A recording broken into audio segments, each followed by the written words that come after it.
Hi, I'm Andrew Rich, and if you're like me, you look at the state of modern wrestling discourse and think, wow, what a cesspool. That's why I'm here to tell you about Music of the Mat Remix. That's right, your favorite wrestling music podcast is back with a new format, where I bring on a guest and we play songs related to wrestling-themed topics. It could be a wrestling reference, a wrestling concept, a wrestling pun, things of that nature. Now you might be saying, Andrew, that is a very, very tenuous connection to pro wrestling on a wrestling podcast network. Is this just an excuse to hang out with your friends and talk about music and ignore the rest of the wrestling landscape? Yes. Yes, it is. So listen to Music of the Mat Remix on the Voices of Wrestling Podcast Network, available on Apple, Spotify, or your podcast player of choice. Hello, Voices of Wrestling Podcasting Network listeners. I am Jeff Hawkins, co-host of Shake Them Ropes, with a very special announcement. If it's been a while or you've never listened to us before, the original gang is back. Myself and Rob McCarran, back talking wrestling. We have no idea where this show's going to go, where we're going to keep any of the old bits or any of the old things in there. It's going to be a process. It's going to be a journey, and we'd like for you to come along with us. Only on Shake Them Ropes on the Voices of Wrestling Podcasting Network. This podcast is a member of the Voices of Wrestling Podcasting Network. Visit voicesofwrestling.com to hear the rest of our great podcasts, as well as show reviews, columns, opinions, and updates across the world of wrestling.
Everybody, welcome back to Wrestling Omakase. It is episode number 271, and this week I'm pleased to be joined by a returning guest. Hello, Arametha. Hey, John. How you doing? I should actually start saying fan favorite Arametha, because people keep bringing up how we supposedly have the best chemistry or something. Really? That's very sweet of people to say that. I do really enjoy talking with you, so I'm happy people are enjoying it. It had been a long time since I had casted Pod before you invited me on the show, so it's been fun to do it again, and you've been a great host. Oh, thank you. But yeah, I mean, how am I doing? It's a really loaded question. What's happened in the past week? I saw one of the worst sports collapses in the history of professional sports, I think, by my favorite baseball team. So if I'm actually happy because we're recording this on Wednesday the 5th, because who the fuck knows when they'll put it up. But yeah, Wednesday the 5th is when we're recording this, late on Wednesday the 5th, which is later than I usually record these. I usually record them like Sunday or Monday. And I'm very happy to have the extra few days, because if I had to record this fucking thing on Sunday, people would probably be calling like a hotline to send in a wellness check on me. So I probably spent the entire day just like staring into the distance, like looking like I wanted to die. So that's what I was doing on Sunday. You were reflecting to yourself, I want to fucking kill myself, doo-da, doo-da. I lost a bunch of followers on Sunday because I probably sounded so ridiculous, but especially the non-sports fans. But anyone who watched that game and knows anything about baseball can tell you, we fucking blew the World Series. First of all, we blew Game 6. We should have won that too. Yeah. And then we blew Game 7. We had a chance to clinch the series at Game 6 at home. We blew that in the 9th inning when that fucking idiot got picked off and doubled up at second. And then Game 7, we fucking blow. We blow a fucking three-run lead, and give up the fucking game-tying home run to a 9-hitter who is only in there for his glove, and then fucking don't score with the bases Who loaded in the bottom hadn't of the ninth. hit in like a month. Yeah, who hadn't hit in like a month. It's just, just an incredibly, like, fucking sad way to leave the baseball. And it's so funny to hear Dave Roberts talk about that later, why he called him in. He was like, well, I kind of thought he was due. Motherfucker thinks his life is a movie, and he might actually be right. Yeah, so I was really, really upset. And plus, like, all my friends are Yankee fans, so I had to read all of them on the fucking Twitter, crowing about the fucking... Well, first of all, motherfuckers, we still won 2 more games against the Yankees in the World Series than you did, so and against the Dodgers in the World Series than you did, so shut the fuck up. But second of all, like, I talk about kicking people when they're down. Like, go fuck yourselves. But yeah, I mean, they were way more annoying than the fucking actual Dodger fans were. The Dodger fans were like, oh, yeah, we won. We probably shouldn't have won that series, but, it's cool. The Yankee fans were like, yeah, fuck you, Blue Jays. The Blue Jays lose. I'm like, you fucking assholes know you're going to load up next. Because, by the way, the Blue Jays are going to be awful next year. I'm already going to call that right now. Like, we're going to lose Bo Bichette probably in free agency, who's like their second best hitter on the team. There's a bunch of people on the team. There's no way they're going to have years as good as they did this year because they came out of nowhere. And they're like, there's like 31 year Ernie Clement's year is not happening ever again. He is going back to the mean. Ernie Clement's year, Nathan Lucas's year, because he's a 31-year-old career minor leaguer that had that fucking year he had. He ain't hitting like that again. Just it's all sorts of shit. Now maybe we got nothing out of Anthony Santander, who was hurt for half the year. Right, I forgot about that trade. Good God. Yeah. Well, he was at least a free agency sign, not a trade. We didn't give up anything for him. But, okay. All right. But yeah, I mean, so he did nothing this year, and he was injured for most of it. So maybe he bounces back next year and gives you something. Maybe they can get another year out of a full year out of Justin Bieber in the rotation because he already announced he's gonna take the team up, take his player option. He's gonna be back on the team next year. Which I didn't expect. A full year of Justin Bieber, that'll get you some fangirls, at That's least, to boost the Blue Jays. Not Justin Bieber, Shane Bieber. Thank you. Look, it's been a long week. A full year of Shane Bieber. I still can't believe they did a Jonas Brothers like halftime show. And the Jays and the Jays lost every fucking game at Rogers Center after that. So, God. But yeah, I'm trying to think what else. But yeah, there's some possibilities. But yeah, they're going to be like third in the AL East next year at best, I think. Maybe a wild card team, if we're lucky. So yeah, this was our chance, and we blew it, and we'll never be here again. So hooray! Sports are great. Well, I sure have fun. Within your division, Yankees are still going to be good, obviously. But the Orioles are obviously like terrible, right? And they're not digging their way out of that anytime soon. They had an awful year. Yeah, but you don't think with all the young talent they still have that they can't fucking rebound? They just won like 103 games. I think what they figured out is that young talent isn't all that good. But this was the year they really had to prove that. Okay, but the year before they won 103 games or something. Yeah, they had a pretty good year last year. So I'm thinking they're reverting to the mean. So maybe they're not going to be as bad next year, but they won't be as good as they were before.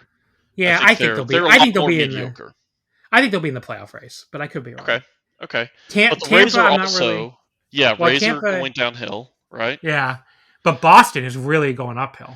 Yeah, Boston is weird, too. I don't know. They caught me by surprise. I had them as, like, mediocre again this year because it feels like they've just waffled for so long. But, yeah, I guess, like... They're going to have Garrett Crochet again, who's a great pitcher. They have that. But he's getting old. Who's that position player that came out of nowhere this year that was really good for them? I can't remember his name now. He was injured at the end of the year, which is one of the reasons why they lost to the Yankees, I think. I don't remember his name. Some Red Sox fan is screaming at his fucking phone right now. But there's some position player that was like a young player for them that really came out of nowhere and was really good. And they lost him at the end of the year, and that was partially why they lost to the Yankees in the wild card round. But yeah, I bet you next year it'll be Yankees 1, Boston 2, Blue Jays 3. That's what I would predict. Okay. Yeah, I could see that. in which case we'll probably be in the wild. I mean, at best we'll be in the wild card round again, where we fucking always lose in the wild card round. So I don't know. I don't see them getting back to close to what they did this year. I mean, maybe they'll be your team lost to the World Series and won the next year, right? Isn't that what happened? Yep. And I am haunted by Madison Bumgarner ever since, even though they won the next year. It was so freaking close that there's still like that lingering sense of disappointment. So I guess you have that to look forward to. 11 years from now, you're still going to feel a little sadness when you think back on this year. Yeah. So sorry about that. Yeah. I mean, trust me, there was a lot of sadness to Saturday and Sunday and everything. But yeah, I was like so annoying on Twitter about it, because especially, like I said, I guess to non-sports fans, and a bunch of people unfollowed me, including I think Walker Stewart, which really made me sad. Why'd you have to unfollow me, Walker? He still follows the Omakase account. I mean, look, did I sound completely ridiculous during that? Probably, but like it was really bad. It really was really bad. Like it was one of the worst. Like okay. Like, I'm no longer on social media. I didn't see any of this, so... I was just like, I sounded like I wanted to kill myself. But it's like, okay, they were Leafs fans. Yeah, at least I'm not Toronto Maple Leafs fans in hockey. These are Leafs fans who lose a heartbreaking Game 7 like every time they roll out of bed. And they were still like, that was the worst sports loss I've ever seen in my life. So that should tell you something. There also is a consensus that while the Dodgers may have been the better constructed team overall, in the series they were not the better team. And we lost another heartbreaker in Game 3, that 18-inning game. Yep, that 18-inning game. Yep. Yeah, I mean, this was a and fucking. And you outscored the Dodgers over the series like 3-1. Yeah. So it was ridiculous that we lost that series, but whatever. I signed up for this. I'm the fucking moron who was like, who I should put my fucking fandom behind in baseball? The Toronto team. It's like, yeah, good call, John. Good call. Yeah. Jokes about suicide aside, which aren't great to do, let's be honest.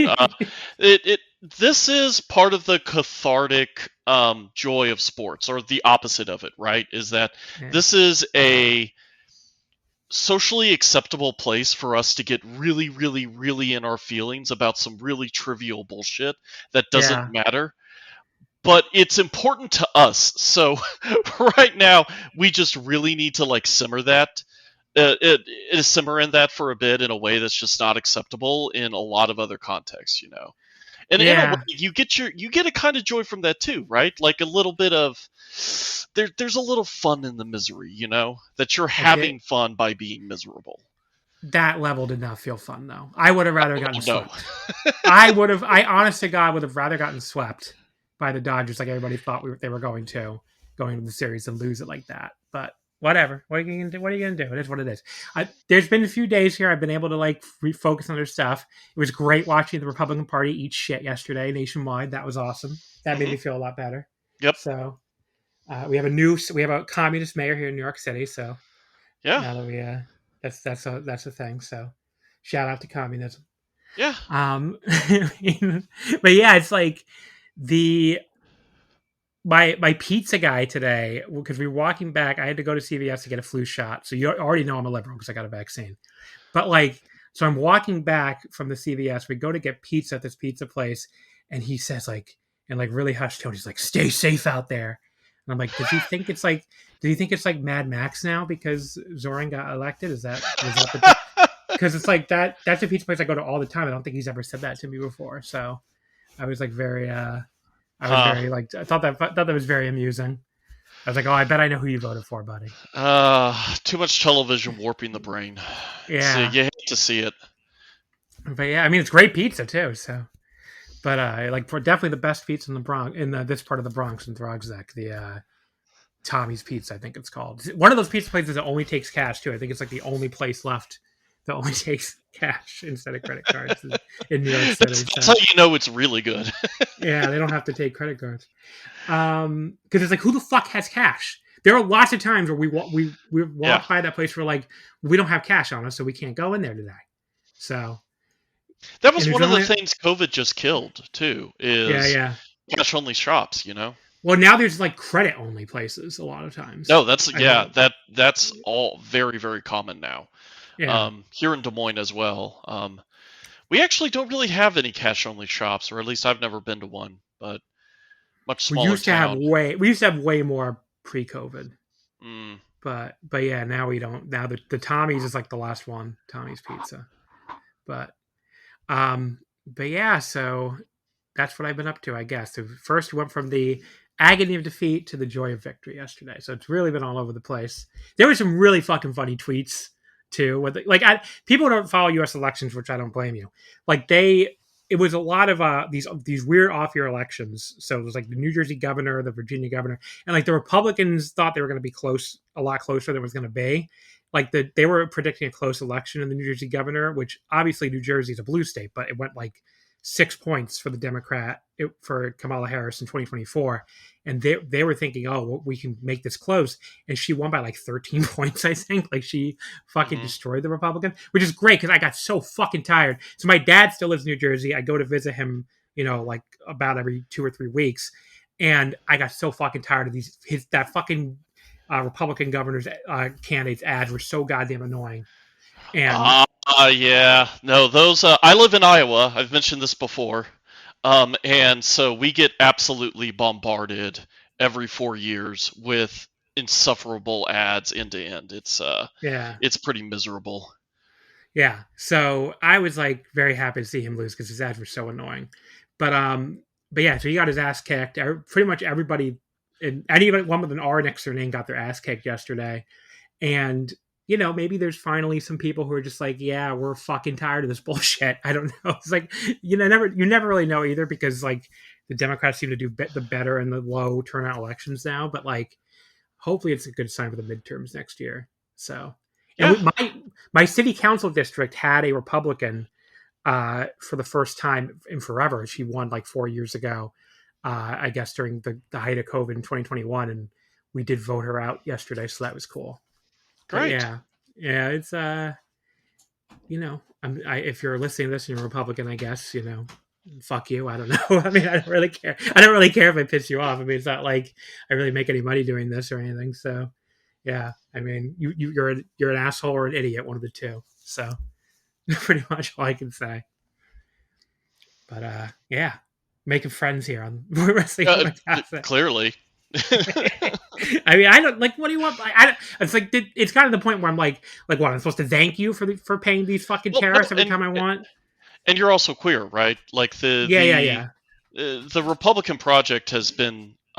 We want to make as much of your life miserable as possible. I know. It's like I was just having this conversation with somebody else. I was like, they used to be able to say that they were like the leave us alone party or whatever. They can't fucking say that anymore. Like, they're the fucking we want to be in your fucking face about everything party.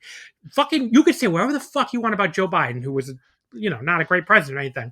But, like, did I have to fucking pay a fucking ransom every time I wanted to get a fucking Stardom hoodie or fucking acrylic stand out of the country when Joe Biden was president? Fuck no, I did not. Now, every fucking time, because Trump dropped his de minimis exception and fucking put these stupid tariffs on Japan, every fucking time I ship something out of Japan, I have to pay the U.S. government money. I have to pay a fucking tariff.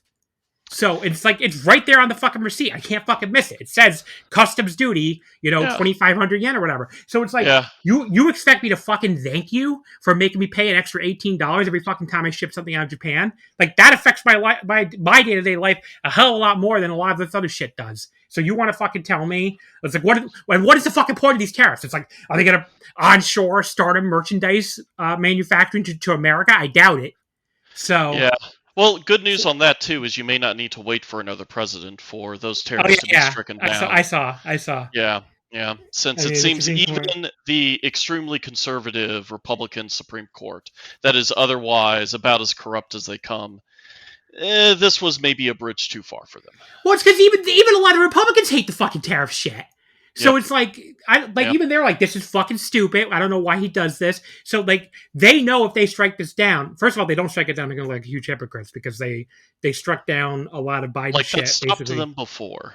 But yeah, even for them, it would be really bad. But on the other hand, too, they know in their fucking like elite conservative social circles, they won't fucking get any heat for this. A lot of them probably want the fucking tariffs taken down. So, I mean, I'll be thrilled if they can stop fucking me. Are they gonna fucking refund me for these tariffs I've already paid this year? Probably not. So that's another sticking point, right? Is what do they do with the money they've already collected? Yeah, give me back my fucking money, assholes. That'd be great. I bet it won't happen. Obviously, there's way bigger problems with the Trump administration than the tariffs. But the tariffs is an example of a thing that like directly affects me every fucking time with my. And I'm sure if you go on like Reddit and stuff, it's not just me. Like, there's a lot of people who ship a lot of stuff from overseas for a lot of different reasons who have noticed this shit. So I'm sure it fucking motivates some people at the margins, at least, to be like, you know what? I'm really into K-pop, and I'm tired of fucking paying these fucking tariffs every fucking time I ship something out of South Korea. Or I'm really into whatever the fuck. Because there's all sort of niche stuff where people ship stuff from overseas all the time. So, it's like fucking bull. Like, why? I don't know why they fucking did. Like, they're not the Leave Me Alone party anymore. They're the Fuck You party. So like you can only tell so many people to go fuck themselves so many times before they fucking vote against you. I hate to tell you. The Biden people found that. The Biden people kind of found that out too. But like Trump went around telling everybody that if you vote for him, he's going to bring the cost of groceries down and shit. And the cost of shit is anyone in America can tell you the cost of anything isn't any fucking cheaper. And they never had the ability to do that anyway. So people are fucking stupid for voting for them for that reason. But anyway, this is way longer political rant than I meant to go on, but the point is something did bring me joy this week, and it was last night the Republican Party eating shit. I hope it's the start of them eating shit many more times because fuck them and their fucking tariffs. So, and their fucking shutdown too, which isn't even fucking over. And no, there's a part of me that worries that isn't going to end once before our trip to Japan. Oh yeah, so there will be a very sad, unemployed air traffic controller who is responsible for making sure me and the other passengers are going to safely land. And, whoo boy. If they let us take off at all. If they let us take off at all, yeah. So, I know. It's wonderful. Wonderful times in America, everybody. If you're listening to this from overseas, whatever your problems you might have, trust me, I trade them for our problems. Like there's I can't think of a country that has a European like major country or whatever the fuck like that has it worse than us. Like I don't know. I can think of a few. I've been to Turkey, for instance. Yeah, I'm just trying to think of the place where our listeners are from. I mean, obviously things are bad in Ukraine. I mean, if you're listening from the Ukraine, I'm very sorry. Yeah, but you'll listen to anyone talk about UK politics, and it can make American politics almost sound desirable. Really? You think UK is worse? It is really, really bad there. They don't really have the equivalent of a Mamdani at the moment.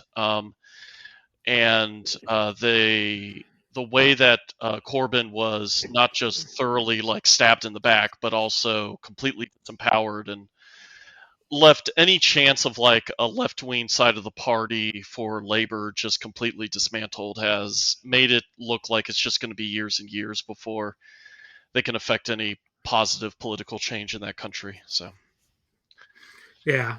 So I mean, I guess there's other places that have it shitty too, but yeah, I don't know. I just they also have like the immiserating effect of being a former empire that I think it does something to your psyche.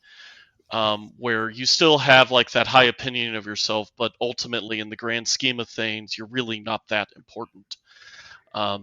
And I think that kind of has an effect on people. Yeah. What was I going to say? And plus, the other thing too, all these other fucking countries have to hear about our bullshit all the time. So that's the other thing. Yeah. We export so much misery and bullshit entirely through our media. Although I will say it is funny when like the Japanese people I follow start tweeting about American politics and start making fun of Trump, which I always appreciate that.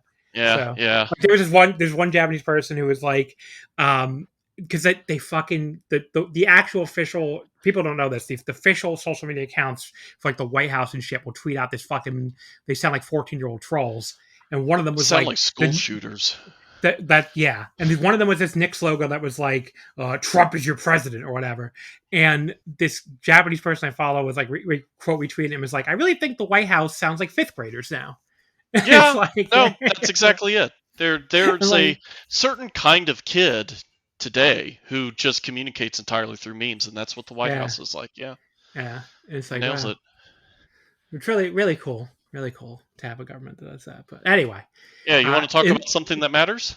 better news though, 50 days, 50 days for me to Ah, go to there we Japan. go. There we Yeah. go.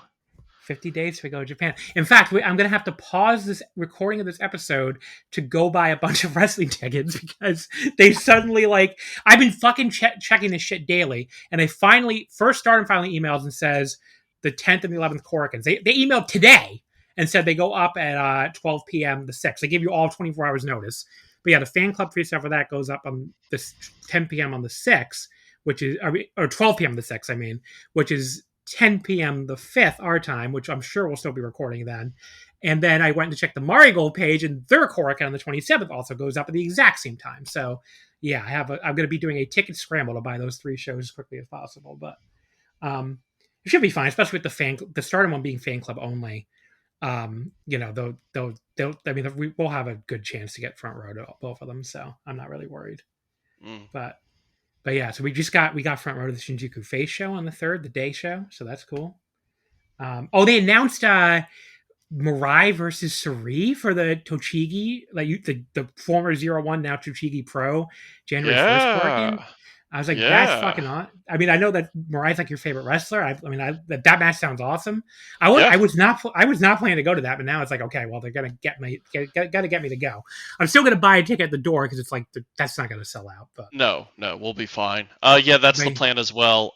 It is going to be January 1st, so there's an element of if I'm too hungover, this might be up in the air. But I was so disappointed with Mirai leaving Marigold, mostly because I thought, well, there goes my chance to see her in a major match.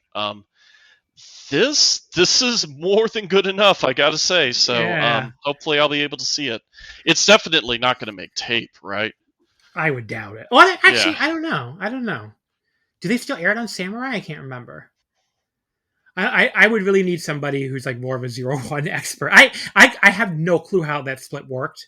I know that I'm pretty sure the one that occasionally appears on Wrestle Universe is the one that's not Tochigi, the one that kept the 0-1 name. And Tochigi got the January 1st Korakuen time slot. I just don't know. That show always used to be like one of the only shows that aired on Samurai for 0-1 by the end. Oh, okay. So I don't know if they also kept the Samurai broadcast. I don't know if it's, it might. They might have. I really have no idea. Honestly, I have no idea about this whole 0-1 lineage as well, because I also know there is a real 0-1 that is on Wrestle Universe now. I think that's the other half of the split, I think. That's the other half. Yeah. That's funny that they named themselves that, almost spiteful. Don't look at those guys over there. They're not the real 0-1. Gotcha. It's very strange. I don't know, like how you have a tiny promotion that nobody watches, and you're like, well, what if we have a giant split then? It's like, well, okay. But yeah, so that match is definitely a draw for me to go to that. And the good thing is we can definitely go to that and Noah, because Noah doesn't start till 3, I think. Yeah. And this is like 11:30 a.m. So, and the Budokan and Korakuen are like they're close enough to walk if you really want to.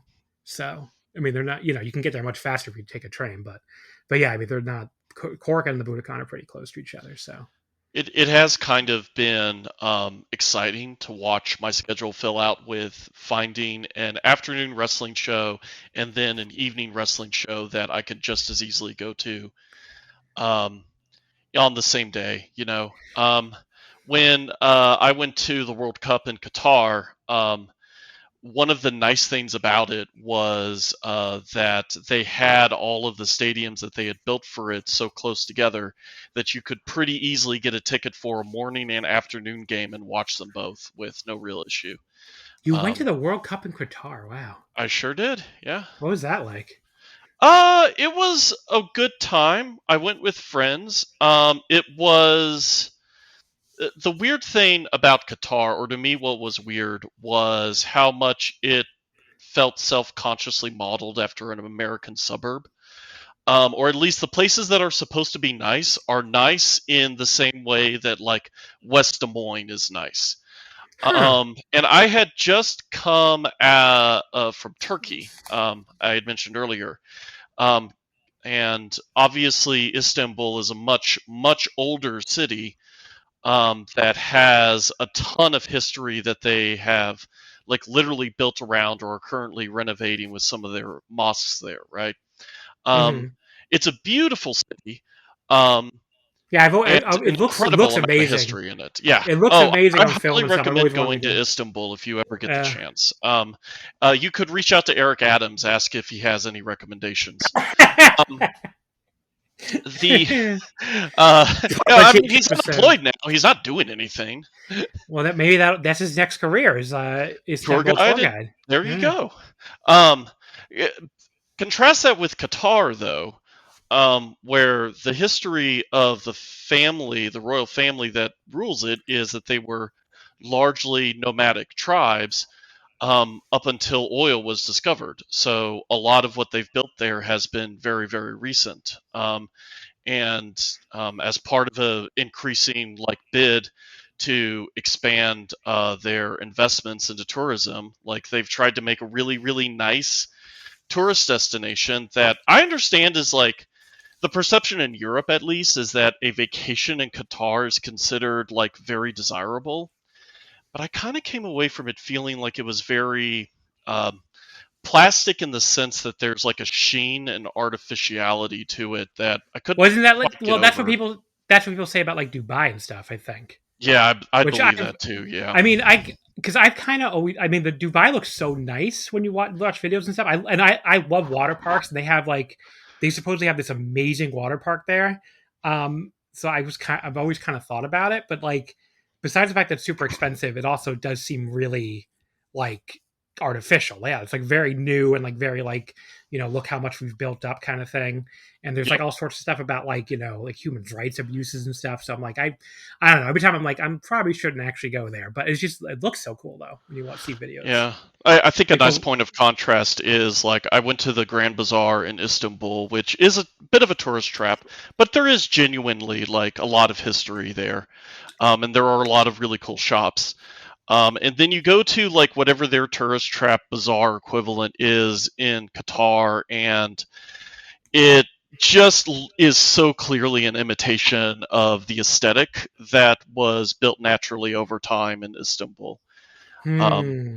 and it Well, you it know why? I was gonna say you see this a bit in Japan now, where they're ripping off themselves.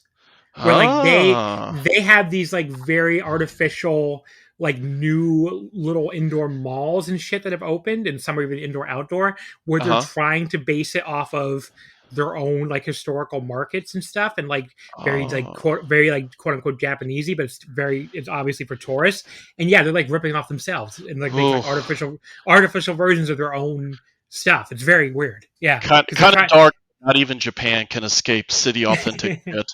Whew. Yeah, yeah.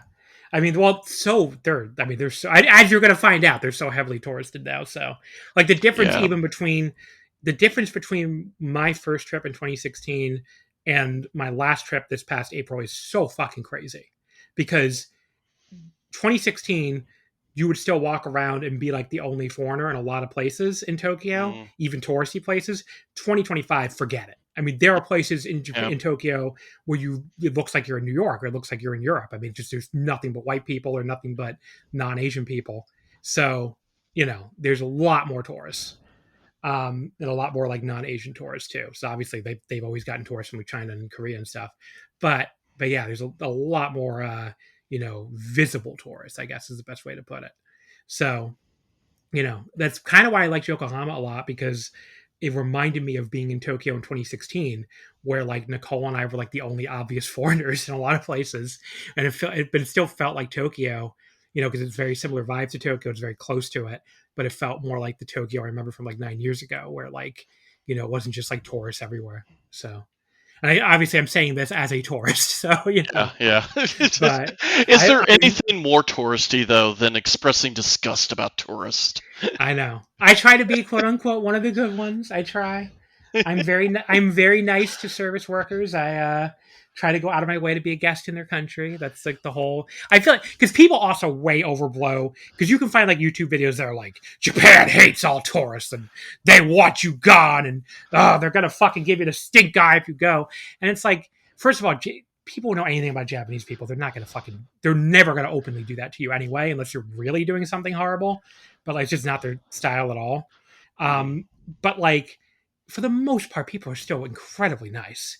Especially if you go there and act like you're a guest in their country and you act respectful, you're never going to have a problem. And that was as true. That's been as true as it was this past April as it was 9 years ago. So, if you go there and act like a jackass, I'm sure they're going to fucking be annoyed and maybe even tell you. But, like the ones they complain about, like the people who are like fucking, it's like, yes, I don't blame them for complaining about people starting fights in front of Shibuya convenience stores and shit. Like, yes, I'm sure they hate that. But if you just go and act like a normal human being, they're not really gonna do anything. So I know people. So, pro tourism tips from John: just be a normal human being. Just be a normal human being. Go to the TGI Fridays. It's fine. Just act like a person. I don't know.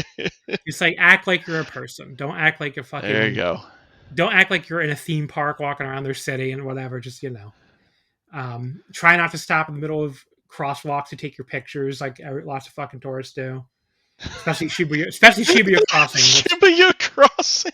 Oh my god. That's a great that's like a great death wish right there. that shit annoys me, and I'm a fucking tourist too, but like I'm trying to fucking walk here. Can you get the fuck out of my way? And it's like, yeah, they do that shit in New York. Anything about Japanese culture entirely through anime, then you should know that the number one way of dying in Japan is suddenly get hit by a car and sent to another world. You don't want that, do you? Well, actually, I don't know. It works out for a lot of the protagonists. Maybe they're trying to. It's like, if I do this, maybe I'll get my own harem. It's like, yeah. But look, is it really a harem if you're reborn as a little tiny slime? I don't know. It's like you can't really do anything with it. But I don't know. I read a fan comic that seemed to suggest otherwise. That's true. How many Tensura slime has sex with the harem comics must there be? Probably a lot. But yeah, I forget what I was going to say now. Something about the trip, I think. Oh yeah, so I'm up to 12 shows I bought ahead of time.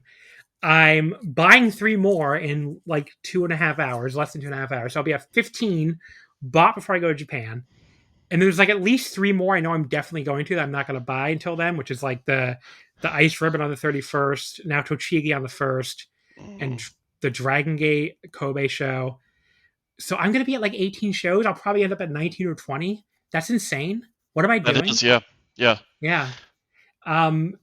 This is like I was talking about earlier, though. This has almost like a music festival feel to it. Yeah. That you can just dedicate your whole day to this one specific hobby in a really cool way. It's like, I'm going to be so sick of wrestling by the end of this trip. So, John, my biggest actual fear is I'm going to get 3 or 4 days into this schedule and go, I don't really want to sit for another wrestling show. Yeah. Well, my second trip, which was summer 2017, I'm trying to remember the exact number of shows I did.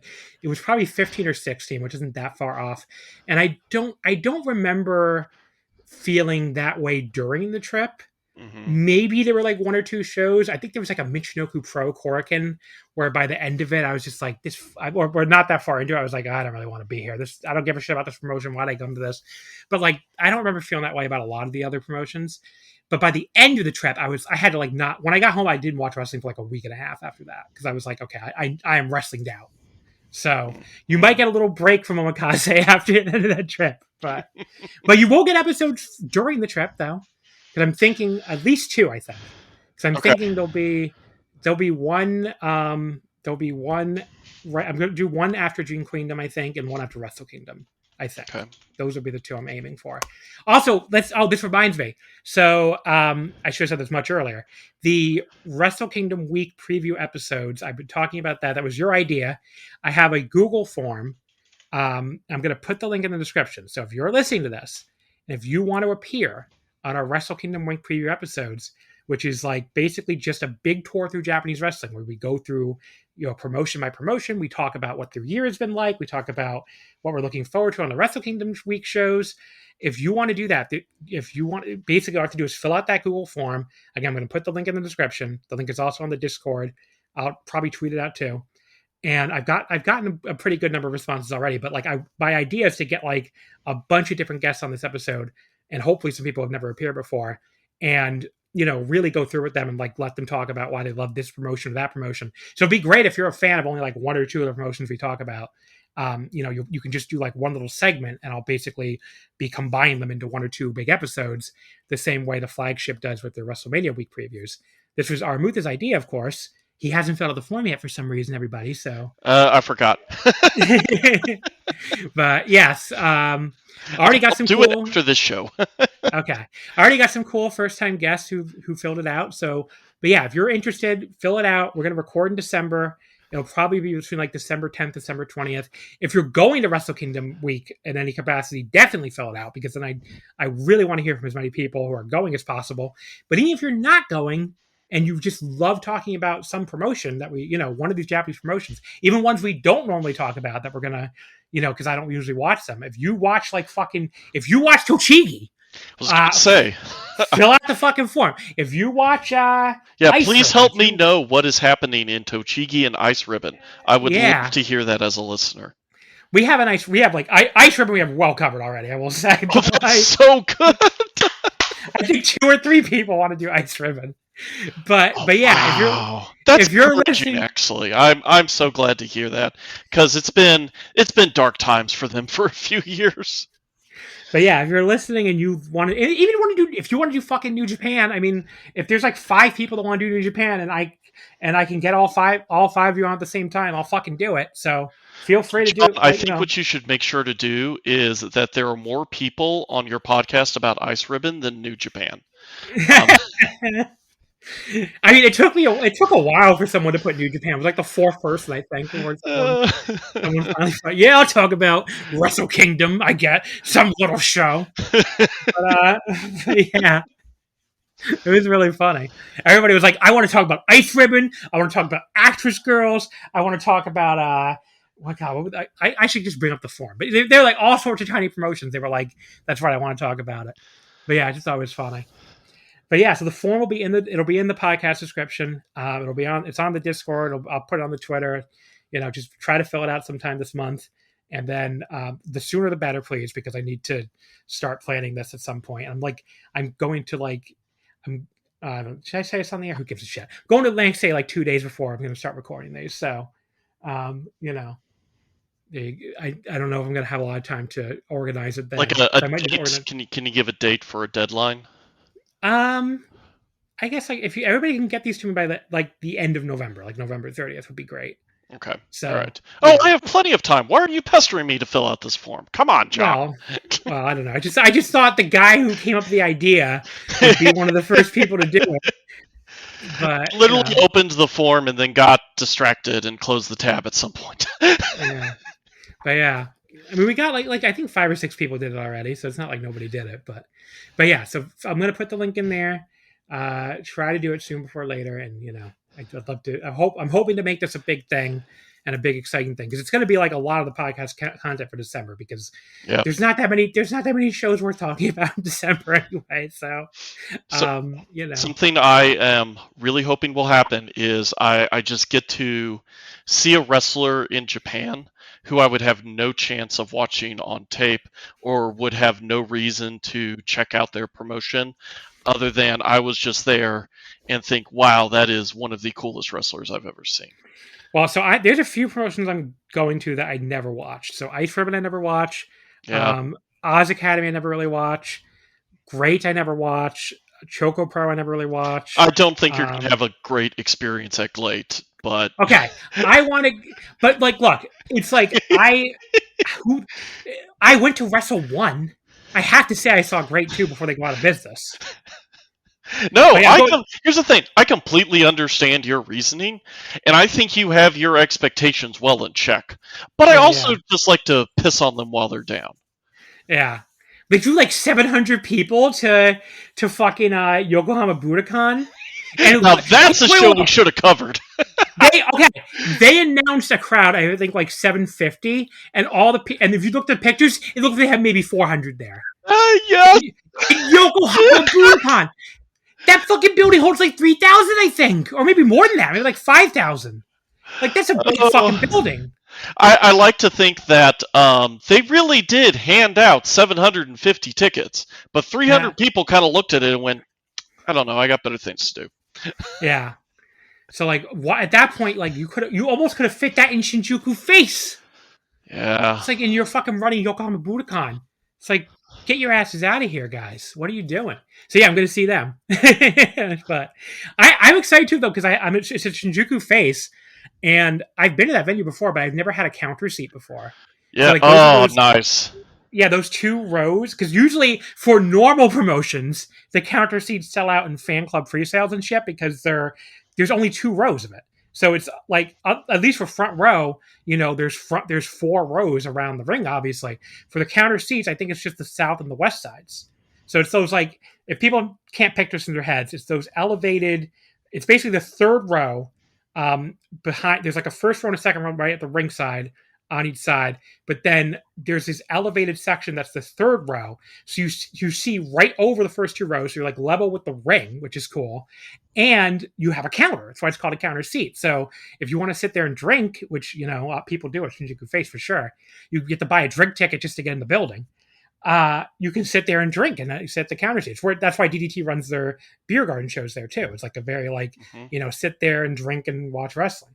So I'm excited to have a counter seat for the first time ever. I'm very, they charge the same price for it they charge for front row, which is funny. That's so different than like baseball, where if I want to have a seat where I can also put my drink down on a counter, that's going to run me like 3 or 4 times what just getting a seat to get in the stadium will run. Yeah. But I mean, it's still front row is front row. So they're still calling it a premium seat still. Yeah. But yeah, because it's usually tied with front row with the most expensive seat. It is just nice to set your beer down on a table in front of you instead of down on the floor like a barbarian. Yeah, I am all about the Shinjuku Face, especially. I like Japanese beer too, but I like it better when it's draft. They don't think only have cans, but they have those can chew highs, and you have no idea how many can chew highs I can crush during one Shinjuku Face show. So, we can find out. Yeah. Well, that's right, because we're going to the Stardom show there. We are, yeah. And that's like the really cool thing about that show too. That when they announced that the January 3rd show, like January 3rd is when I'm staying in Shinjuku, and like I'm staying there the 1st to the 4th, and I'm like staying literally next door to Shinjuku. Nice. Face. Like Shinjuku Face is in this like little building that has like an arcade and all this other stuff, and like basically a minute away is my hotel at the new Kabuki Show Tower. So that's going to be perfect. But yeah, it would be cool because that's an early show too. Anyways, that's like 1 o'clock, I think. But yeah, all right, we should probably talk about the actual shows at some point. But an hour into it? I don't know. Yeah. We could probably bullshit for another 20 minutes. 45 minutes. I feel like we do this every time. Maybe this is why people like our episodes. We just sit here bullshitting 45 minutes. Do you want? I could talk about my AnimeCon panels I'm hosting next week. I'm going to talk about that next week. All right. So first match on Stardom Crimson Nightmare. You've had enough. Okay. Monday, November 3rd, Ota Ward Gym. That show took, what the hell crowd did this do? It did 2,467, which was, it was pretty good. It was their second biggest number of the year in this building. The 5-star finals did 2,856, so a little off of that, but not that far off of it. And it's the 5th best number of any promotion in this building this year. So there were 2 New Japan shows that did just over 3,000, the 53rd anniversary show and the Best Super Junior finals. Then the Stardom 5-star Grand Prix finals did that number, 2856. The Poi and Saori 10th anniversary show did almost the exact same number, 2,837. And then this show did 2,467. So beat out New Year's Dash, which did 2,348. So pretty good number, especially for a show where everybody was burying the fucking main event build. Not entirely unreasonably, I will say. I mean, it was fair to kind of not love the main event build. I did like, as I talked about last week, I liked what they did at the end where they, they did that backstage segment that people weirdly thought was a shoot for some reason, and turn that into like basically them complaining and getting the hate versus hate match booked for the show a couple days earlier. And I think, where the fuck was that show? Chiba, I think, right? Chiba, yeah. And that match was pretty fun too. People didn't see that one. Yeah, good match, so, good show. Really, it yeah. also happened to be on at a good time for Americans, so I had seen that live. I don't know. I think a lot of people were wanting something from this build that it turns out was just never going to happen. Like Momo was never going to turn. They were never going to do any kind of like high concept angle. I was just as guilty of it as everyone else of fantasy booking.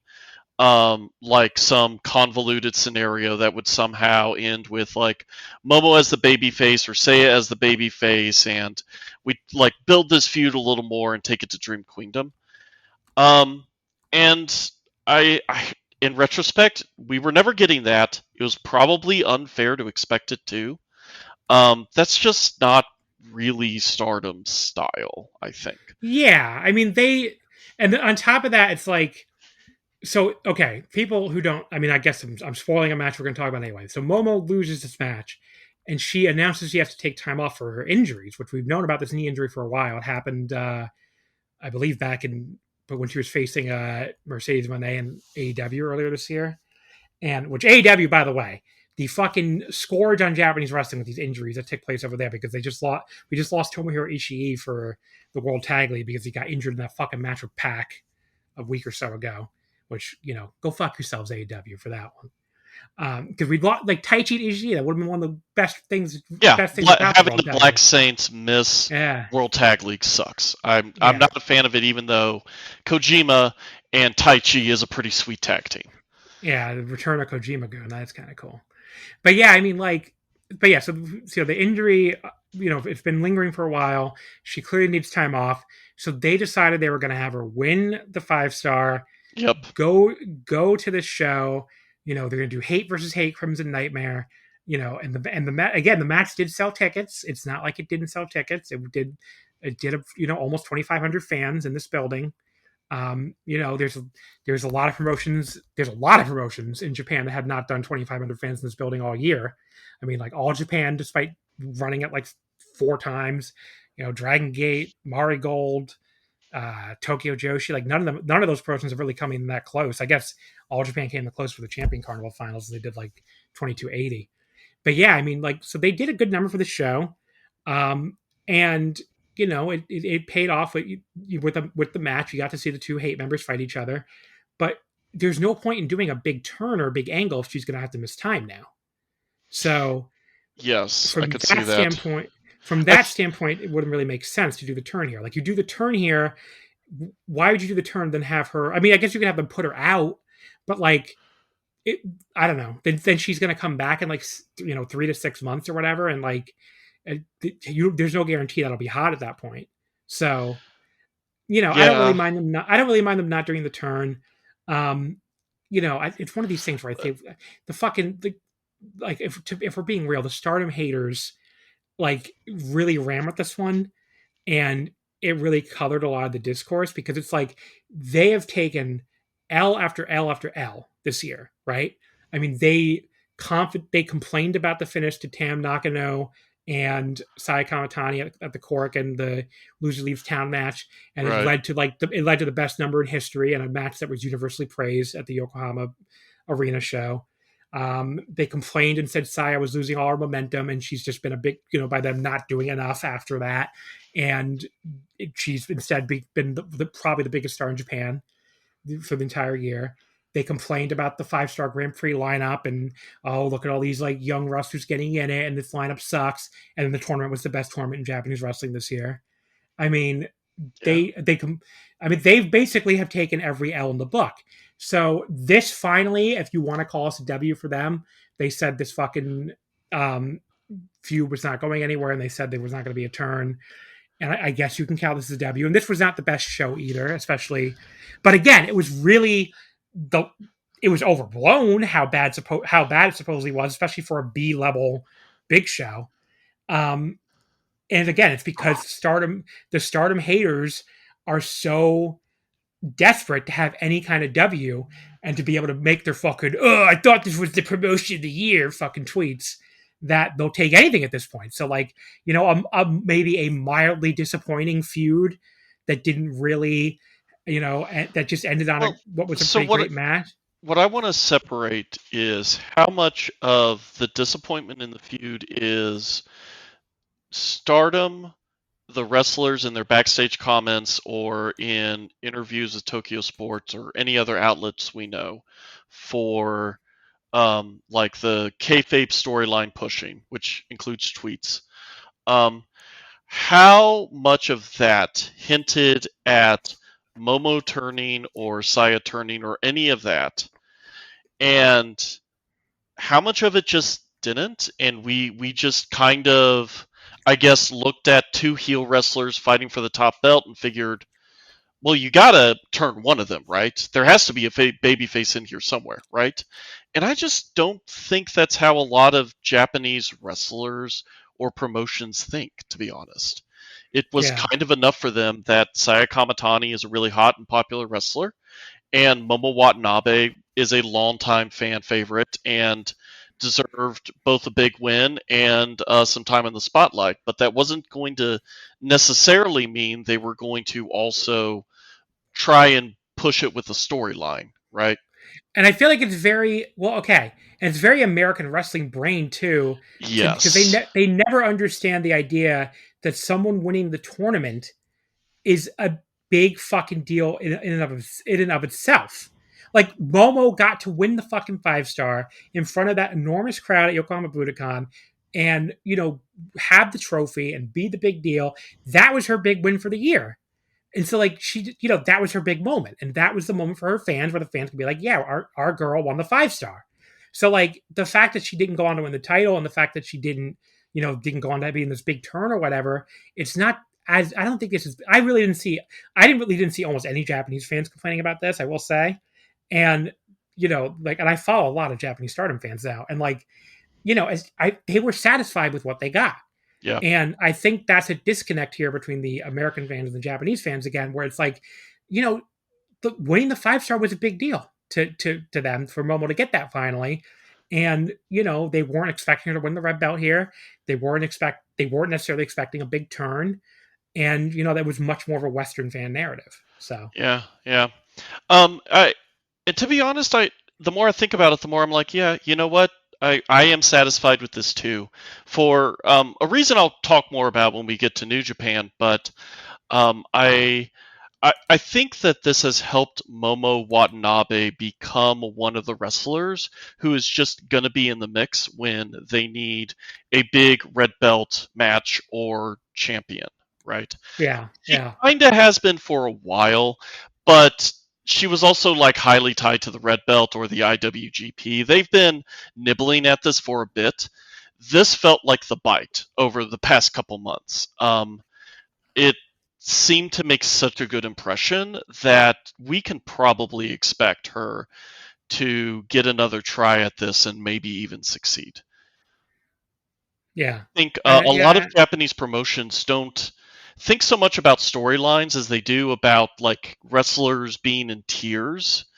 And this past couple months was Momo Watanabe moving up to that tier of, this is one of our best wrestlers. She can be the face of our promotion. And that's progress too. Yeah, and like it's like probably the deepest roster in all of wrestling too. So like people are besides Saya, who is obviously the top star by a mile, like people are gonna rotate in and out of this tier. So it's just a thing that's gonna happen. I mean, like the wrestlers themselves talk about it all the time. I mean, like, Saori was just saying the other day, I was reading this article. I think it's that Numbers magazine, which I think is like I can't remember what that magazine is. I always see articles about Stardom wrestling. I don't know if it's a sports thing or a general lifestyle thing, but it's some magazine that tends to do a lot of articles about Stardom. And the Saori basically was talking about Natsupoi, who she's obviously very close friends with, and she was basically saying, like, it's so hard to break into the top tier in that promotion because that roster is so ridiculously deep. But I know she has it within her to do it. I'm going to try to help her, because they're about to have a match of a tag match against each other at the Surrealism show next week. And, she's like, I really want to try to help her break out of that cage and break into the next tier. And yeah, like the wrestlers, this is a super, super, super deep roster. I mean, it's very, very difficult for anybody to get to that top tier.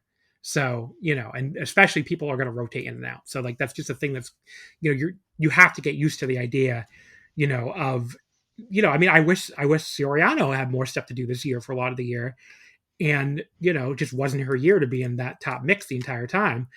And, there's going to be very talented people who sometimes are just in like undercard tags and stuff, because that's just what's going to happen when you have this gigantic roster full of very talented people. So, right. And it's going to happen when they're probably the only Japanese women's promotion that pays like a real, I mean, I shouldn't say I know for sure what Marigold or whatever pays, but like, I'm sure Stardom pays the best at all the promotions. I mean, how could it not? Yeah. But. Yeah, definitely. Well, with Anou, since you brought her up, and we know now that she's challenging Saya at Dream Queendom, and that's probably the main event. I do kind of wish that they had done more to build that match over the years. But I was also thinking back to before the 5-star, and I think we previewed it together, right? And we both had Anou placed pretty highly. It would have made a lot of sense to me for her to win the 5-star, and then she carries that challenge to Dream Queendom instead.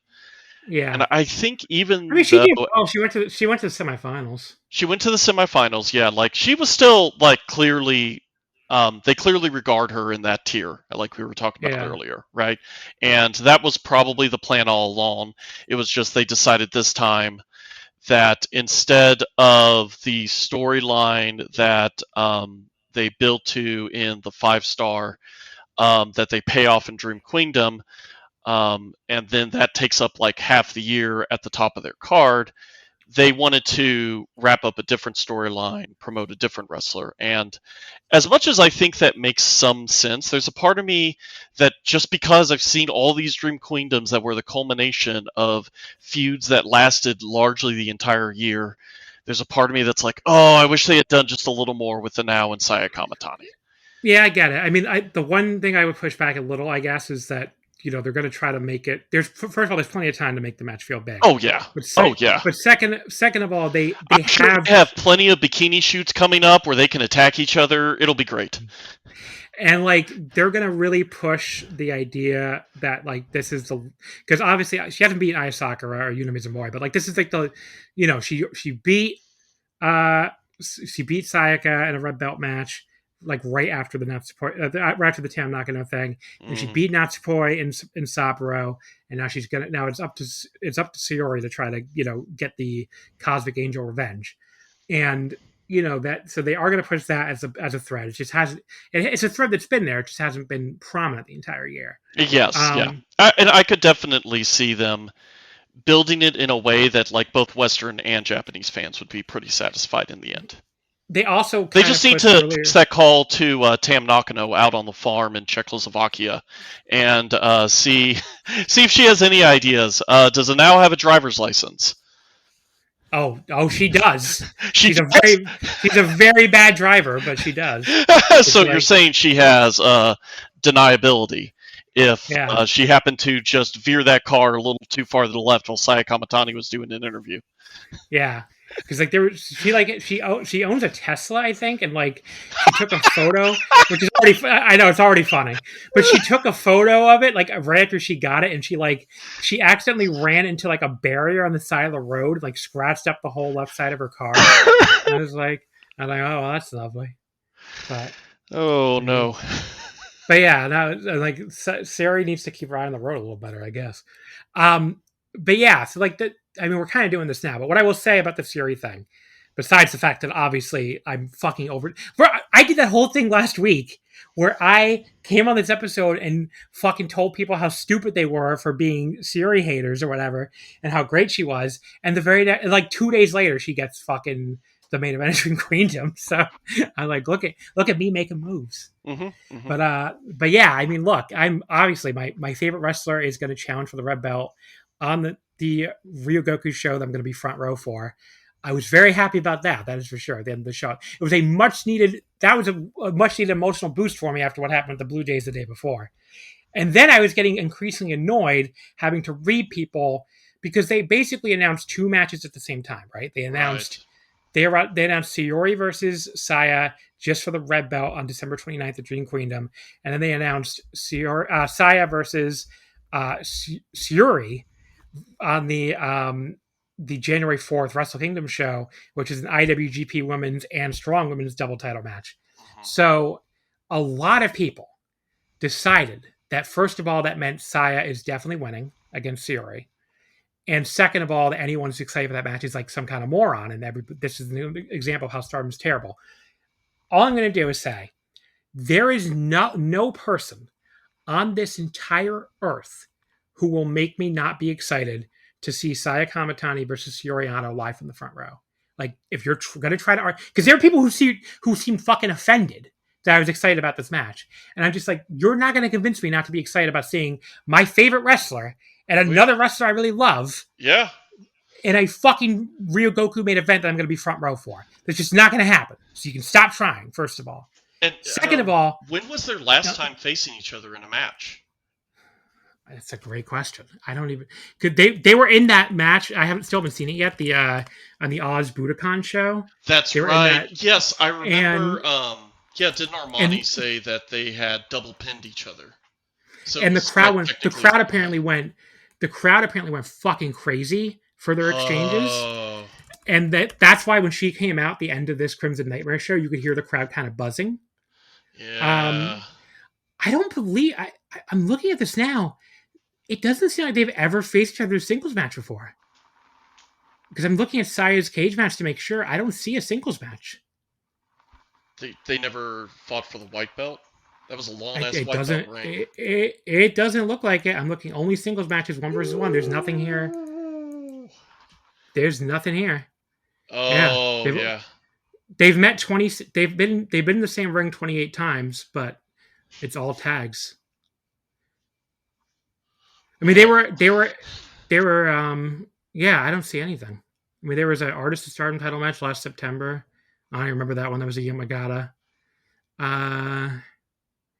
There was a 2-on-2 tag in March again in Saitama. But yeah, there's like nothing. There's no like big singles. There's definitely no singles match. So, but yeah, the crowd was like buzzing when she came out. Like you could hear them start chanting for her too. It's like, the crowd was not like, we don't want to see this match because she's the front. You're announcing 2 matches at the same time. The crowd was fucking into it. So that's first of all. Second of all, I don't even agree with people that Saori has no chance to win this match.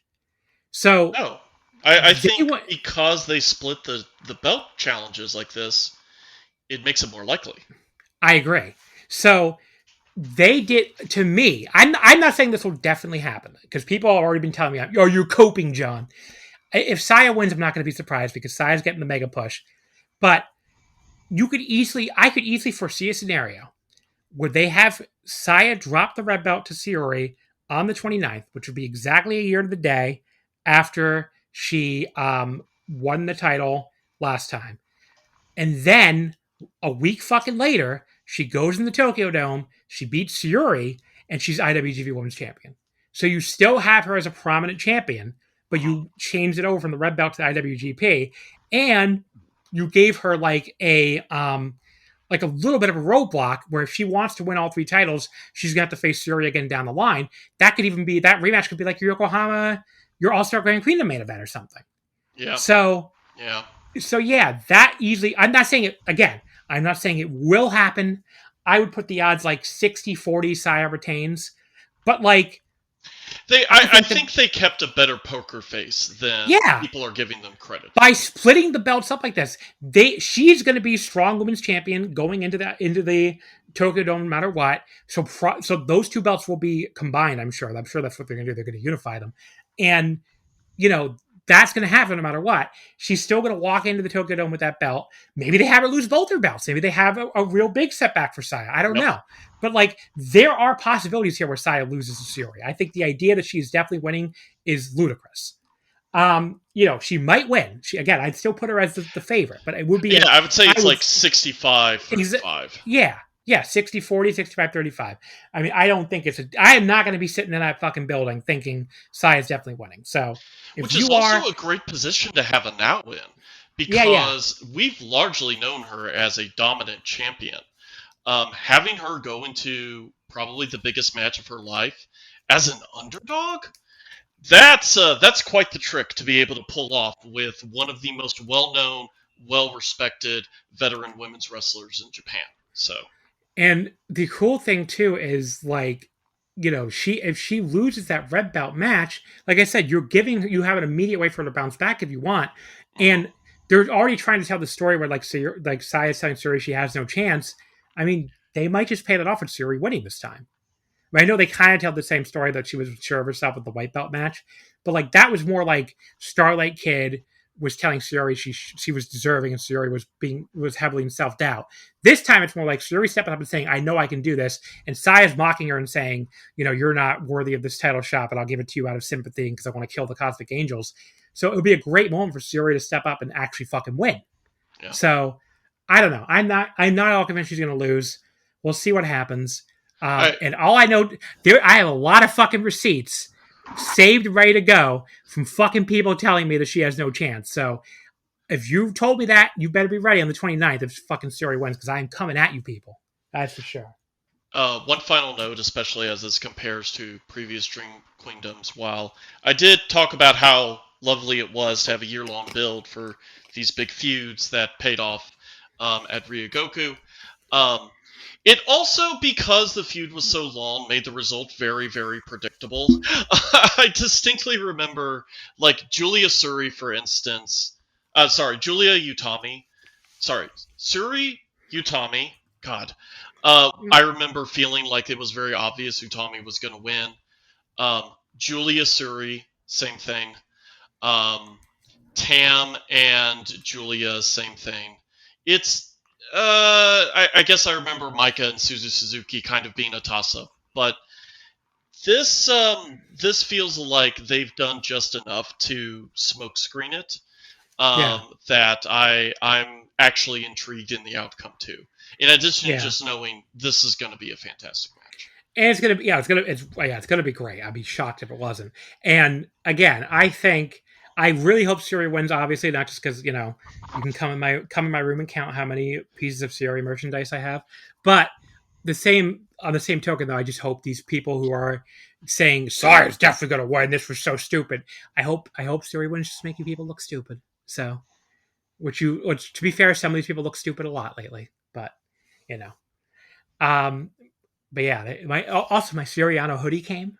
And it looks nice. It looks amazing. I pre-ordered that like 2 months ago, and was kind of worried I lost too much weight to fit in it anymore. But like, thankfully for me, these Japanese like hoodie sizes apparently aren't even smaller than their t-shirts. So oh boy, ended up being kind of the perfect size for me. So pretty happy. Nice. You're gonna wear that for Dream Queendom, right? Oh yeah. I'm gonna wear the hoodie. I'm probably gonna bring the giant oversized Saori and Natsupoi cutout acrylic stand, and hell yeah, you're gonna hold that up. Do you have any towels? You got any fan towels? You know what? It came with a rally towel too. So you gotta bring the rally towel. Yeah, I'm gonna bring the rally towel. If you could also bring like the little headbands that you got to tie on, so that you can concentrate your fandom just really, really hard. Just mentally push Saori as hard as you can. Yeah, you got it. We'll make it happen. You also need like little swirly glasses. Do you have any little glasses with swirly eyes? No, I don't have that. Oh, okay. Well, then the costume can't be complete. I'm sorry. That's too bad.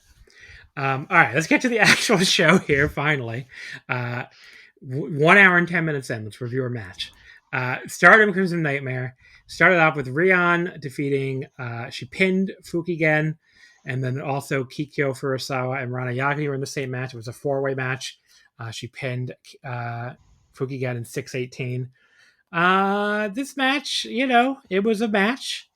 kind of a nothing opener here, besides the usual Fukigen antics. But yeah, 2.5 stars, just deeply average, nothing to it. 6-minute 4-way match, I had missed this until Walker just started talking about it incessantly, but apparently eNexus V are doing the thing I've been saying for most of the year that they should do, which is go for the artist title.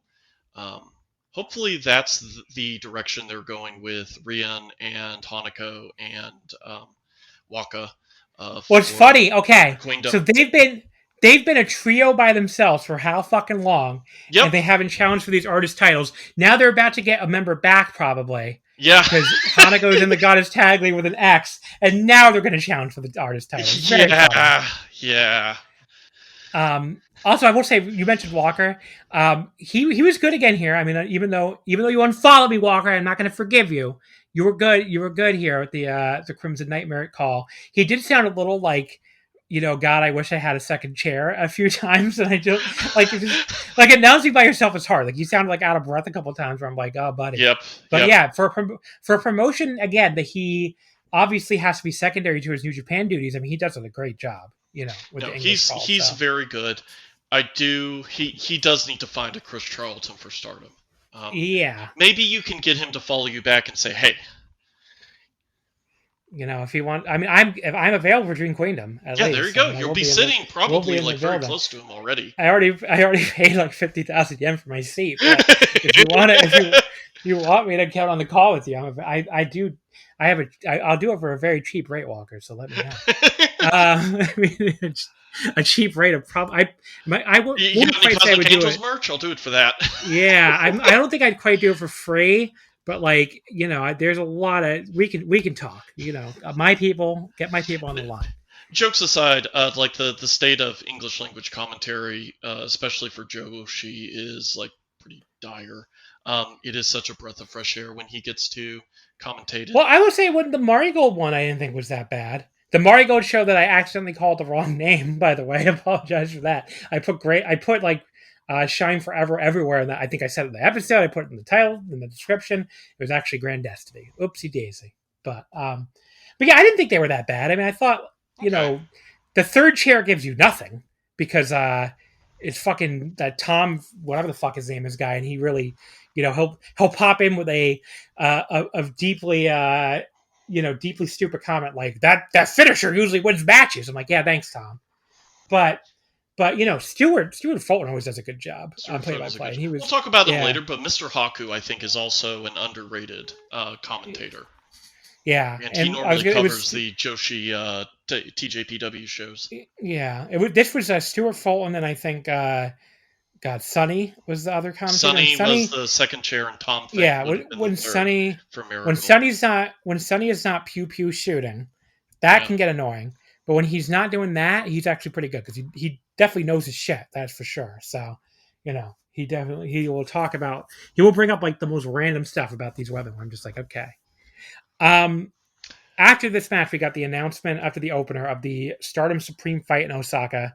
That's February 7th at Ideon Osaka #1. So for people who haven't been following the whole Ideon Arena Osaka, refurbishment fucking saga, it's been closed pretty much all year, and I believe it reopens next February and then closes again, I think. So it's very strange, but yeah, it reopens in February, so New Japan's able to run New Beginning Osaka there, and Stardom is also running this show there, which is their first standalone Stardom show there since September 24th of 2024, because again, it's been closed all year this year. They did also run Historic Crossover in New Japan in November there, 2024, which we don't seem to be getting a Historic Crossover in Japan this year. I think the only one was that China show that I still haven't watched because it took so long to get up there. Did you watch the China show yet? No, not yet. Yeah, I always forget to watch it because it went up like so long after it originally took place, and there's always like 10 million Japanese wrestling shows to watch every week. So yeah, and that's the nature of being a wrestling fan, right? Is that it's also it needs to be fresh. It needs to have happened recently. You keep up with it like it's a baseball season. I don't know. I know some people who watch these shows like 6 months after the fact. I'm like, what the fuck are you doing? Yeah, that's crazy behavior to me. Yeah, because he sees people on Discord. They're like, "Oh, I just watched this show from June." And I'm like, "It's fucking November. The fuck are you talking about? You just watched this show from June." And it's like, yeah, they watch along, but it's like, buddy, just skip ahead at some point. Like, I don't know, like Yeah, the lore isn't that deep. Yeah, it's not that hard to understand. But yeah, so they're running Supreme Fight in Osaka. I'll be really interested to see what that show does, because they just did their biggest number ever in Ideon 2 a couple weeks ago, and the Osaka crowd seems like they're more into them than ever. So we'll see what the Ideon 1 crowd ends up being for the Supreme Fight show on February 7th. But yeah, so Ideon 1 is going to reopen and then close again. Ideon 2 will also close. And they just announced fucking Osaka Joe Hall is going to be closing next year for refurbishments too. So like, whoa, there's no Dominion place Osaka for Joe Dominion next year. to go. Yeah. That means maybe they should just move Dominion out of Osaka, but that seems sacrilegious. I think they would do. I would guess they're gonna. What I would assume, and I saw people speculating, I would assume they move it to Kobe World Hall, because it's like kind of a similar sized building, and okay, it's not that far from Osaka. It's either, it's like a half hour by train, so it's very close by local train. So yeah, it's very close to Osaka, and then they could also do like Destruction in like Sendai or something, which they haven't done a big Sendai show in a while, because they used to do it in the beginning in Sendai, and they cut back on it to just Osaka this year. So they could do like Destruction in Sendai or something. Okay. Yeah, I think they even used to do that before, if I remember correctly. So, but yeah, so that could be the thing. Maybe you move Dominion to Kobe World Hall, and then you move Destruction to like Sendai. That could be the thing they do.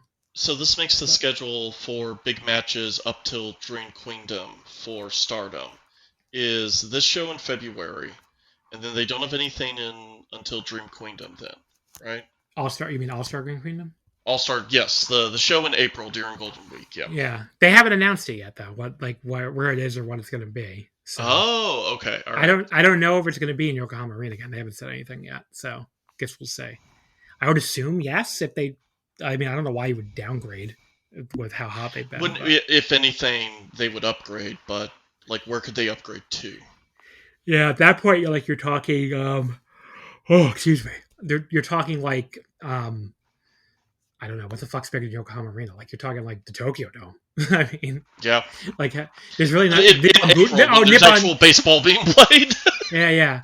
Well, you could. I mean, yeah, you could do it during like a Yomiuri Giants. Like, I don't think they're gonna do this next year, but you could do it like New Japan has run shows in the Tokyo Dome during baseball season before, so you could do it like when the Yomiuri Giants are out of the building or something, or like they're on a road trip. So. It would also have to be during Golden Week, though, to keep the schedule. Yeah. But I'm saying even for a different Tokyo Dome show. But the other building I just thought they could run that's bigger is the Budokan. Nippon Budokan. It's a little bigger than Yokohama Arena, I think. So, yeah. I mean, it's not... Because, like, Noah always exaggerated those crowds. I don't think you can actually fit 18,000 in there like they always claimed. But it's definitely bigger than Yokohama Arena, I think. They've run the Budokan but they could, before, right? They could also just... have they run the Budokan? Maybe? I'm pretty sure. Let's Google this together. Let's see who gets it I know first. they ran Ryogoku.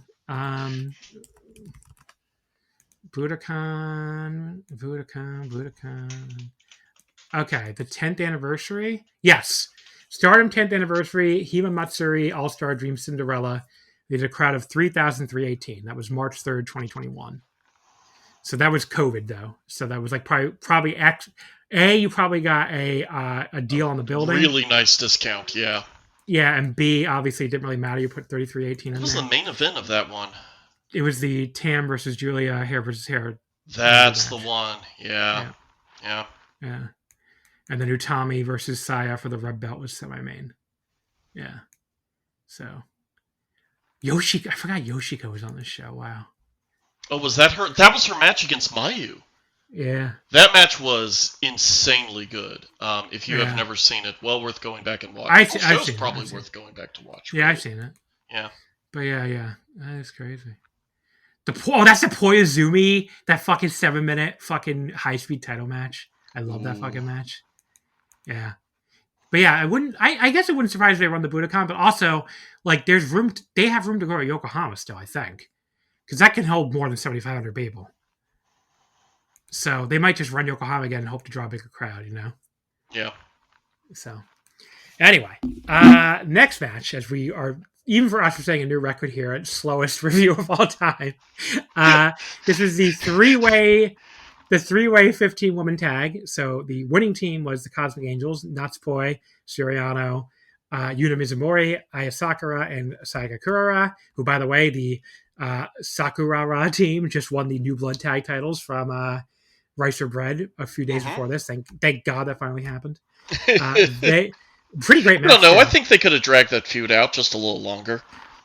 Yeah, sure. So that team won. They beat the team of God's Eye, which was Sayuri, Lady C, Ami Sourei, Hina, and Kyoka Kutatsu. And it was Ami surprisingly taking the pin from Sayuri, which they wanted to give Sayuri a big win, I guess, going into her title challenge in the show, which made sense. Yeah. And the other team not involved in the fall was the mostly Mivita Loca team, mostly Mivita Loca. Suzu Suzuki, Rina Yamashita, Itsuki Aoki, Kira Kuragane, and also then Emma Maishima. But yeah, this match went 11 minutes and 33 seconds. Poi was in one of these moods when she came out, where she was like bouncing around the ring, like she just poured a whole bag of sugar down her throat, which is the best Poi mood.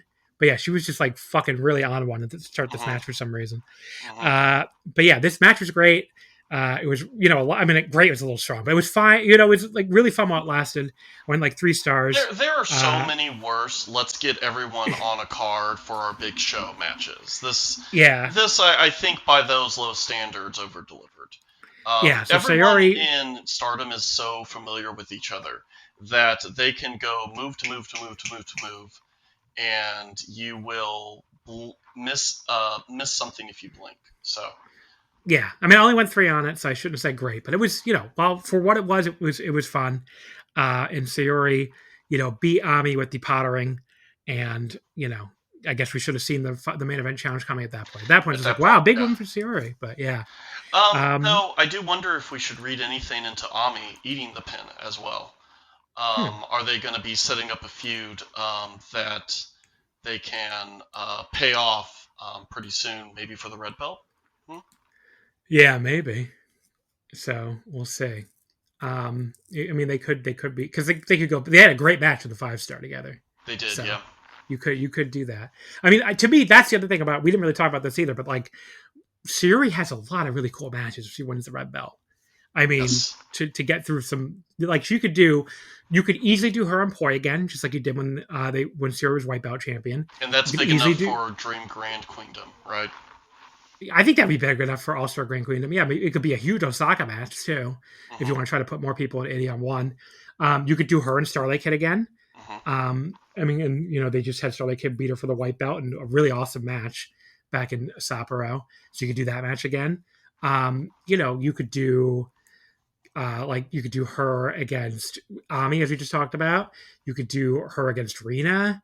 You could do her against Azumi, who I think beat her it was Azumi who beat her in the semifinals of the 5-star, I think. No, it was her. I thought Azumi was on the other side of the bracket. It was Ami. You could be right. Wasn't it? No, it wasn't Ami. Ami lost earlier. Yeah, so it was somebody beat. So maybe it was Rina that beat her in the 5-star semi. That sounds right. Yeah, Azumi beat Saya, but that was on the quarterfinal, I think. Right. So I'm trying to remember who the fuck else. No, it was Momo. It was Momo would be in the semifinal. That's right. Okay, so that also gives us another chance for Momo to challenge. Yeah, you could have Momo come back from injury and challenge. Yeah, so there's a lot of stuff set up for her. Yeah. So you could do Micah when Micah comes back. There's a lot of stuff you could do with her. Yep. But yeah, that's a good point too. After this match, Risa Sera came out and basically asked Suzuki to be her retirement opponent. That's going to happen on January 12th, the day after I leave Japan. I was like, I was bummed too. I know. I was like, why God? But it's always no matter what fucking date you pick to go home, there'll always be something cool the day after you go home. It happens every fucking trip. So. Yeah. There's always something cool the day before you get there too, because this past trip, it was that fucking Shun Skywalker produced show at Shinjuku Face I would have loved to go to. It was like the day before I got to Japan. I was like, motherfucker. Because you have to plan these trips far enough out, Yeah, where you're just guessing. You don't know for sure. Yeah, you're just guessing. Yeah. So I'm glad to see Suzuki back in a prominent spot. So, and with all the history shared between her and Rena, because they're both in prominence. They're both what? They're both in prominence. They were both in prominence. They were both promotion / unit. Yeah. Yep. Yeah. Then we had a tag match. It was sort of like a Goddesses League preview. Only one of these two teams are actually in the Goddesses. The other one's not gonna. The other one they're splitting up for the Goddesses. So the team that's going to be in it won, which was O2 line, Azumi and Miyu Hamasaki defeating Hanako and Waka. Azumi pinning Waka at 8:21 with the Azumi Sushi. Uh-huh. It's so funny that they're called O2 line. People don't know because Azumi and Miyu are both born in 2002. Which I did not know that. Oh, okay. But yeah, that makes me feel so. What is the line part, though? I think it's just a name, buddy. I don't know. All right. I mean, if there's a deeper part to the line part, I have no idea. All right. But I did not know that, though. They probably just thought it sounded cool, like many English words used in Japanese names.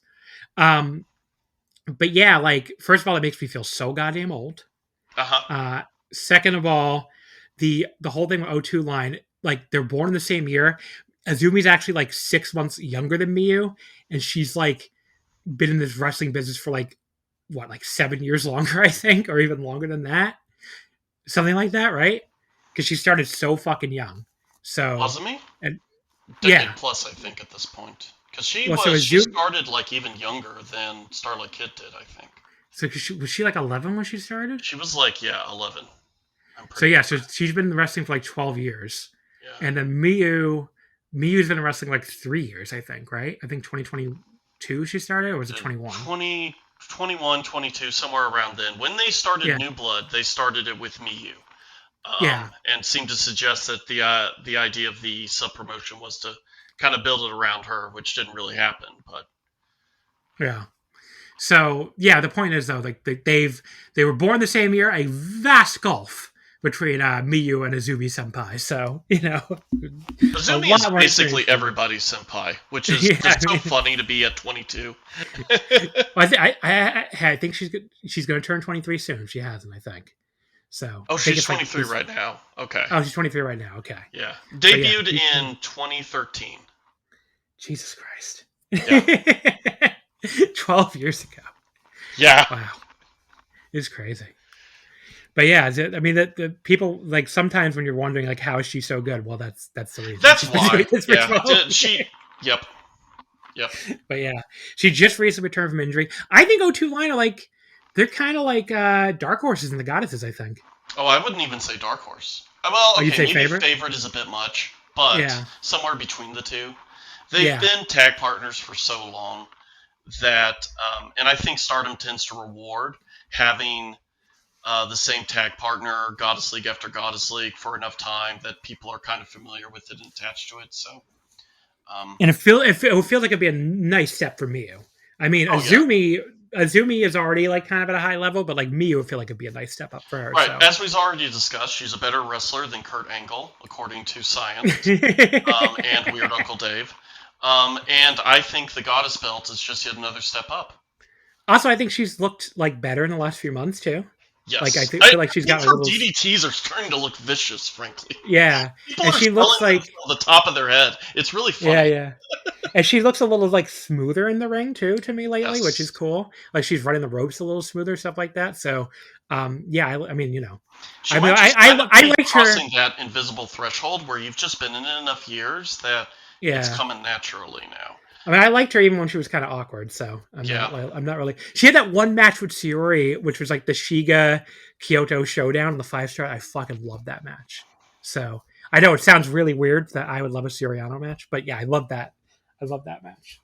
I think it took place somewhere out there too, which was cool. And the crowd, I remember being like, I think it might have been one of their hometowns. Okay. And like the crowd was like super into it, if I remember correctly. So.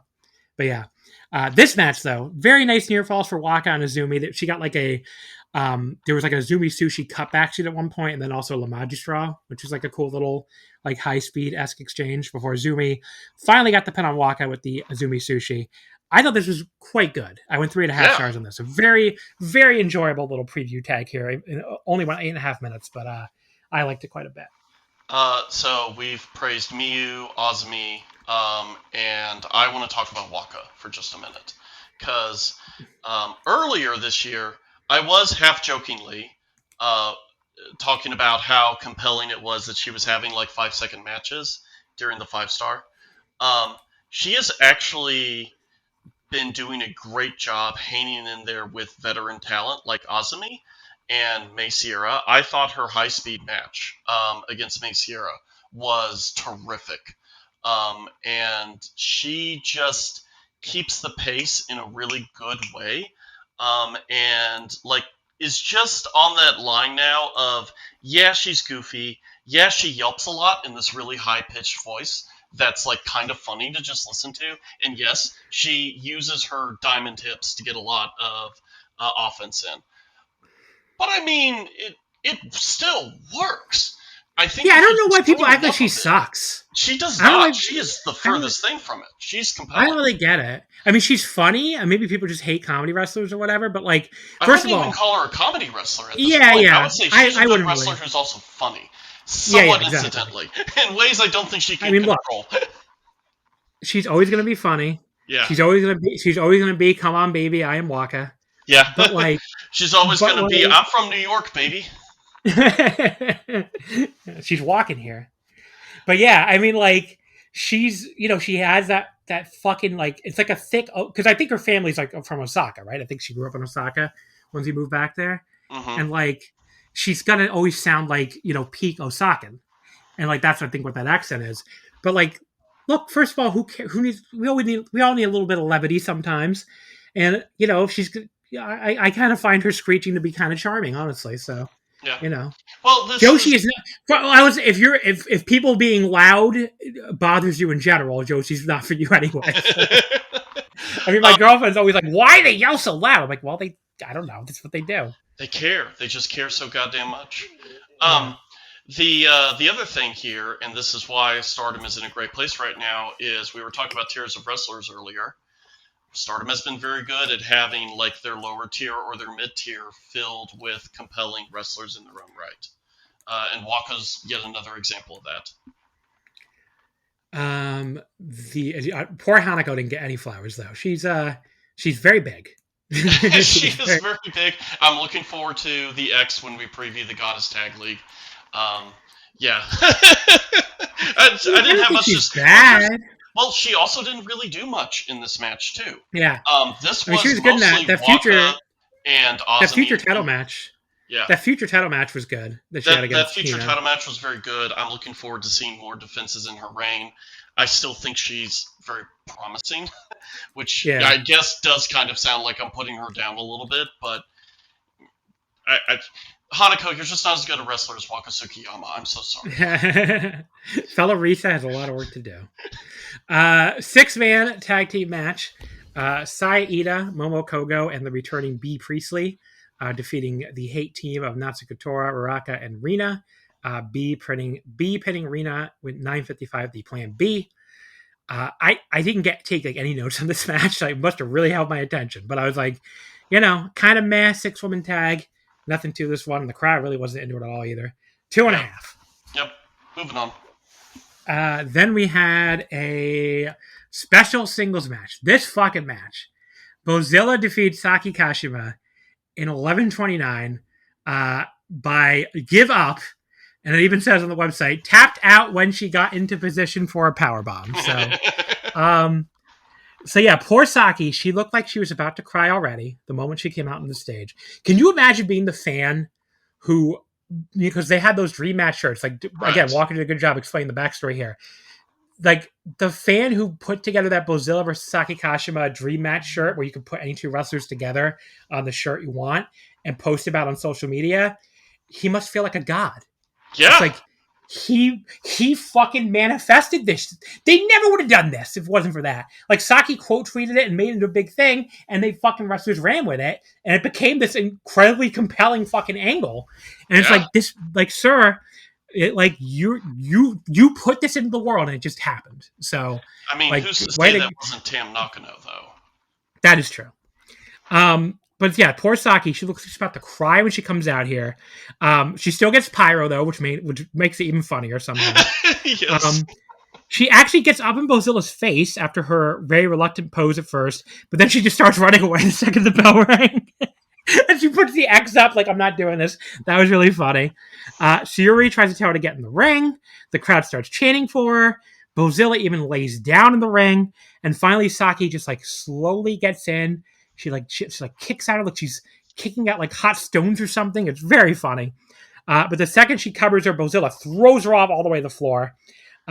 She grabs Saki out there. She's like carrying her all around ringside on her shoulders again, which is very funny. Slams her on the apron and then slams her back to the ring again.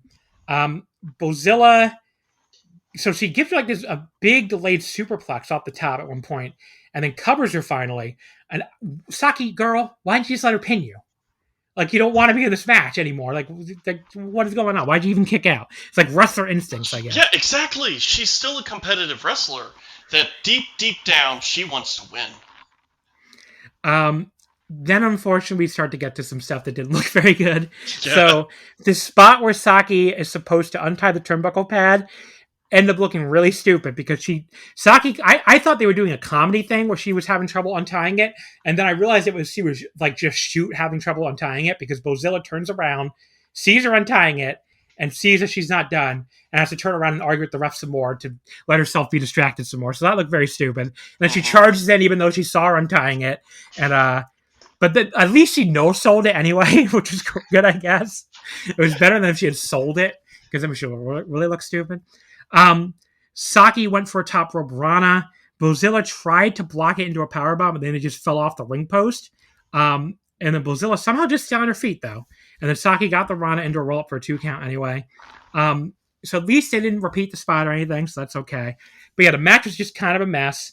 They also screwed up a reverse Rana spot, too. Yeah. I'm not sure how that's supposed to end either, though, because Bozilla just kind of gives up and just Germans her. But again, at least they didn't repeat the spot, which is the worst thing you can do. They just kind of kept powering through, and it was a charming mess, if anything. And Bozilla missed her second rope moonsault. Saki fired up by like headbutting the turnbuckle pad, which I thought was funny. She had a series of kicks, a kind of sloppy roll up out of the corner that got a 2 count. Then she low bridged to the floor, but missed a crossbody off the apron. She only got her own unit mates instead. And then Bozilla did a second rope crossbody onto all of them instead. And then, which did look impressive. Then she got Saki up in the powerbomb position, and Saki gave up out of fear. A funny ending after all that. But then Bozilla just powerbombs her anywhere, all the way to the floor under everybody out there, which is, again, very funny. Very sloppy, very weird, not very good. But I still kind of liked it somehow. I still kind of liked it. I don't know. It was charming. Yeah, I went 2 and describe it. I went 2 3/4. So I compare this though to comedy matches in DDT, which this is closest to, right? And a key difference here that makes those matches more successful in DDT is that they're much shorter. They really could have trimmed 4 or 5 minutes from it, and it would have been a more memorable match. Yeah. Brevity is the soul of wit. Exactly. Afterwards, Bozilla told Sayaka at ringside that she's next. So I guess that's yes. She also was like, "What the hell was that?" After the match, I thought was really funny. But yeah, she was just like, "What the hell was that?" Like, we're all wondering the same thing. It's delicious for multiple reasons, right?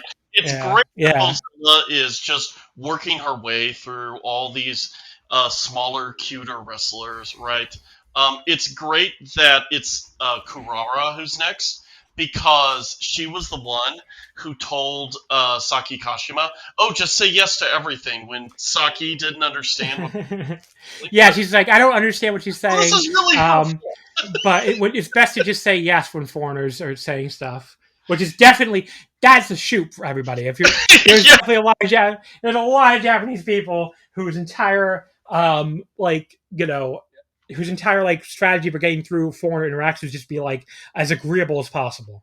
That's not just a Japanese thing either. I've noticed it a lot, just internationally. People just kind of agreeing with you and not understanding. Just, okay, yes, let's get this over with. Yeah. I'm looking forward to that. You think that's Dream Queendom? Because they have Goddess up next. So, or did they? Yeah, it could be. Well, it could be the Christmas Eve Korakuen. Oh yeah, that'd be a great place for it. Yeah. So we'll see, I guess.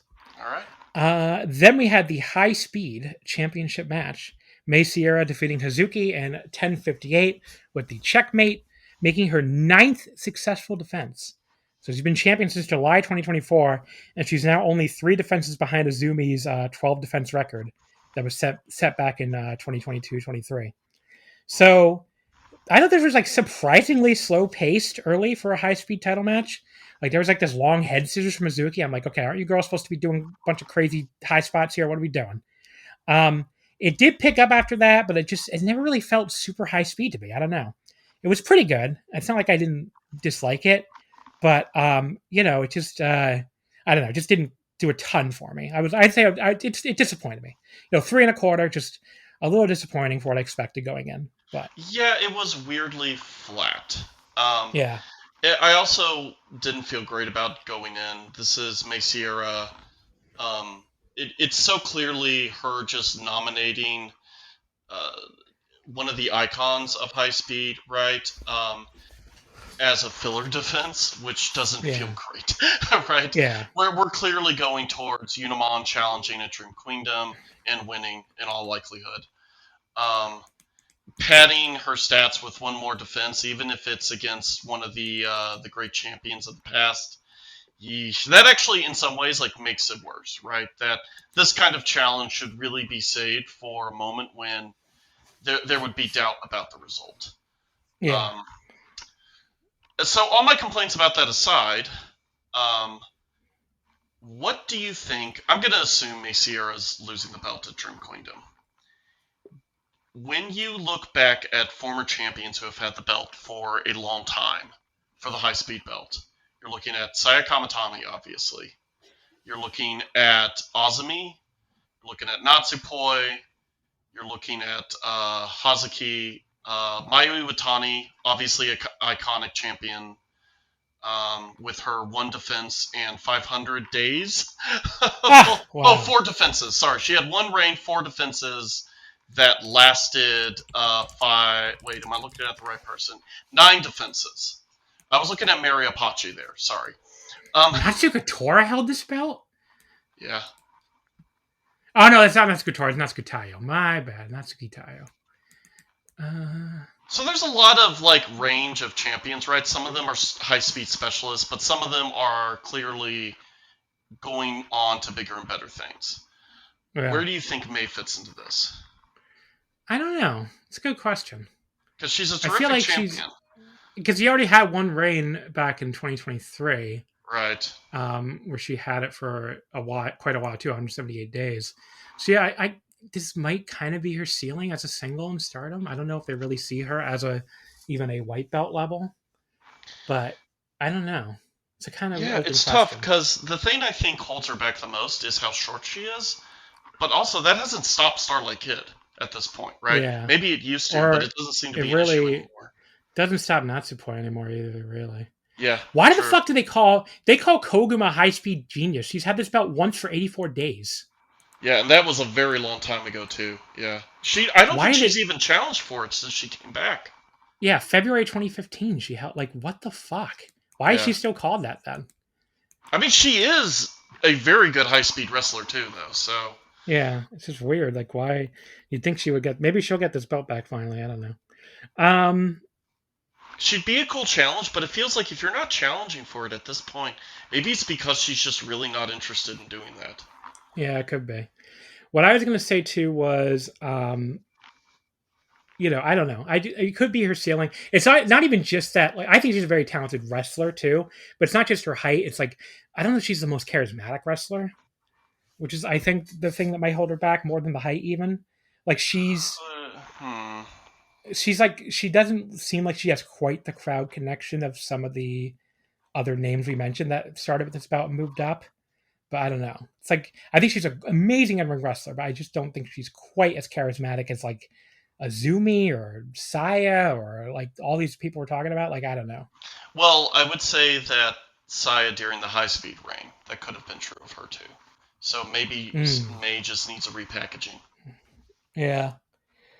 But Saya, the high speed raid at that point, she already had the white belt raid. So we already saw her be pretty charismatic. Somewhat, I didn't care for the white belt reign either. That's true. I forgot that was like the big split reign among a lot of Stardom fans. Yeah, no. Her setting the record for the white belt, God, yet another reason I really wanted to see Momo Watanabe kick her ass. She was so cute as a babyface, though. Like, you Saya look at her was? now and she look... Yeah. Like, you look at her now, she looks like a different person. So I'm just looking at these photos of her, and like, yeah, she's a very cute babyface with the brown hair and everything. Mm-hmm. But I mean, she looks like a completely different person now, obviously. But you know, she definitely has. I guess it's her appearance right now is much more of a top star look. But yeah, I mean, she definitely pops off the page a little bit more, I think. Yeah. But her white belt day, she was adorable. But yeah, what was I gonna say? Oh yeah, after the match, Hazuki challenged Mei. She's like, "Oh, you beat me for your title, the high speed title, but don't forget, I have the extremely prestigious CMLL Japan Women's title, so you have to come challenge me for that belt now, of course." And Mei was like, "How can I turn down a title shot at the incredibly prestigious CMLL Japan Women's title?" So that yes, match senpai. Thank you, senpai. Hi, Yorakonde. Okay. The Wonder Stardom title match. The Starlight Kid and Konami. Sorry, one more point before we move on. Oh. Hazuki, I thought her gear, which was, as far as I could remember, new. I thought her gear was very reminiscent of Mayu Iwatani. I don't know what to read into that, beyond just noting that I saw a lot of similarities between... Her new gear looked cool, yeah. It looked cool, too. Very but there were some similarities, and also, like, maybe the hair was supposed to be kind of similar, too. It felt like the whole look was supposed to invoke Mayu. Yeah, that's fair. Then we had the semi-main event, the Wonder of Stardom title. Konami defeats Starlight Kid in 21-15 by a referee stoppage with the final Lancer. So Starlight Kid finally fails in her 7th defense after having this belt since last December, and Konami becomes the 25th Wonder of Stardom champion. I mean, I kind of figured this was pretty likely to happen when they went back to this title match, just because they already did this back in March at the Cinderella final in the same building, in fact, and you know, Starlight Kid retained at the time, obviously. So I was like, why would you go back to it if Konami wasn't going to win? But yeah, Starlight Kid, you know, I didn't love this title change in the moment because I like Konami. It just kind of felt like a missed opportunity to put somebody like really big over with this long Starlight Kid reign. But maybe the idea is, you know, Konami's been such a thorn in Starlight Kid's side her entire life. So it makes perfect sense for her to be the one to end her big white belt reign. She also put her on the shelf with an injury, which I'm sure was a work. I'm sure she just needed time off for all these injuries she's been having all year. So, you know, who knows if we even see her during Queendom, which is kind of a bummer. But like... But it made... The ending of this kind of made it all made sense, didn't it? Yeah. That this was actually, in retrospect, her big feud this year, and it's the one she lost. And Konami, you know, I don't think she'll be a long-term white belt champion. I think, if anything, she's quite likely to drop it to like someone like Hanan or someone at Dream Queendom. Yeah. So, you know, we'll see. I mean, she's probably a perfectly fine choice for a transition champion. But I also wouldn't mind her getting like a lengthy reign. And she's never held a singles title before. Nope, this was her first one. So, yeah. She's been one of those wrestlers where I have hoped for years and years, kind of like Momo, to finally see her get that big win, get that big belt. This is not how I pictured it happening, but I'm glad it did. And yeah, I just wish it happened in a better match. It's a little. I mean, the number of belts Hate has is a little extreme though, but there's that too. Because they have the red and the white, they have the goddesses and the artist, which Konami's also one of the artist champions, and even that's New Japan Strong Women's title. So the only titles they don't have right now are the IWGP, the High Speed, and I guess the New Blood tag titles. You want to count that? So yeah, but yeah, this match was, you know, it was a great match. I mean, it's definitely a match of the show. I thought Konami, she had softened up Starlight Kid's arm with a chair attack going in, so of course she goes after it almost immediately. this was, I thought, where I also thought Walker sounded like he was losing his voice a little bit here, unfortunately. Yeah. I'm like, this man needs a second chair. Again, I am available, Walker. If you need me for a specific number of dates in late December, early January, just give me a call.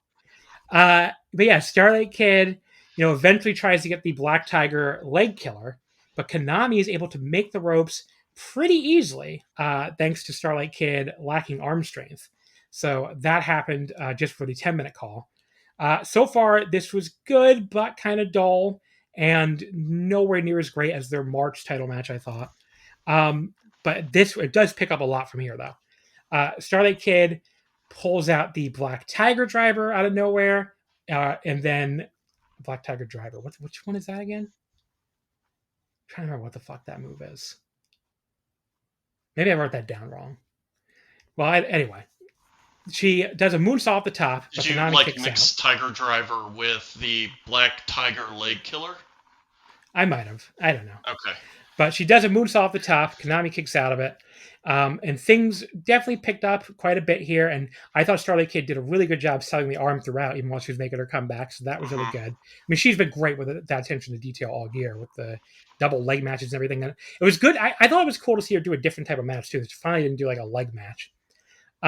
She's been doing a lot of those lately. One thing I loved about this is that Konami was kind of the first opponent of hers to say, all right, if you're going to try and attack my fucking leg again, I'm going to break your arm this time.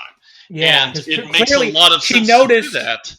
Because she noticed that the going after Starlight Kid's leg thing, everyone has tried that already. It did not work. And it didn't work. So go after the arm, and that also makes it harder for her to do the Black Tiger leg killer because she uses that arm to hold the leg over the neck. So like Saori tried it. Saori tried it, and then Tomoka Inaba tried it too. Actually, it worked for Inaba, and then didn't work for Inaba because it worked for the 5-star, and then didn't work for in the white belt match. But yeah, Konami nearly chokes her out again, like she did back in the Artist title match. Then she drops her out of head with a sleeper suplex, and then gets the buzzsaw kick for a 2 count. When Starlight Kid kicks out, Konami goes right back to the arm again, but Starlight Kid is able to escape her hold and then hit a tiger suplex for her own 2 count. That left both girls down at the 15-minute call. Starlight Kid hit a moonsault on the legs, goes back to the Black Tiger leg killer, so I guess that is what I meant to write down before. She even managed to lift her off the mat momentarily, but then Konami gets the black spray and sprays her with it, and it was kind of weird that Barb caught her doing that and took it away, but didn't DQ her. Really took me out of the match. Like, we've talked about cheating before, and I've said for a while, it's not the cheating, it's the execution of the cheating that makes the difference. This didn't work because there's no reason for Barb to let the match to continue once he's very obviously seen her with the spray can in her hand. Konami then hits her in the arm with the Wonder Belt, the white belt, and then gets a half Nelson suplex for a 2 count. Then goes right back to the arm again. Starlight Kid manages to schoolboy her out of the arm lock after a long struggle, but Konami hits another buzzsaw kick just after the 20-minute call, followed by a second one. She goes for the cover, but Starlight Kid kicks out at 1. That was awesome. But then Konami punk kicks her, puts her in the final Lancer, I forget, it's like more of a stretch compared to the Triangle Lancer. And Starlight Kid wouldn't submit, but she goes out and Barb stops the match, and that gives Konami her first submitted. Ever. Oh, she did verbally submit? Yeah. No, it says referee stoppage. I thought that means the referee stopped it. I don't think that means maybe I thought I heard her say it, so that could just be me, though. Yeah, well, either way. But yeah, this was Konami's 6th try challenging for the white belt. So she finally got down her 6th try. Her first one was all the way back in March 2017, so 8 years ago, almost 9 years ago now. Wow, against Kairi?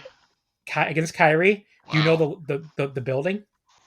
Was it in Shinjuku Face or something? No, it was even worse. It was Shinkiba. Oh, wow.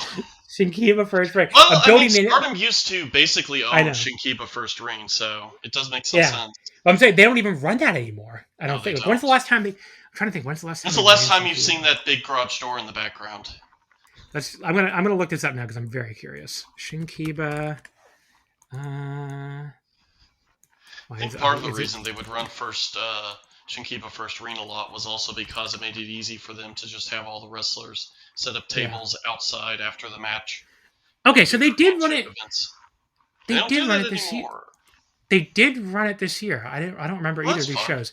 They ran it May 9th for a New Blood show. So they ran it for that, and then all the way back January 23rd during the New Year unit competition, they ran it. So that was the Neo Genesis versus Enex's V show. So I don't. Maybe I missed the New Blood. Maybe I would have missed the New Blood show, but I definitely watched this show because I watched all the New Year unit stuff. So yeah, they did run it twice this year. Before that, they hadn't run it since 2021 though. So that's probably what I'm thinking of. So they ran it twice this year. Before that, the last time they ran it was March 2021. So yeah, it's not, and I don't think it's on the schedule for anything coming up either. So, but yeah, I guess we'll see. But there was like a 4-year gap. They did run it twice this year, but they used to run it, like you said, if you scroll down, I mean, they used to run it like a lot. That's like where they started. I'm pretty sure. Practically every month they would run it, like multiple times per month. So, Stardom Idols 3rd. The barbed wire.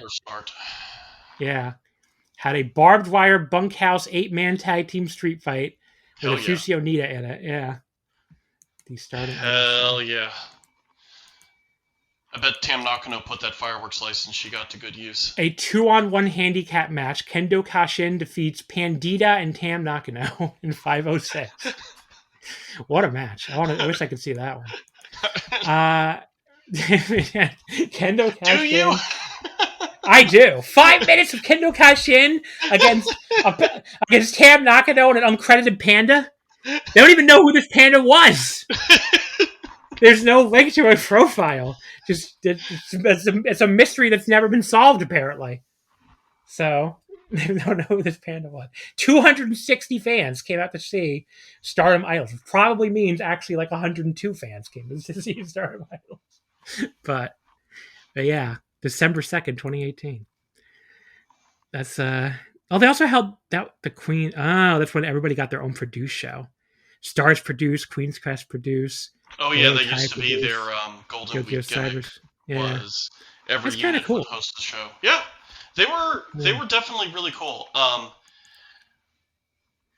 Kind of wish they would do that again. It's a good gimmick. Could be something to like fill time during like the summer months just before the 5-star.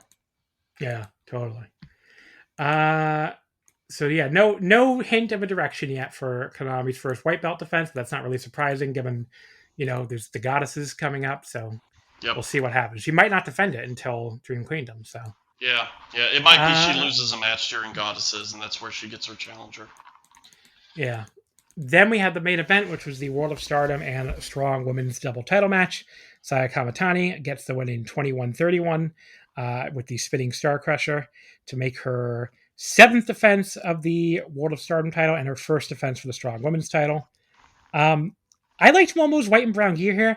Was it the same gear she was wearing for the 5-star final? I can't remember. Okay. I thought it was, but I just want to make sure. She has a little yellow heart in her butt. It's kind of cute. Little yellow heart. So that detail I don't remember, but I did like the Oita tie in gold on her knee pads. Not Oita tie, sorry. Hate. The hate, yeah, hate. Yeah. Saya and Momo threw each other to chairs at ringside, you'd expect. Momo kicked the crap out of Saya in the corner. That was kind of cool. But up to that point, the match really wasn't doing a ton for me. Oh, did I say my rating on the Wipeout match was 4 stars flat, by the way? I don't think I said that. So, still a great match. Not one of Starlight Kid's best white belt matches for me in this rating, though. But yeah, 4 stars for that match. Anyway, so this one, I thought this match, especially for a while, was good but very slow. And that was kind of one of the reasons why I wasn't super into it. Momo used the bat to knock Saya's ankles out from her under the apron. But Saya, I don't know, I thought it was weird because she barely sold it. She got right back up for a forearm exchange. So I was like, what was the point of hitting her with a bat if she was just going to get right back up and start throwing forearms? That was very weird. Momo eventually hit the bastard driver out in the apron, but it did look kind of very low impact, which unfortunately that can happen with that move because you're trying not to kill the other person. She goes for the Peach Sunrise suplex or whatever the fuck it's called, but Saya escapes it and then hits this enormous leaping Rana that just sent Momo, they're on the apron at this point, so he sends her all the way off the apron to the floor. That spot fucking rocked. That was probably the coolest spot of the whole match, definitely up to that point. Momo gets the bat, uses it on Saya again back in the ring a bit later, then hits another bastard driver for a 2 count. They traded flash cradles for 2 counts after Saya escaped the Pete Sunrise again. Then Momo hit yet another bastard driver, which was the best one of the match so far. That got a near fall. Momo again went for Pete Sunrise, but Saya lands on her feet and hits an enziguri. They traded more strikes, including this super stiff high kick to the head from Momo. That was very cool. But Saya then does that cool, like, schoolboy roll through into the blue thunder bomb she does now. That got a 2 count. She hits the Kamigoe and the Star Crusher, but Momo rolls her up right out of the pin with a cutback for a 2 count, and then hit the buzzsaw kick and a punk kick, followed by the Pete Sunrise for 2. This spot, I don't know. Because then she hits another Pete Sunrise, Saya kicks out again. This sequence felt a little weird to me, because it's like, so Saya hits the move. You'll see wrestlers no-sell big finishers and stuff, but usually they collapse after that. Momo, like, so it's more like a delayed sell. Momo just kind of straight up no-sold her big finishing combo and just went right back to doing, like, tons of moves. So that was kind of weird to me. I think that also reflected, like, a problem in the match in general, which was, like, it was tough to get a sense of momentum in the match. Yeah. You'll get to it, but, like, why exactly did Saya win this? Like, what was the story of the match that led to Saya Kamitani? It was kind of just like she hit her. It was like, this was very much, in a way, kind of a moves match. If moves, you mean strikes and hitting each other really hard for the most part.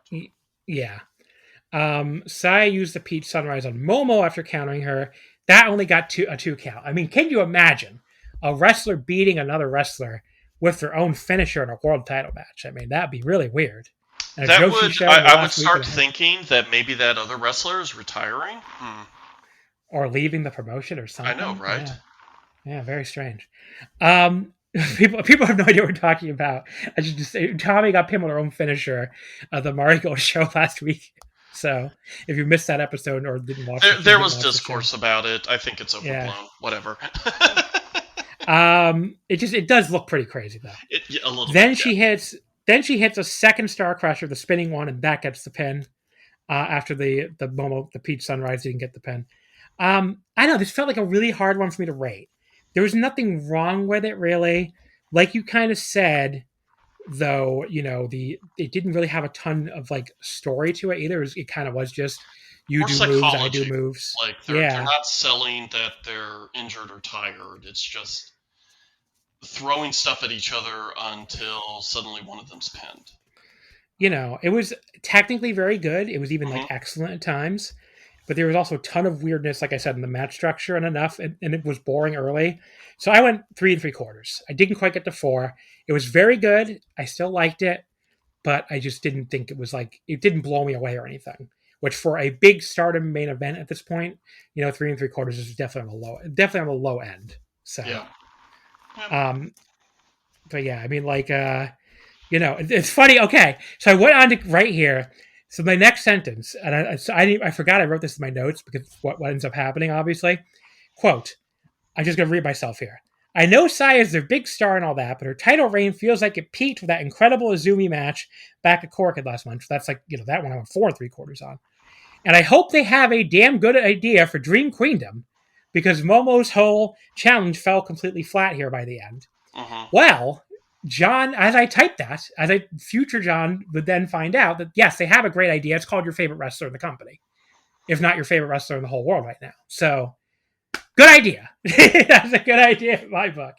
Yes, that would be an example of a good idea for Dream Queendom. So, now, if only someone had broken down in extensive, excruciating detail why this is a good idea for Dream Queendom, how this compares to Dream Kingdom title challenges in the past, maybe discuss some of the nuances of the feud over the years, how it compares to feuds in the past. Yeah, I think we did do that already. That's true. Oh, so we don't have to do that again. Yeah. So there's no Momo turn afterward. Instead, Saori and Saori Anou each came out. When Saori came out, I was like thinking, I'm like, that's interesting.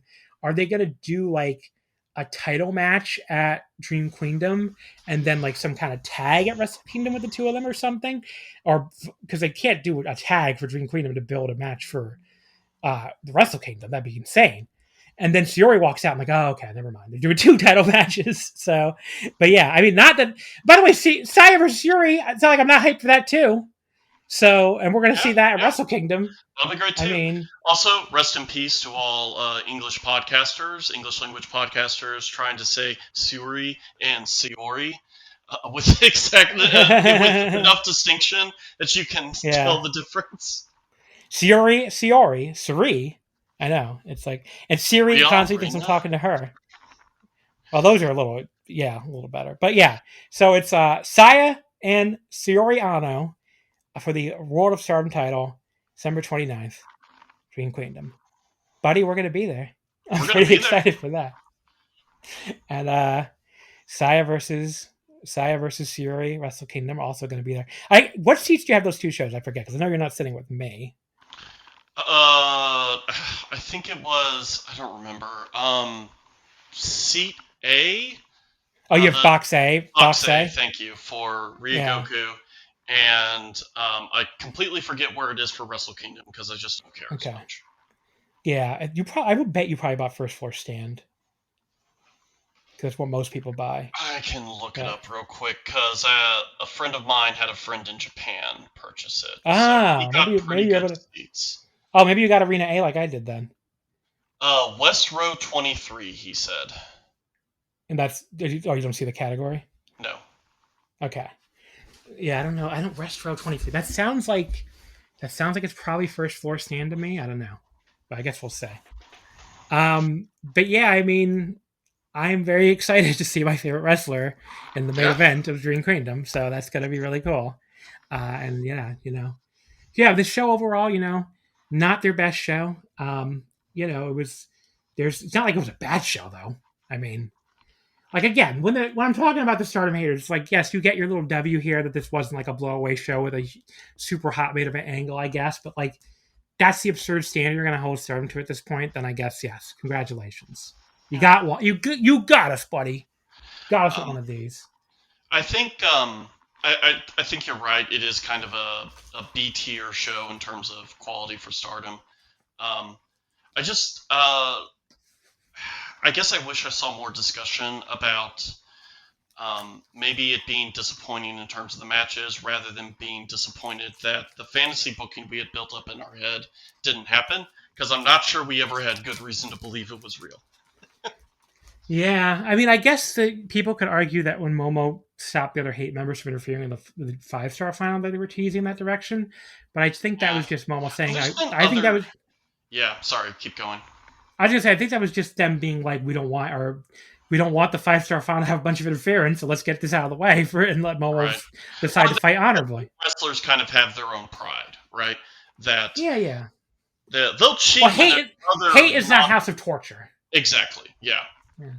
They're not leaning into being scumbags. They're just scumbags by coincidence, who just do that as part of winning their matches. Yeah, like Saya, Saya beats everybody clean. So, or relatively clean at least. But yeah, I mean, it was a fine little show, wasn't it? Definitely not a show that bothered me or anything. There's still matches I liked. So, Yep. I'm not gonna let the Stardom haters have this. You know what? You're taking the L. This was perfectly fine for a beat show. Not show of the week, though. We'll talk about that later. No, definitely not show of the week. Yeah, the show of the week was a show we'll get to soon. Well, not soon, but... Not soon. 4 or 5 hours from now. Look, we really got to break down what has happened in New Japan recently, so... But first, the Stardom Goddesses Tag League. So we have 2 blocks. That kicks off in a couple days, November 7th. John, I forgot I said we were doing this too, and I went, fuck. We'll do it quickly. I just want to quickly... No, let's not do it quickly. I have all kinds of thoughts about this. Okay. I mean, we're going to cover it on this podcast, so that's the only one of the tag leagues that we're going to get daily coverage of on this podcast throughout the next month. So that's the one I'm going to do. I'm not going to do New Japan. I'm not going to do All Japan. But I'm going to do Stardom. So it kicks off November 7th at Korakuen Hall. It runs until November 30th at the Hamamatsu City General Exhibition Hall. The 2 blocks, there are 2 blocks of 8 teams, and the top 3 move on. You have to win your block to get a bye to the semifinal. and they're doing a simpler format where it's not crossing over, so it's just red. The red second place faces the red third place again, and the winner of that faces the red first place, and vice versa for blue. And the two block winners face each other. I don't like that format as much though, because I don't like seeing like just automatic rematches in the blocks. Like I like it better when they cross over, but like we do with the 5-star. The Red Goddesses teams are, of course, the current Goddess of Stardom Tag Champions, BMI 2000, Natsukatora and Raka. We have the team of Natsupoi and Saori Anou, who should win this, even though I would personally have them win, even though Saori is already in the Dream Queendom main, because I think they should win everything. So just give Natsu and Saori this too. Why not? Yuna Mizumori and Mei Seira, interesting team. So they're the team of High Speed Challenger and Champion teaming up. It's basically because there's Cosmic Angels have 5 people, so they have an odd number, and Yuna's the odd girl out here with the other 2 established teams. And Cosmic Angels normally doesn't have an odd number, but Starlight Kid is not going to be in this tournament because she's out right now. So they also have an odd number for this tournament. So Mei Seira is going to team here with Yuna. We have Hina and Rana Yagami. That's a cool team from God's Eye. We have the team of Rion and Waka Tsukiyama. So no rice or bread. We split them up, and Waka's going to team up with Rion instead to form a tiny team. A very tiny wrestling. The twerpiest team to ever twerp. Also, I'm kind of excited for them, honestly. I am too. Also, Wikipedia has their team name listed as Reckless Fantasy. What? Reckless Fantasy? Citation needed. Well, Waka's name isn't Waka like Moonlight Fantasy or some shit? Yes, that is her like ring nickname. Yes. But what the fuck is Rion's? Rion is Reckless? Brother, I don't know why they sound like the title of a romance novel, but that's what Wikipedia says. Reckless Fantasy sounds like it could be the title of a softcore porn. Like one of those things you go into the booth to watch is in Yakuza 0. But yeah, Bozilla and Akira Kirogane. That's a cool team. Yes, that's a fun team. It's like the Akira and her big monster friend. Hazuki and Koguma. So that's because that's just normal Fukuoka Double Crazy. What the fuck am I talking about? And then Saori and Miku Kanoe. And that rounds out your Red Goddess team. So yes, Saori is at this, teaming up with Miku Kanoe. I think this is a good little block. The blue block has a little. Actually, no. You know what? These blocks are pretty well balanced. I like a bunch of teams in both blocks. So yeah, I'd agree. Yeah, I mean, there's I don't. If blue might look a little more like balanced from like a kayfabe standpoint, where it feels like people can beat more people, where it feels like Rion and Waka are going to lose a lot. Bozilla and Akira are probably going to lose a lot too because Akira can cake pins. Hina and Rana might lose quite a bit. Like it feels pretty obvious to me the top 3 teams here, which is going to be, I think Tor and Raka, obviously they're the champions. They'll move on. I think Poi and Suri will still move on, even though they're not going to win since Suri still already has her Dream Queendom match. And I think Fukuoka Double Crazy will probably move on. Yeah, that makes sense. Like Saori, I guess outside chance for the Saori team, but she also has like a rookie, like not quite a rookie, but like someone who can lose a lot of falls with her. Outside chance for Saori's team, and Yuna and Mei, I think, also has an outside chance. Yeah, maybe Hina and Rana if they want to elevate them both. I can see that. Yeah. Yeah. Like Hina's just clearly felt elevated. She's the senior on the team there, and I think it would make sense. But yeah, to me, like but when you have 3 teams that all look pretty solid picks to move on now. So I am kind of disappointed that it's not Rana Yagami and sorry, I forget which Iroha sister it is. Tomoka. Tomoka, thank you. Because they've tagged together quite a bit during some of the undercard, and I just think they're really cool together. Well, the Inaba sisters, I assume isn't probably a school thing for Azusa. Isn't she still in school? Possibly. I don't know how. I don't remember how old they are. Well, Azusa Inaba is definitely like either 17 or just turned 18. Okay, so but she's still 17. She doesn't even turn 18 until they might. 29. And although wait, wasn't she in the 5-star? Oh, that's in the summer, duh. It's in the summer. Yeah. So it's probably a school thing for Azusa. Tomoka, maybe she couldn't miss that many JTO dates or something. Maybe. I don't Yep, I don't know. I am physically shrugging Yeah. over here, as you can see. know. The Blue Goddesses League. This is the Blue Goddesses block. Saya Ida and B Priestley. Still no sign of Hanan. She's still out injured. So yeah, we get Saya, Ida, and B instead. The new blood tag champs, Sakurara, Aya Sakura, and Saya Kakurara. Sayuri and Saki Kashiba, always a hilarious team. Yes. Ami Sourei and Lady. What do you think is that name? Anacon? What does that mean? Anacon. It is another Wikipedia has this listed as their team name together. Anacon. So I don't know if it's weird, if it's real. Anecon. Oh, Anacon. Anacon. I don't know off the top of my head what that would mean. I mean, con might be like complex in Japanese, like which is like some. Oh, could it be like sister complex? No. Isn't Ane like sister? Nicole, what are you saying? Isn't it like Oni-chan or something? No, well, there's like a million ways to say men and women in Japanese, so I could have sworn Ane is like sister. Okay. Let me say. It's one of the ways to say sister. Yes, Ane is older sister. Not going crazy. So maybe it's like having a complex relationship with your older sister who's supposed to protect you from all the bullies. Yeah, or like or like being really into your older sister, probably more like. But that's not really Saki's relationship with Siri, right? Like she specifically joined God's Eye because she was scared of what hate would do to her. Well, that's what I'm saying. She's loved Siri and she loves like using her to protect her. Yeah. So maybe that's why. That's what I think we solved this mystery. I think that's it. Probably. Okay. Then we have Ami Sourei and Lady C, the Reiwa Tokyo Towers. I always want to say Reiwa Twin Towers. We have Hanako and X. So could be Xena, could be Micah, could be fucking Risa Sarah for all we know. Who the fuck knows? Do we get the Risa Sarah and fellow Risa Dream Team? That would be funny, but also probably kind of sad to watch. Yeah, probably. O2 Line, Azumi Miyu Hamasaki, Su Suzuki and Rina Yamashita, and finally Konami and Rina. So the Hate Cyber Squad team there. Yeah, so it's like this block to me is a little more wide open. Like I think if I had to guess who's going to move on, O2 Line I think has a good. I think O2 Line will move on. I think they have an outside chance to win the whole tournament, but I think they will move on. Then it's like Suzu and Rina, I think, have a good shot. Konami and Rina have an outside shot.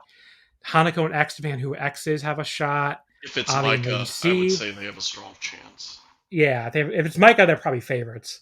Ami and Lady C have a decent shot. Sayuri and Saki, they probably have no shot. The other three teams probably have no shot. Maybe Saida beat Priestley. I don't know. I kind of doubt it though. Yeah. So three to come out of this. O2 Line, Suzu and Rina maybe, because I don't really see who's taking falls there. Yeah. I think Suzu would take the falls. Yeah, and then maybe Hanako and X if it's Micah, maybe Tokyo Towers, maybe Konami Rina. There's a lot of possibilities for the third team there, I think. Yeah, O2 Line and Suzu and Rina feel like the most likely two to me. So, who do you think would be a compelling white belt challenger coming out of this? Well, I kind of think it's going to be Hanan anyway. I think they're just not going to set up a white belt challenger in the tournament. Okay. Because remember, didn't Konami beat the fuck out of Hanan and like send her packing? I think Walker was saying that Konami injured her, so that seems to be the storyline they're pushing. Because that was like they had that artist title match, and I think Konami injured Hanan at the end of that. Yeah. So I think Hanan's going to come back for revenge and get the white belt shot. That'd be my guess. Okay. But yeah, we'll see. So the tournament kicks off this Friday, which again, by the time any of you listen to it, will be coming up or have already happened. But yeah, Korakuen Hall. So the Saya Kamitani, by the way, who's not in the tournament, she will be on that show. She's facing Kiko for Saya in a singles match. Momo Kogo, also not in the tournament. She'll face Emma Maishima in a singles match. There's an 8-woman tag. We'll find out Hanako's X, even though they don't have a tournament match here. So it's Hanako, X, Waka, and Rion. against Ami, Lady C, Bozilla, and Akira. Then we got the first tournament matches. So in the blue block, we have Sayuri and Saki against Suzu and Rina. Aya Sakura and Sayaka Kurara against Konami and Rina. That could be really good. Saya Ida and B Priestley against O2 Line, Azumi and Miyu. Then the red block, Yuna Mizumori and Mei Seira against Sari and Miku. Natsupoi and Sayuri against Fukuoka Double Crazy. That's a cool match. And then Hina and Rana against Natsukatora and Ruaka. So, yeah, I mean, pretty good lineup for the opening quarter. Hina and Rana might win that, actually. It's Yeah, like a they shock could. way to start the tournament. I can see that. The other two shows are Saturday in Gunma and Sunday in this weekend. Sunday in Nagano. I won't go through the whole cards, but like the annoying fucking thing about those shows is they're both at a perfect fucking time for us in America now, especially with it being 2 hours behind, or being 14 hours behind Japan instead of 13, because they're 1 o'clock starts, so they would be 11 p.m. starts here on the East Coast, but they're fucking VOD. I was like, go fuck yourselves when I saw that. I was like, God damn it. Because I would have watched both those shows live for sure, but what are you going to do? But yeah, I mean, those two shows are both this weekend, and then those are the first three we'll talk about on next week's episode.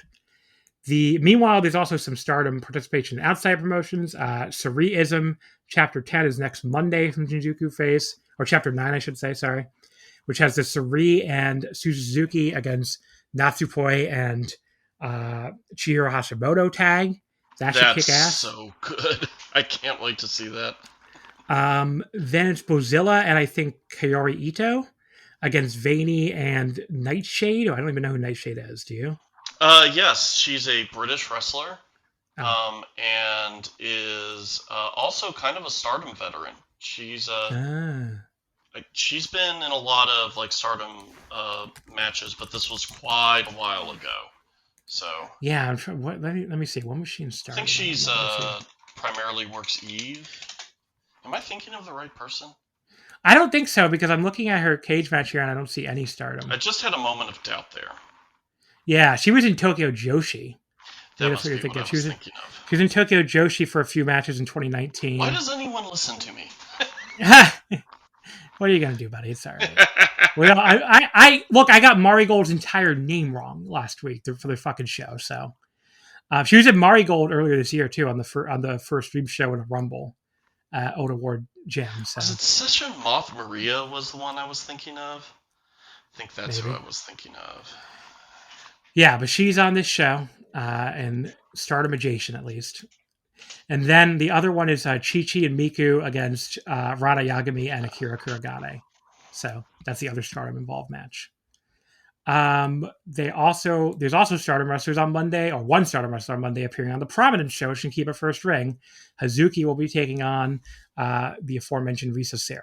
So there you go. Some Stardom in the news, everybody. All right, folks. So a little pause there as we took a break for a second after two hours on Stardom as usual.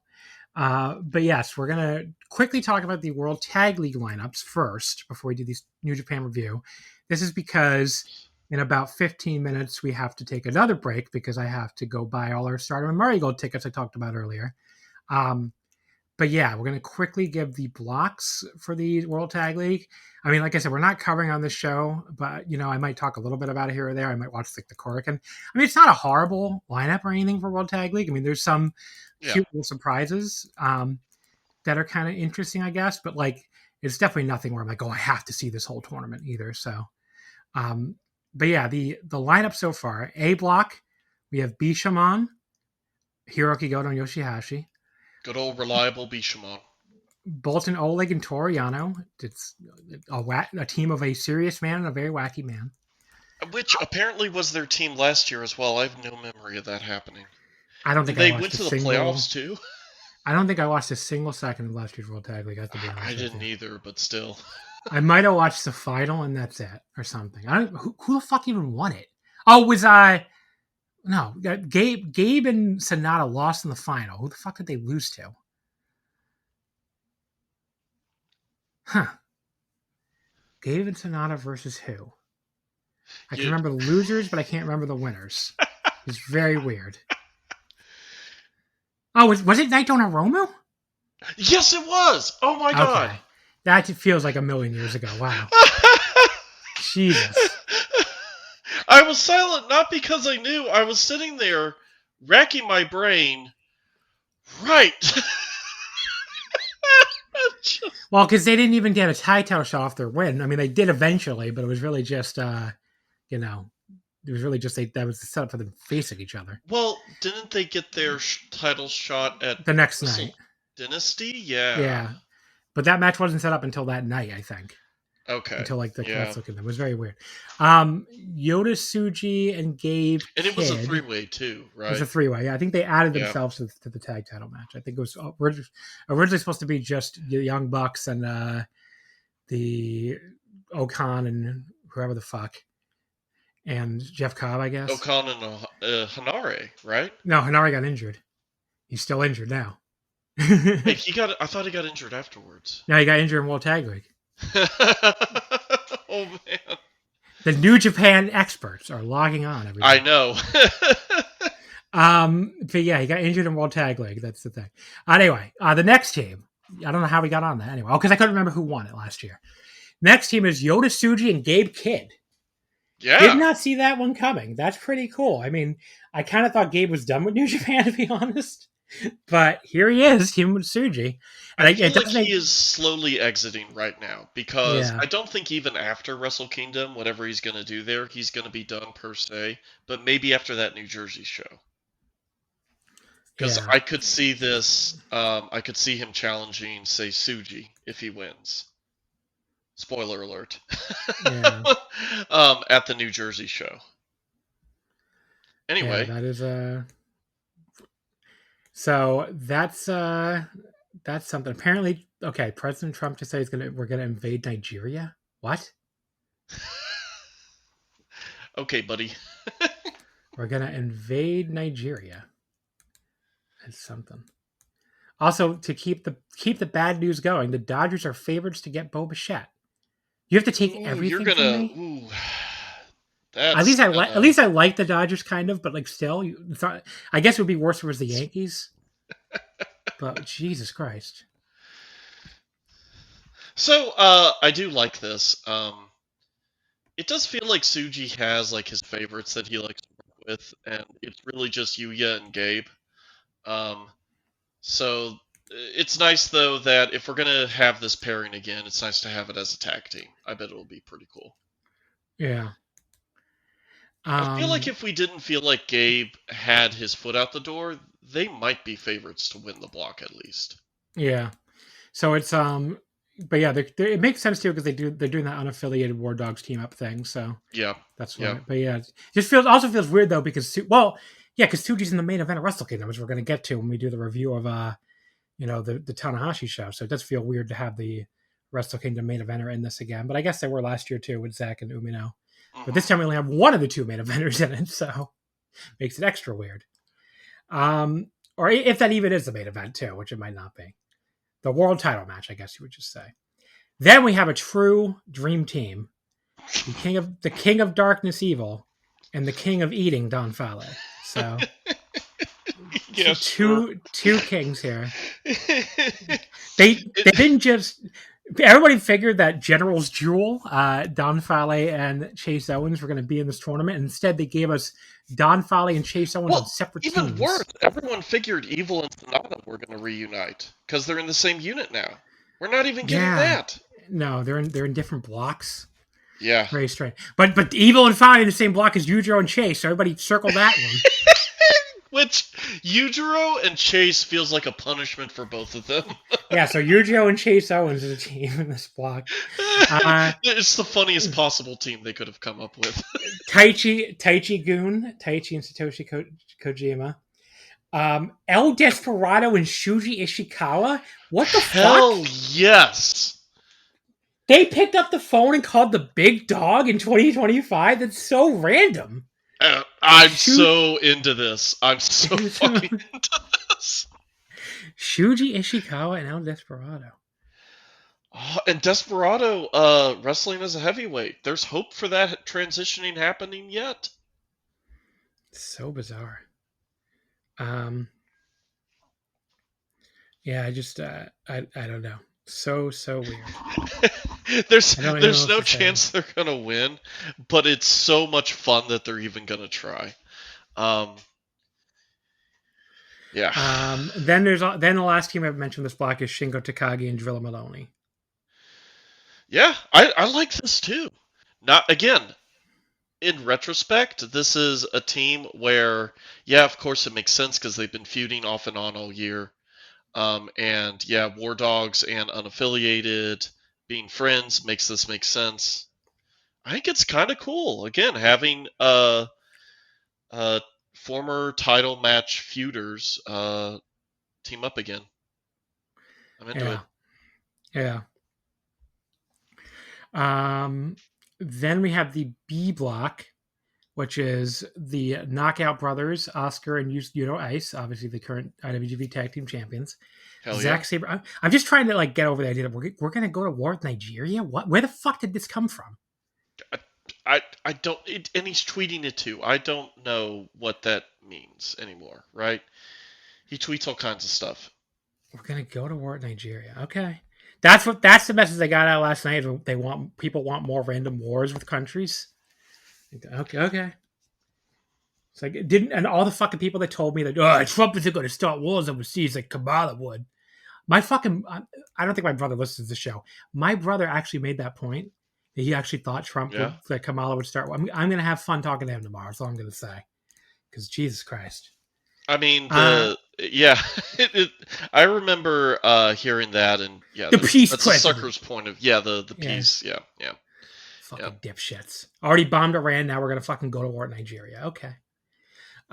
Zack Sabre Jr. A lot of politics on the show. This is the weirdest way for me to find out we're going to war with Nigeria. Is this guy told me while I was recording a podcast with him. It's not about politics, no. While we were previewing World Tag League of all things. Zack, I just came up on the Voice of Wrestling. I found out from Voices of Wrestling writer Sean Sedor because it was in the Voice of Wrestling Slack and it popped up on this. I was like, okay. Apparently, Trump's exact quote was, "We're going to do things in Nigeria that Nigeria is not going to be happy about. Guns a-blazing." Like, we live in the stupidest country that has ever existed in human history. You would never convince me that anything could be stupider than 2025 America. There have been worse countries, but there's never been a stupider country. Anyway, Zack Sabre Jr. and Ryohei Oiwa is the next team in the World Tag League. That's a cool tag team. I'm into that. Monster Sauce, Alexander and Lance Archer. They're nice surprise, right? Because I had kind of, I don't know, I assumed they were done. Neither of them had shown up at all in New Japan over the past year, right? Yeah. 2 years. Oh wow, it's their first entry in 2 years. Yeah. That's really cool. I'm into them. Zayn is weirdly popular in Japan too. He is, isn't he? And there's a Taco Bell inside the Tokyo Dome, so if he gets a Wrestle Kingdom match, he can do a special promo at the Taco Bell in the Tokyo Dome. Can you imagine being in Japan eating a Taco Bell? I know people have done it. If there's a special Alex Zane burrito, I'll order the special Alex Zane burrito. Yeah, I guess I tried the fries at McDonald's once in Japan to see if they tasted differently. Now I think about it, they do taste a little different. Actually, they taste less greasy or something. Maybe they just actually clean the oil out more often. But yeah, but other than that, I know it's not like I eat Japanese McDonald's. So, and they actually do have different menu items and stuff too. But yeah, it's not. Yeah, I'm in Japan. I want if I want fast food, I want Tori Kizoku or something. So, I know you don't care, but we have 10 minutes and not that much to discuss here, so I'm going to sidetrack us for just a minute to talk about the current Street Fighter crossover with McDonald's. Have you seen this? No. Street Burger? I have not seen this. Street Burger, they've been doing a lot of promotions and crossovers of Street Fighter 6 for this, and that also means that I get to see the delicious menu items that they're having us in America vote on for which is the best street burger for burgers that they're selling only in Japan. And these burgers sound really tasty. It's like a teriyaki chicken burger. And what were some of the other ones? Hang on a minute. Compelling audio while I Google. Oh, and it's also tied to like special colors for characters too that you have to unlock. Yeah, if you want like a nice yellow Akuma, a yellow and red Akuma, make him look like a Ronald McDonald. Mm-hmm. Yeah. Yeah, that's interesting. That is not remotely interesting to you, is it? All right, World Tag League. You know what is interesting to you? Hiroshi Tanahashi and El Phantasmo. My favorite team. Oh, God. Thank God I'm not going to watch most of this tournament, I guess. But yeah, let's see. The next team... I guess everyone has stopped feeling bad for El Phantasmo getting cancer at this point, right? He just doesn't... That just isn't calculated anymore in anyone's opinion of him. Because it was that was several months ago. You don't get that sympathy anymore, and we're just bored with you as a wrestler.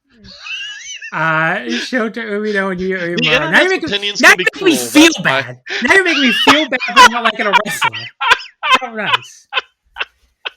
I don't want the guy to have cancer again. I just want him to go sign with a promotion I never watched, like AEW. He can go win their new title, which, by the way, yes, I'm not joking. AEW announced tonight they're introducing another men's singles title. So Really? What's the gimmick? Okay, it's going to be called the AEW National Title, and apparently the gimmick is going to be defended overseas and in other promotions, like in indies and stuff. Which was, you might remember, was the original. Yeah, that was the Intercontinental. No, the international. Which that lasted for like a month. Like Pac defended it in Europe and England a couple times, and it never happened again, basically. So I don't know why they think it's going to be so different this time. Okay, odds we see a title match for that belt at Wrestle Kingdom. I don't know, probably low. Hopefully low. But yeah, they're low because there's not going to be enough room on Wrestle Kingdom. Oh, that's right. Yeah, because they're going to have to go shorter for the television, right? Well, they could do like dark matches, right? They could have. Well, the Rambo takes up the whole dark match period, pretty much. This is a reminder. Oh, the thing is reminding sternum me. I put the What? Okay, I should have let Alexa read this. The sternum cork and tickets are going on sale. That's what Alexa got. Instead of Stardom, she heard the sternum cork and tickets are going on sale. So good to know. All right, so I got to get through this quick. But yes, the AEW national title, the unified 2 main card titles. There's going to be another one now. And ELP, you should go to AEW and go win it, buddy. Knock yourself out. Shota Umino and Yuya Uemura, obviously a great team, probably easily the favorites.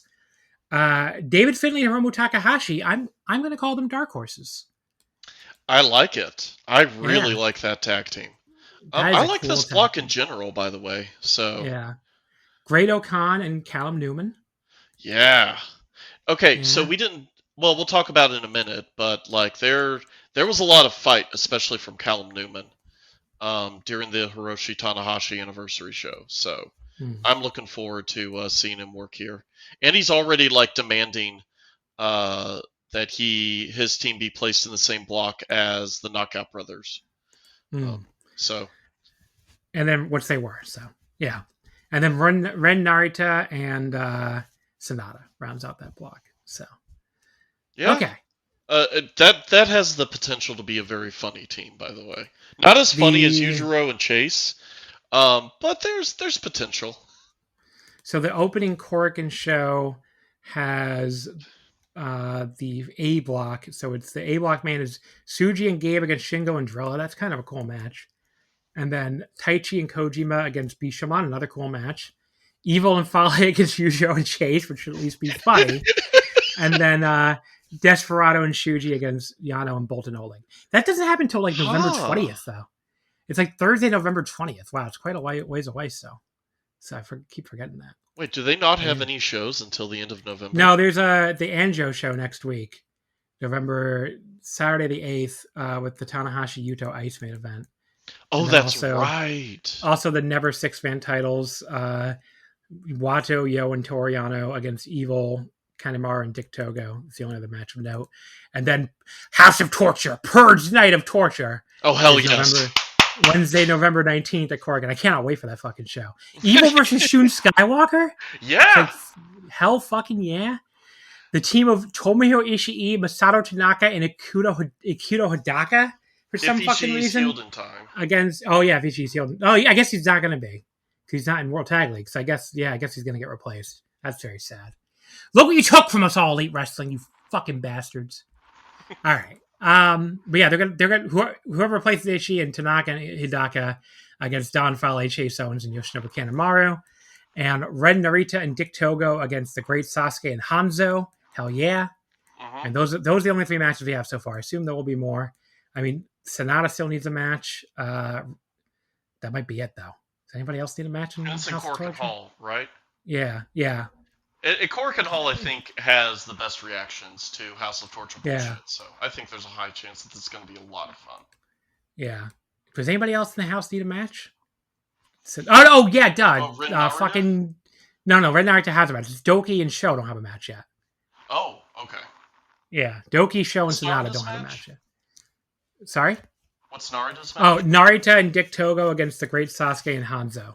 Oh, right. Okay. Yes. Yeah. What's Sonata's So I don't think match? Sonata doesn't have a match yet. We don't have Sonata or Okay. Doki or Sho. I think those are the only members that don't have a match yet. Yeah. Unless you want to count Jungle Jack Perry. But all right.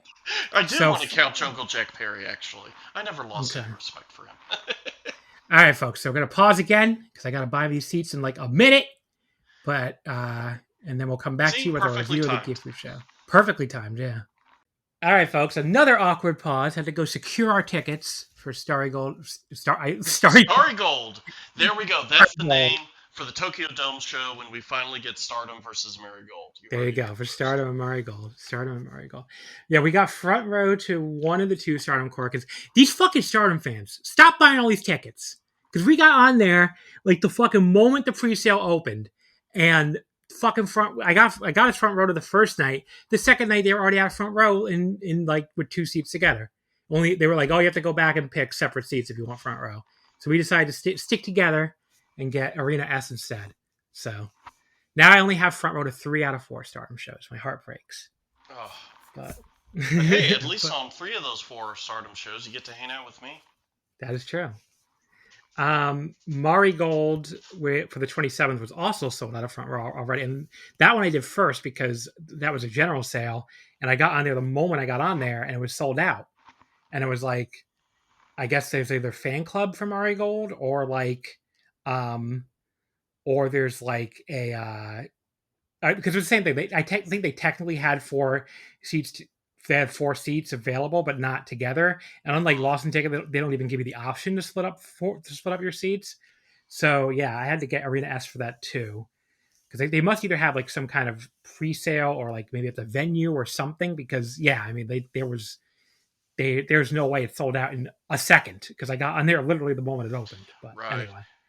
And it's also pretty close to the Ota Ward show, right? Which is probably going to be the bigger show. So. Yeah, the January 3rd one. Yeah. Exactly. So this is like at best maybe a preview of that, but yeah. But it was like my only chance to see them because I'm going to DDT on the 3rd. So right. And it's also it's a cool way to start the trip too because I land at like 5 a.m. on the 27th, and I get to go to a show at like 11:30. So, you know, hopefully I might be you're dead. awake for it. I bet it's going to be a challenge. Yeah. No, I mean I've done this before. It's always a challenge, but hopefully I get some sleep. On the actual plane, you know, because I'm trying to get a upgrade to business class, so we'll see. I have a bid in for it, so we'll see. That would definitely make it helpful. Yeah, thank you. But because usually I cannot sleep on planes at all, especially like even like a premium economy seat, I really can't sleep on them. But anyway, we got sidetracked again, so let's go to New Japan again. We just did the World Tag League preview. We did this kind of out of order. But let's do the Hiroshi Tanahashi final homecoming Gifu show from his hometown of Gifu. Did a great number. Did 3,742. They said it was a sellout, which it seemed like it. I mean, the crowd, from what I saw, I did not see this entire show. I only saw the first couple, the last 3 matches. So, you know, if the crowd was like not super super into anything. They were not like I didn't think they were super hot for a lot of this. They did eventually get into the Tana Tsuji match a bit, but I didn't think they were super hot crowd for a sold out crowd. I don't know how they were on the undercard because I didn't watch it. So let's quickly give the results of this. The opener was Bolton Oleg, Shoma Katao, and Tatsuya Matsumoto, defeating Katsuya Murashima, Masatora Yasuda, and Zane J. Bolton pinned Zane J in 8:58 with the verdict. Hartley Jackson, Kosei Fujita, and Robbie Eagles beat Hiromu, Gato, and Daiki Nagai. Hartley pinned Nagai in 9:17 with the Jagged Edge. Hell yeah. I love that name for a finisher.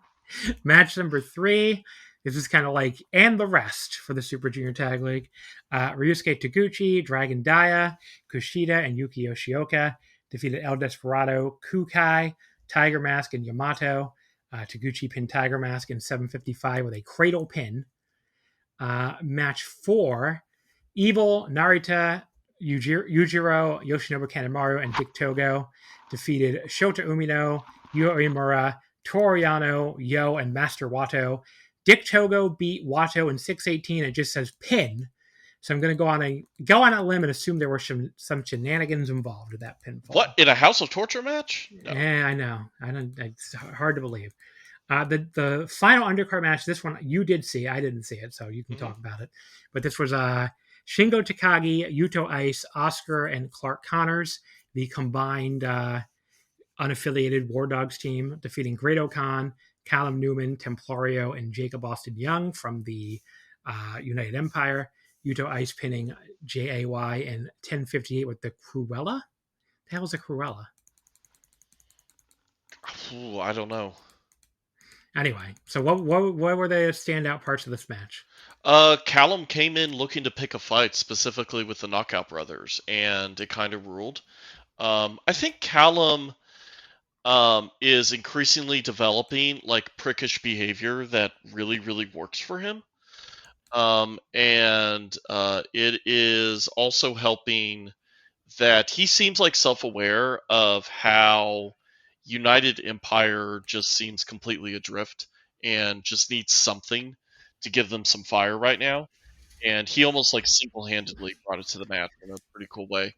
And of course, Oscar and Yuto Ice are like down for a fight immediately, right? So this was kind of a fun brawl that went all over the arena and just generally got some pretty good heat with Oscar also getting a lot of time with Great Khan as well. So you can kind of see how they're pairing off for their tag league match in the future. It like kept me awake. I woke up early to watch this, and this kind of like got a little adrenaline going in the early hours of the morning. Pretty good stuff. Yeah, I mean, this was when I was still crashed out about the Blue Jays. So I wasn't planning to watch this show live because this was like after the maybe if the Jays had won, I would have watched it live. I don't know because it was like later that night on Saturday, and I just like couldn't sleep. Like I was so disgusted and upset. And eventually I realized, I guess the show is still on. Maybe I'll just watch it and try to think of anything else. So I turned it on for the semi-main. I went back and watched this Super Junior Tag League final today, actually, because I already knew who won. But so it took me forever to, because they're obviously all talking about it in the Discord. So I logged on there and they're talking about this result, which is very funny. But yeah, they were, like the Super J-Cast Discord, they were just very disgusted by this result, which I get why. Yeah. Well, not just the result. The match wasn't great either.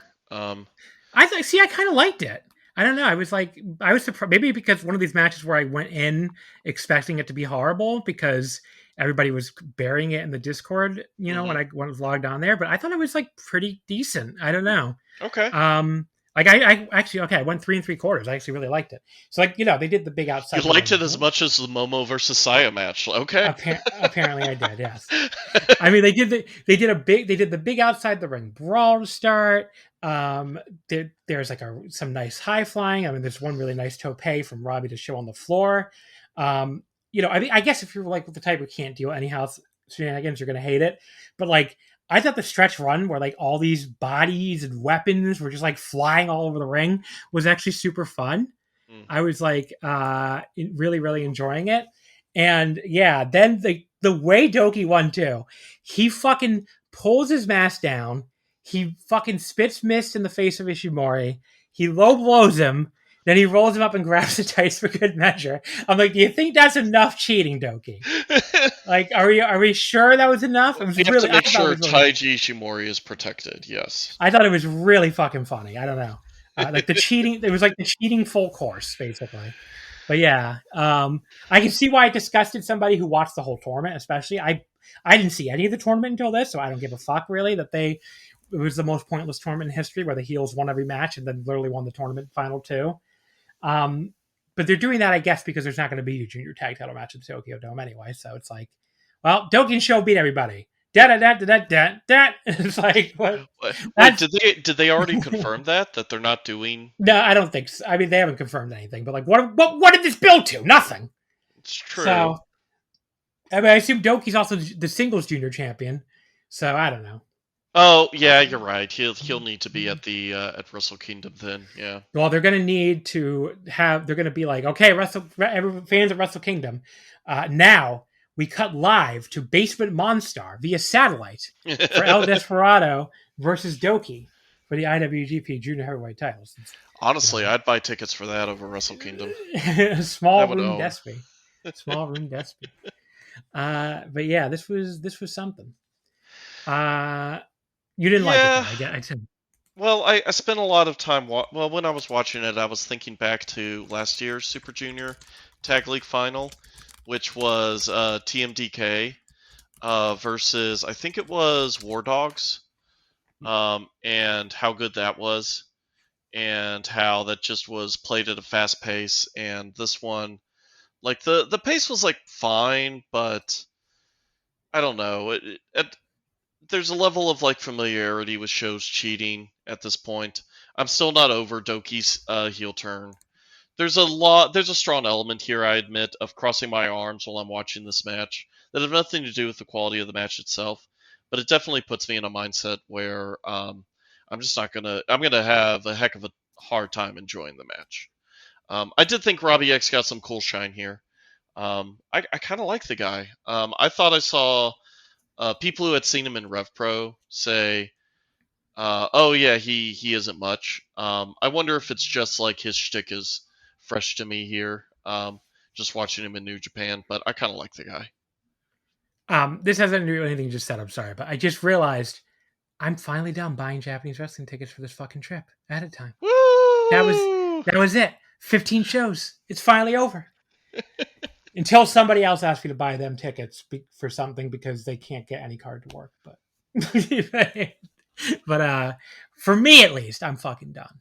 15 tickets at a minimum. 15 shows at a minimum. There you go. Yeah, I mean, there's definitely going to be more, so it's going to be more. But yeah, 15 shows I have tickets for. It's crazy.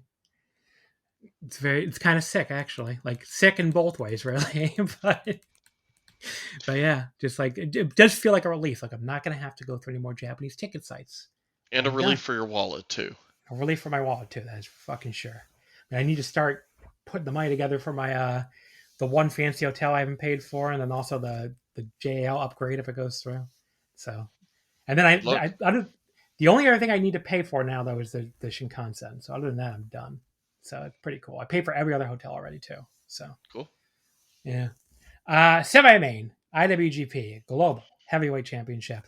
Yota Tsuji defeats Hiroshi Tanahashi in 2005 with the Gene Blaster. Why did I say it like that? I don't know. We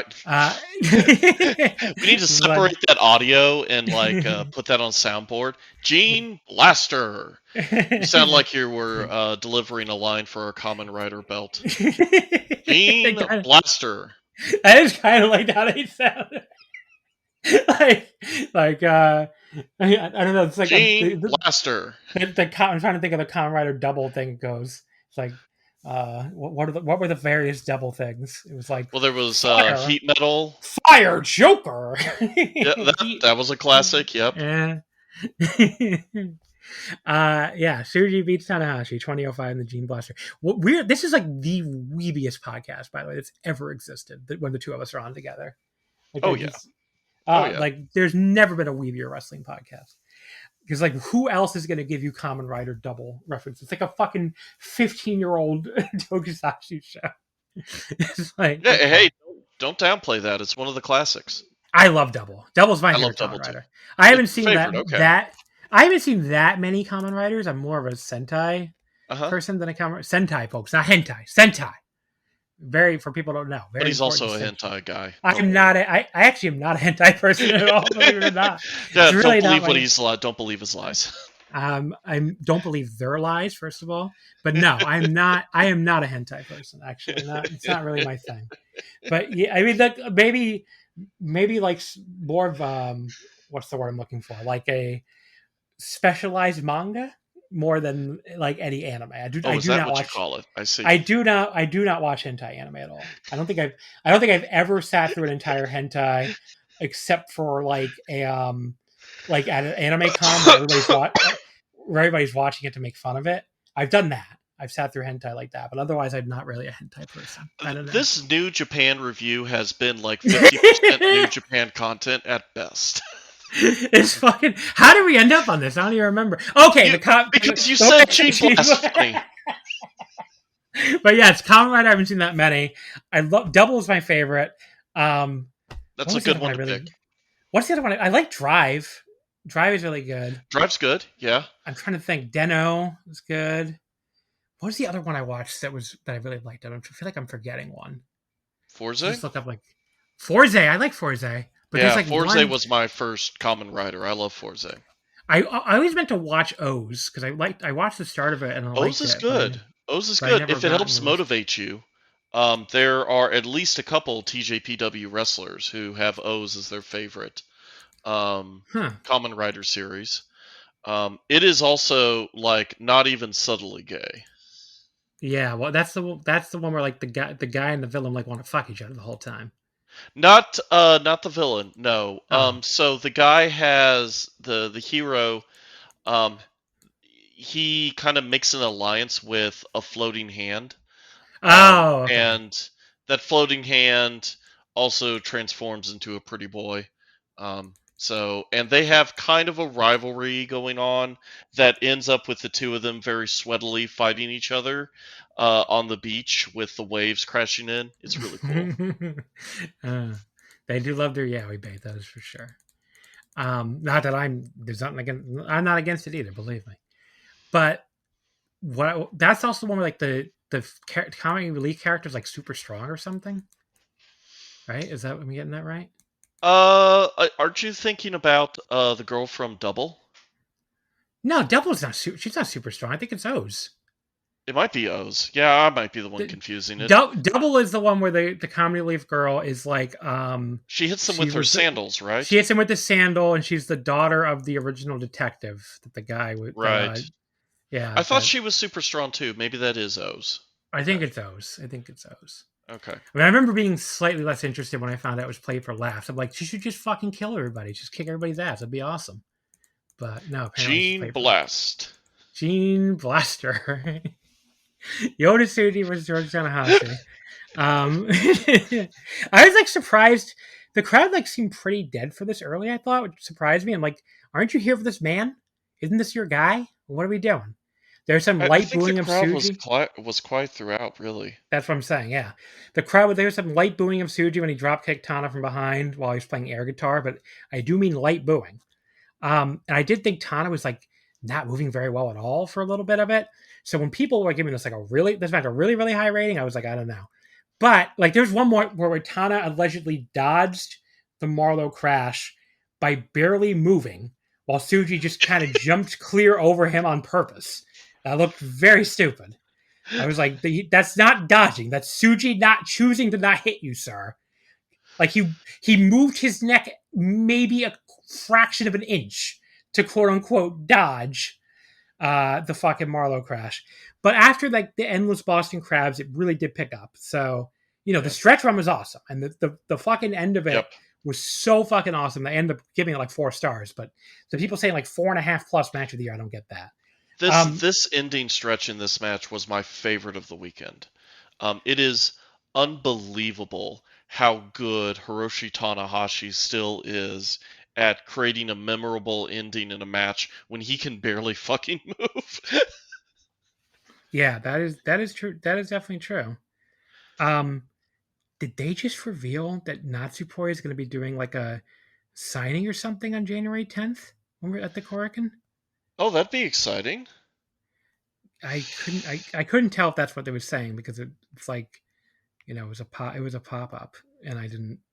Obviously, I can't read Japanese that well, and especially not that quickly. See, the one thing I hate about the Stardom app is like once you like click through the pop up, it just vanishes forever, which is very annoying. It's like I just can't ever get it back, or I can't ever see the alert again or what the alert was. So, Gene Blast. Gene Blaster. But yeah, That's my new way to try to get us back on topic. Gene Blaster. There's a nice capture German. Do you think people? I could like give people an MP3 file. Like when they were trying to diagnose me with ADHD, I should have just sent them a fucking MP3 file of this podcast. Yeah, like you should have just told them you're a podcaster, and they would have gone, "Oh, well." It's like ADHD. Of course, I have ADHD. Like what? This, folks, what you're hearing right now is me medicated. So think about how bad I was before I was medicated. But yeah, so there was a nice captured German with a bridge after about the 15-minute mark, and the crowd was really getting into it at that point. And Tsuji did this really cool counter sling blade. I thought was cool. I don't even know how to describe what it was. It was like he just kind of dodged the sling blade and also grabbed him in one motion. It was really cool. He tried to do the high fly flow, but he missed. Tana did a very funny spear where Tsuji had to take this giant leap backwards for it because Tana couldn't actually get any forward momentum going on the dust of the knees he has remaining. So it looks stupid, but also funny. So I give it a pass for that. Tana hit the high fly flow at the back. Then he hit the crossbody attack when Tsuji, this was a really cool spot by Tsuji. He does the little things in his matches really, really well now. So he stands up. And he like acts like he's gonna do a counter Gene Blast spear to Tana midair, which you've seen him do that kind of thing before. Like he primed himself that he was gonna do it, and they just got hit by the crossbody. I thought that was so cool. He was like making me if you pay attention, he was making you like think he was about to hit the counter spear, and they just fucking ate shit. So it was a cool little touch, a really cool little touch. I think a lot of wrestlers wouldn't do something like that. Tana finally goes for the high fly flow of the front. But he misses it. Tsuji rolls out of the way. Tsuji gets the Gene Blaster, but Tana can't but he couldn't cover because of all the damage he just took. He had a big standing headbutt, went for the Gene Blast again, but Tana got a great inside cradle counter. He did the old Nakamura landslide, which, boy howdy, if they're not delivering Nakamura at this point, they're setting people up for disappointment. That's all I'm going to say there. And then he goes for the high fly flow again, but Tsuji gets the knees up on that one, and then he hits the Gene Blast for the pin. So yeah, there wasn't a ton to this match early, especially even like through the first 12 or 13 minutes, but the end of it was so fucking great. I still have to go 4 stars on it. This match fucking ruled by the end. So, Tana turned the clock back as much as he could here. That he was able to convince me, he might actually do this at all in the moment is incredible. That's a heck of an accomplishment. So, yeah. I could see myself going higher if I had bothered to rate stars in the moment. I just loved the ending of this. Then the answer, okay, so we're all thinking someone's going to come out to face Tanahashi at the Tokyo Dome. And fucking Yuto Ice comes out. I was like, what the fuck? But he's just like, okay, I'm also from Gifu, so I have to face you. Yes. So they're going to face each other next Saturday in Anjo, which happens to be the hometown of Kazuchika Okada, everybody. Tana accepts. We got nothing on his Wrestle Kingdom opponent. And backstage, Gato also told Tana he'll prepare a retirement opponent for him. So yeah, it's probably going to be Okada. Probably going to hear that stupid fucking One OK Rock song in the Tokyo Dome. Some people are they'll play the Rainmaker theme. I fucking hope so. If I had to hear that fucking stupid song in the Tokyo Dome, they can go fuck themselves. Because they play Takeshita's DDT song theme in New Japan. So yeah. I mean, maybe New Japan will be so cheap. You know what would be the funniest outcome? If they're too cheap to license it, but we still get it in the building and they overdub it on the stream. That would be the funniest outcome. That would be very funny. Yes. But yeah, I don't know. It's like I know people are like preemptively getting mad that a lot of the New Japan fans don't want to see this match. But like, okay, I've seen Okada versus Tanahashi before. First of all, in person, even in 2019 at the G1. I've seen them. They just fucking wrestled last year. It hasn't even been that long. It was like fucking 2024 before Okada left. I've seen it, whereas the other one they've been teasing, Tana Nakamura, hasn't happened in over a fucking decade. And yeah, is Tana Okada a little more likely to be a good match? Sure. But like, I don't really give a fuck how great the match is. It's a retirement match. It's just about the spectacle. And I, this can offend the AEW fans until the end of time if they want. I don't fucking care about Kazuchika Okada in 2025. I just don't give a shit. He's a fucking boring heel. He just doesn't. When you watch him on TV, he looks like he's barely trying. Like, yeah, he still turns on for the pay-per-views, I guess, sometimes. But like, I don't care about him in 2025. I'm not an AEW fan. I've barely even watched him anymore. And I just, I'm kind of like, he's good. He's over there. I'm good with him. I don't need him to see him at the Tokyo Dome. I really don't care. I saw him at the last Tokyo Dome. It hasn't even been that long since I saw him in the Tokyo Dome fucking less than 2 years ago.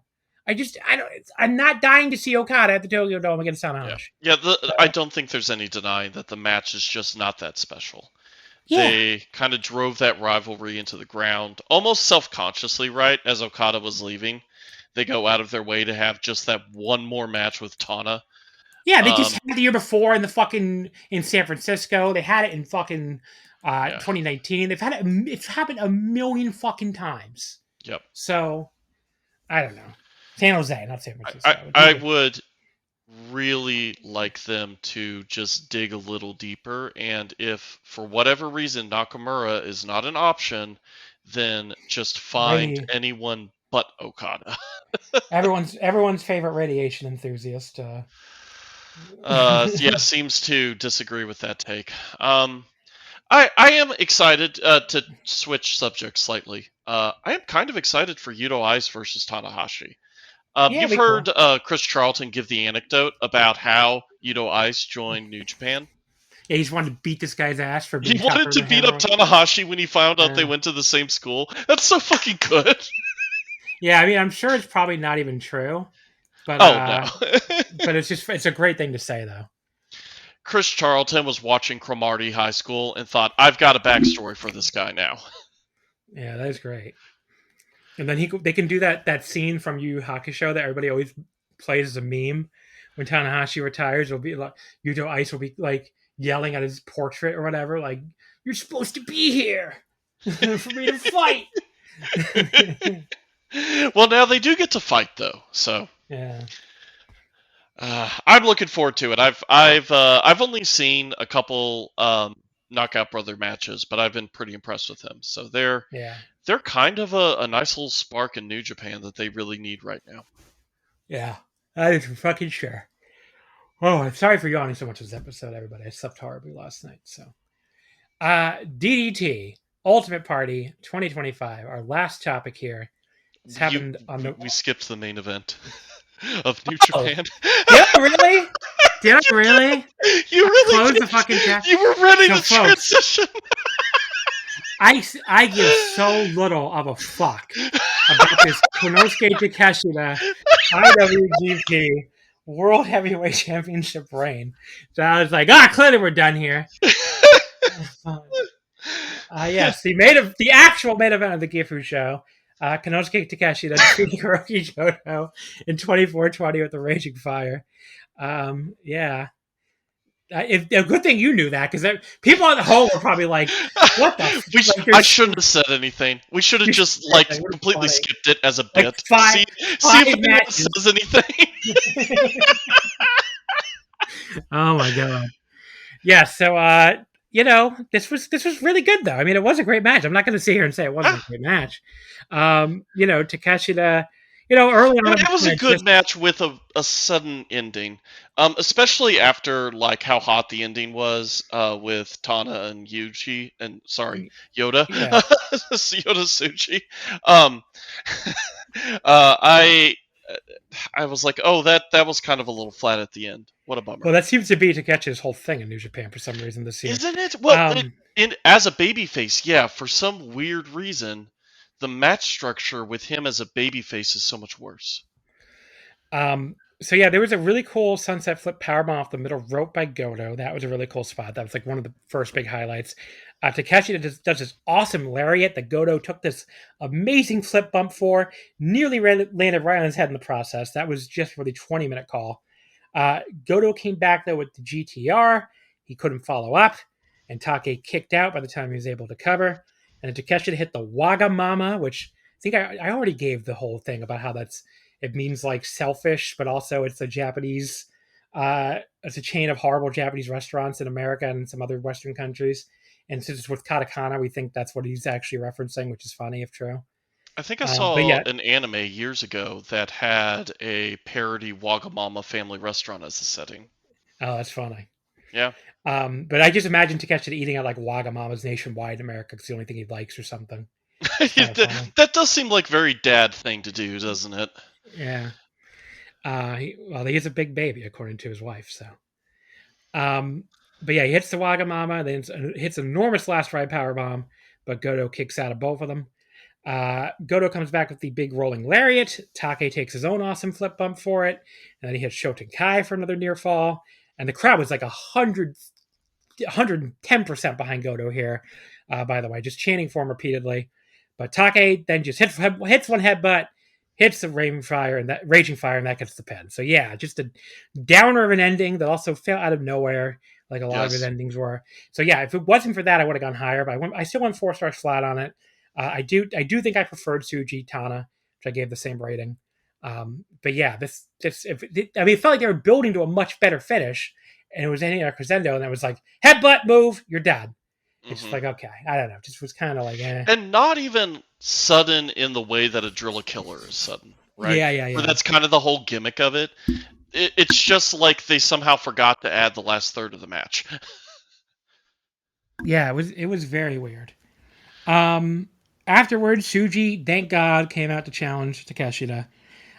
Take tells him to put his belt on the line too, so it's going to be a double title match, a double gold dash, ladies and gentlemen, at the Wrestle Kingdom. So because the last double gold dash worked out so well. Takeshita versus it was like one of the best matches of all time. No, the match, yes, incredible.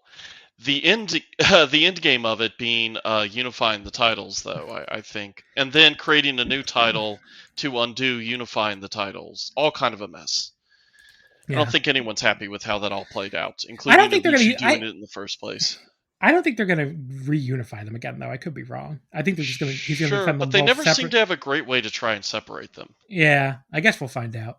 We will. But yeah, so it does. I will say, it slightly decreases my doomerism about Takeshita losing because I feel like it would be even for New Japan, it would be fucking insane to put both your top titles on the same guy who's never around. Like that is fucking crazy. Like Tsuji has to be winning. Yeah. So, so we have a decent little. We got 3 matches now. So we have Saori versus Saya Kamitani for the IWGP Women's Title and Strong Women's Title. The women's double title match. There's 2 different double title matches. I actually kind of like that symmetry. The IWGP World Heavyweight and Global Heavyweight Champion. So it's the 6th IWGP. That's actually kind of cool too. The 6th IWGP Women's Champion against the 6th New Japan Strong Women's Champion too. Really, I didn't know that. Yeah. At least if the English site is correct. The 14th IWGP World Heavyweight Champion against the 6th IWGP Global Champion. And they're both making their second defense, though. Saori is making her first defense, whereas Saya is making her second defense. Also, the fucking photo on the English website of Saya is clearly from her babyface days. But that's kind of funny. Ooh. That's not even the look people would recognize. Oof. And then the never open weight title, also Aaron Wolf debut. Aaron Wolf versus Evil. Evil trying his first defense. Kind of funny that, like, I don't know. I thought they would have Wolf like goad Evil into doing it, and instead Evil just kind of was like, you know what? I don't like your face. Let's have a title match at the press conference. So good. And now Evil's trying to make it a hair versus hair match and have Aaron Wolf put his medal on the line and ban Wolf from all media if he loses. Like it's great. Yeah. Evil's having a great time.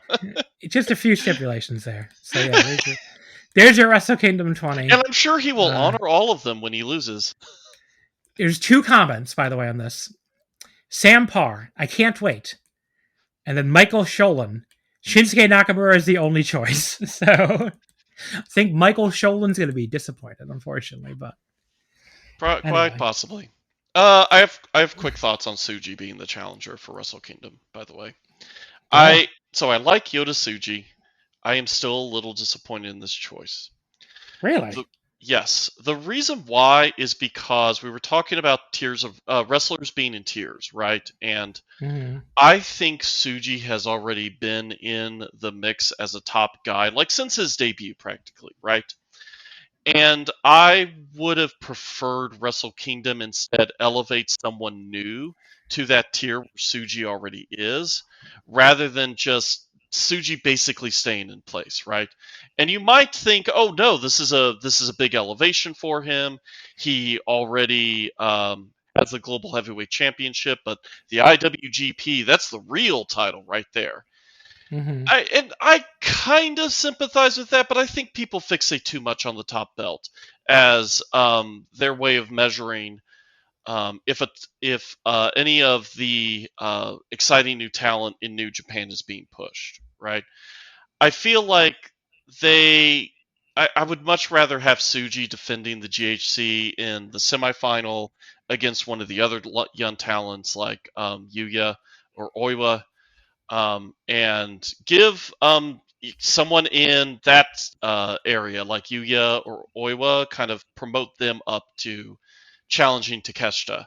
Because it just, I don't know, it feels like Yota Tsuji is already at Takeshita's level. There's really no denying that.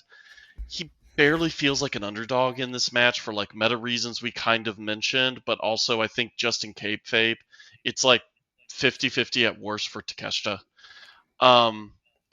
I would rather have like someone like where Shota was when he was pushed to do the main event last year.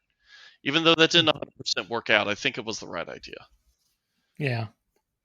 I don't know. Do you think that makes sense? I guess I'm into this, so I'm not really sure. I just kind of think Tsuji. I just want them to just fucking crown Tsuji already, honestly. So okay. Yeah, well, I even crowning Tsuji, I'm like, I guess that's good, but it feels kind of predictable that okay, he's gonna name Yuya as his first challenger, right? Loves his rivals. Or Gabe. I don't know. No. Well, because I kind of wonder if Yuya and Shota aren't going to win the tag titles in Tag League. So I don't know what direction they're going to go. I guess we'll see. But I mean, there's only so many people that can challenge. Unfortunately, there's that. It just the roster just feels so small and thin right now. Yeah. All right. So now I guess we can go to DDT for real. You want to talk about a good wrestling show? Yeah, I mean the Gifu show wasn't bad, but no, it wasn't bad. No. DDT Ultimate Party, November 3rd, Ryogoku. No crowd number release, which is funny because it looked pretty fucking full to me, especially on like the first floor. Mm-hmm. But yeah, the opener was Shinshiro Takagi's return match. He defeated Hinata Kasai with the Texas Cloverleaf in 707. Hinata like repeatedly making Takagi run back and forth between the ropes just to gas him was a good strategy on his part, to be honest. It's like his return match and he's old. It's going to make him run back and forth. That was pretty funny. Hinata better than Hiroshi Tanahashi, though. Yeah, that's definitely for sure. There's a lot of old men on this card, by the way. All of them moving better than Hiroshi Tanahashi. I'm just saying. Hinata Kasai, who really hasn't been that impressive yet, but it's been very early. He tried to do a flare flip corner bump, and unfortunately, he failed spectacularly. And that felt like his one high spot in the match too, and he just completely screwed it up because otherwise his wrestling was very dry very much a rookie going through the paces. And Takagi taps him out with a kind of sloppy looking cloverleaf, and not much of a match here. And Hinata definitely needs a lot of work still. I did laugh at the rope running spot, but yeah, 2 1/4, kind of below average match. Look, I have high hopes for Hinata, not just because of his dad, but also because he's apparently a big Joshi fan. So at least he has good taste in wrestling. I know he loves Stardom. I mean, yeah. But has he considered that it's actually bad and he should feel bad for liking it, like people on Twitter act like? No, because he has good taste. Yeah. Harashima, Torawashi, and Naomi Yoshimura defeated Soma Takao, Shinichiro Kawamatsu, and Rukia when Harashima pinned Rukia with the Somato in 10:05. Owashi was getting chants at the bell because he obviously is not around that often anymore. And he hilariously was like doing the Hogan ear cupping. I was like, you better not do that in front of Kawamatsu, man. That's Hogan's final protege who gave him the Axe Bomber and told him he's going to dominate New Japan Pro Wrestling. So that was that's still like oh, you don't even know about that? So yeah, I've talked about this, I guess, with a different guest.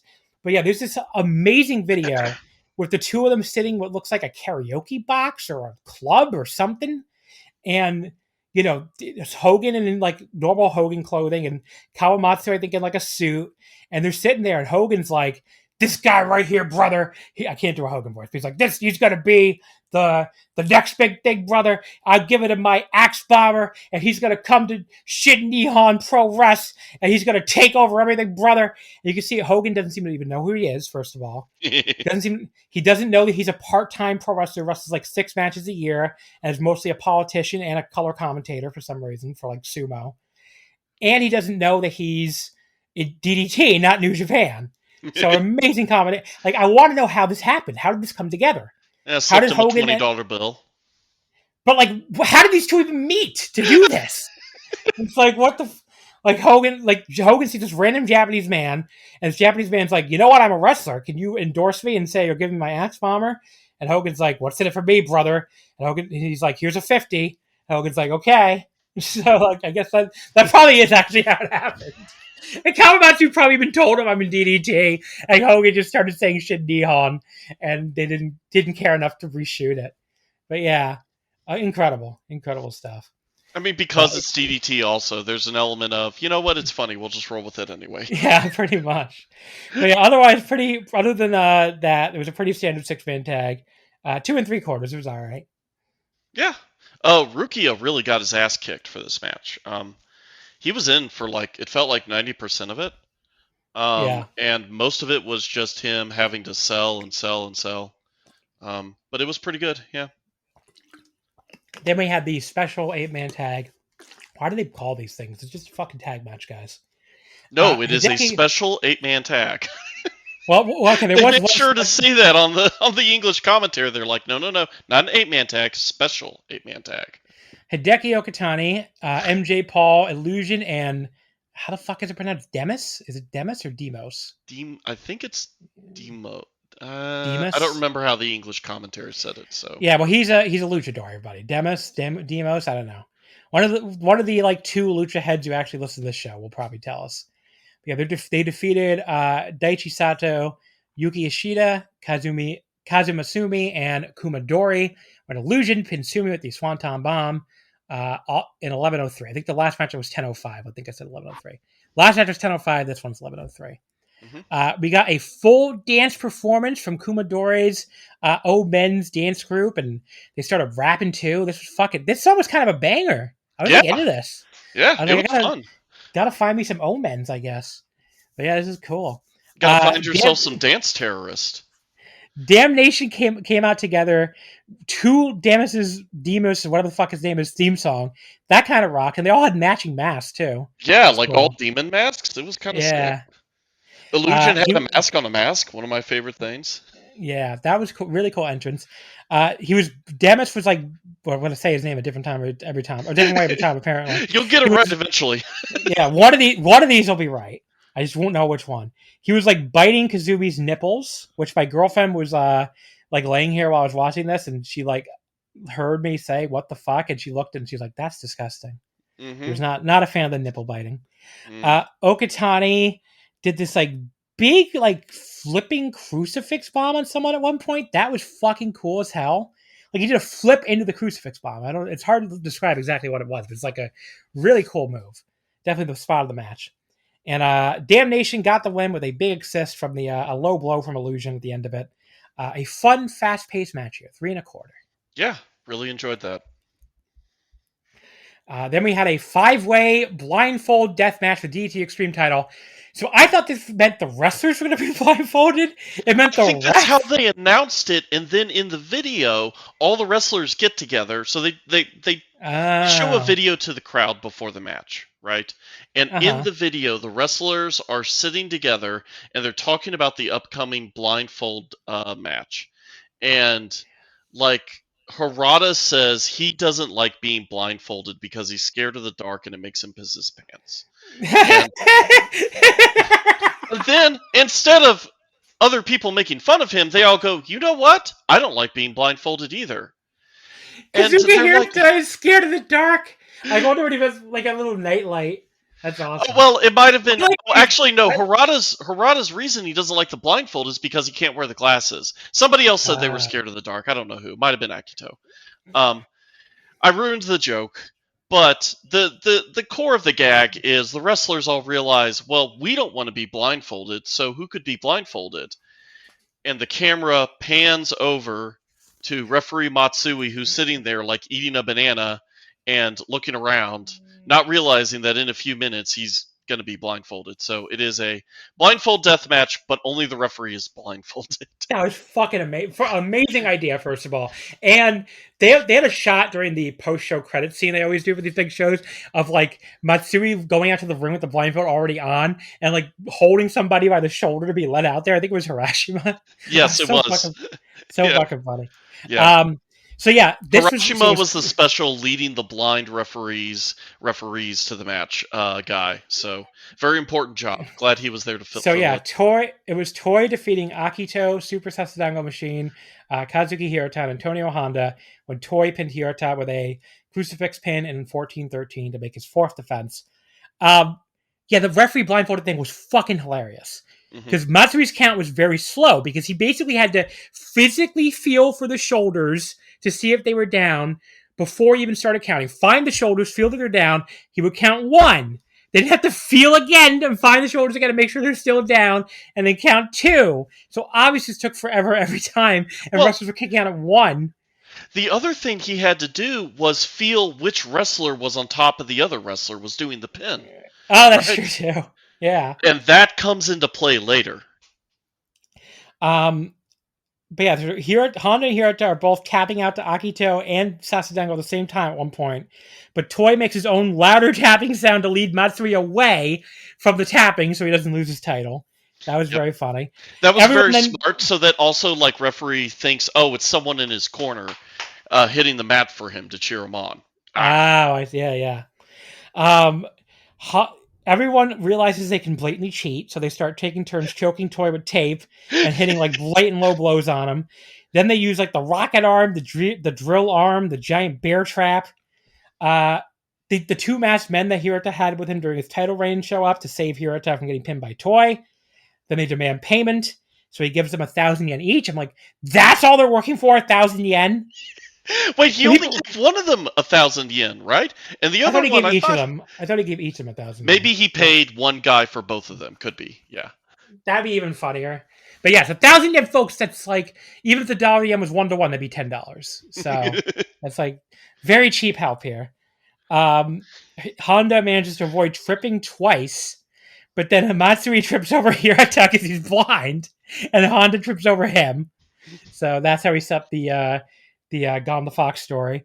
Blind Matsui wandered right into the bear trap at one point. And then, this is the part where I completely lost it. So, Ref Matsui's incapacitated. Hirashima brings out a second blind ref. Yes! I was fucking dying at this point that the second blind ref. I was like, oh my fucking god. He starts counting Matsui down for a 10 count. Yes! But Matsui gets back up. So there you go. And then Toy steals a pin by reversing a pin attempt by Hirota into a crucifix, which Matsui counts as the third count of the pin.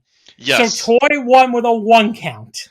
And the key thing here is that's the one time that referee Matsui didn't feel which guy was getting the pin at the start. So he didn't know. He didn't know the pin was reversed. Yeah. It's fucking cool detail. hilarious. This was so fucking funny. I had a great time. I went 4 stars. I gave it a higher rating than Momo Watanabe and Saya Kamitani. You can fucking fight me if you want. I thought I gave it a higher rating than like probably 95% of AEW matches I've seen this year. I mean, what do you want me to tell you? This match was fucking hilarious, and I loved it. So I love it when the comedy match in a big DDT show really delivers. It just gives such a nice punch of energy that gets you through watching the rest of these 5-hour shows. These 5-hour shows don't feel like they're 5 hours long. Yeah, like another promotion I just mentioned. Yeah, and a lot of it. By the way, they do it twice a year, not 12 times a year. So that's a part of it. I think it's also that comedy just helps lighten things up. It makes it easier to digest watching this gigantic show. And it just gives like a nice change of pace, a little bit of a different flavor. There's so many pros to having good comedy in a wrestling show that I just wish it was more commonly done. Yeah. Afterwards, people like treat it like it's something shameful. Well, that's because people mostly watch American wrestling, where it's the worst shit in the world usually. Yeah, where it's not funny. Yeah, that's important. If you're gonna do comedy, you got to be funny. Yeah, I mean, I feel like you know what was probably the funniest American wrestling promotion ever. I think probably Chikara. And I've never seen any Chikara, so they would not always hit, and nobody always hit for comedy. Even DDT wouldn't always hit, but like peak Chikara, like the really good years before it fell off a cliff. Mm-hmm. They had some really funny comedy. Mm-hmm. So yeah, which actually doesn't surprise me because they seemed like they took a lot of their, like they would bring DDT people in and stuff too, and they seemed like they clearly watched it at the time. So they had like that strong Lucha Rezu influence in general. So it doesn't surprise their comedy could be very like DDT style at times. So yeah, I mean they would actually do funny comedy at times. So and I think even DDT and them both did that slow motion stuff too. So yeah. And we would see some of that later too. Yeah. Yeah. Really, when was that? I don't remember that. Zack Sabre Jr. versus that was like freezing more than slow motion. But you're right. Yeah, the slow motion. I mean, like when they go through like a whole big slow motion thing, like they would have that in Chikara too. It was usually pretty funny when they did it. Special singles match. Oh no, actually, I'm skipping one. Oh, and also Takagi came out and gave Toy the Stutter, so he's the next Extreme title challenger. Yeah, I'm looking forward to that. By the way, Takagi just looked better than he has in quite a while. Like he's lost weight. He's had a long time to get in shape, I guess. Yeah. Lost weight, put on a little muscle, looking good for an old man. 6-man tag team match: Jun Akiyama, Shinya Aoki, and Yuya Kuroku, I should say, defeated Tetsuya Endo, Hayata, and Junta Miyawaki. Akiyama pinned Miyawaki with the Exploder Suplex in 14:53. I liked Endo and Jun's, like they had like these matching white tights here. That was kind of cool. Yeah, it felt very on purpose too, because it's kind of mentor and mentee facing off. Yeah, I was into this. Yeah, and their eventual exchange was easily the highlight of the match. They were trading exploders. It was very cool. There was the end sequence was pretty good too. There was a nice little dive from Aoki in there. It was not the first guy you expect to do a dive, but he does them sometimes. But 3 Did Hayata do anything in this match? I can't remember. I don't remember him doing anything. But yeah, I don't know. I mean, I'm sure he did good work something. If you can get it. Yeah, but yeah, 3.25. Pretty good little match here. Yeah, as much as I like Endo and Noah, I do kind of miss him in DDT. Yeah, I keep wondering because they said originally he was going to go back in January, and they haven't been talking about it. So I feel like Noah really needs him though, because like who the fuck do they even have? The top of their card is so thin. Yeah, so. Yeah. I mean, I feel like they don't use him enough for how thin their top of the card is, to be honest. But Then we had Amakusa defeating Daisuke Sasaki with the Kaikoku in 1623. So this was originally supposed to be Sasaki versus Dino, but Dino had complications from his appendicitis surgery. So get well soon, buddy. He was there, so it's not like he's dying or anything. You know, they showed him backstage, which is cool.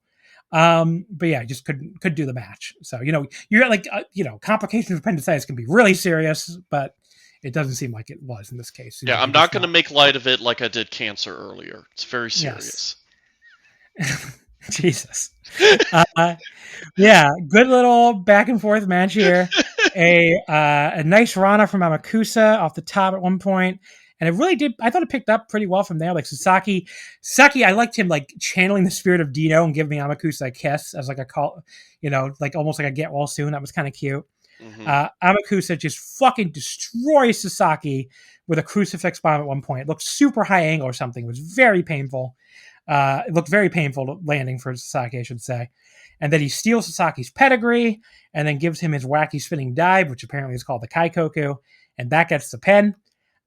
This was very good. It took a bit to get going, but I really did enjoy it a lot by the end. So I went 3 3/4. Definitely my favorite match of the night up to this point.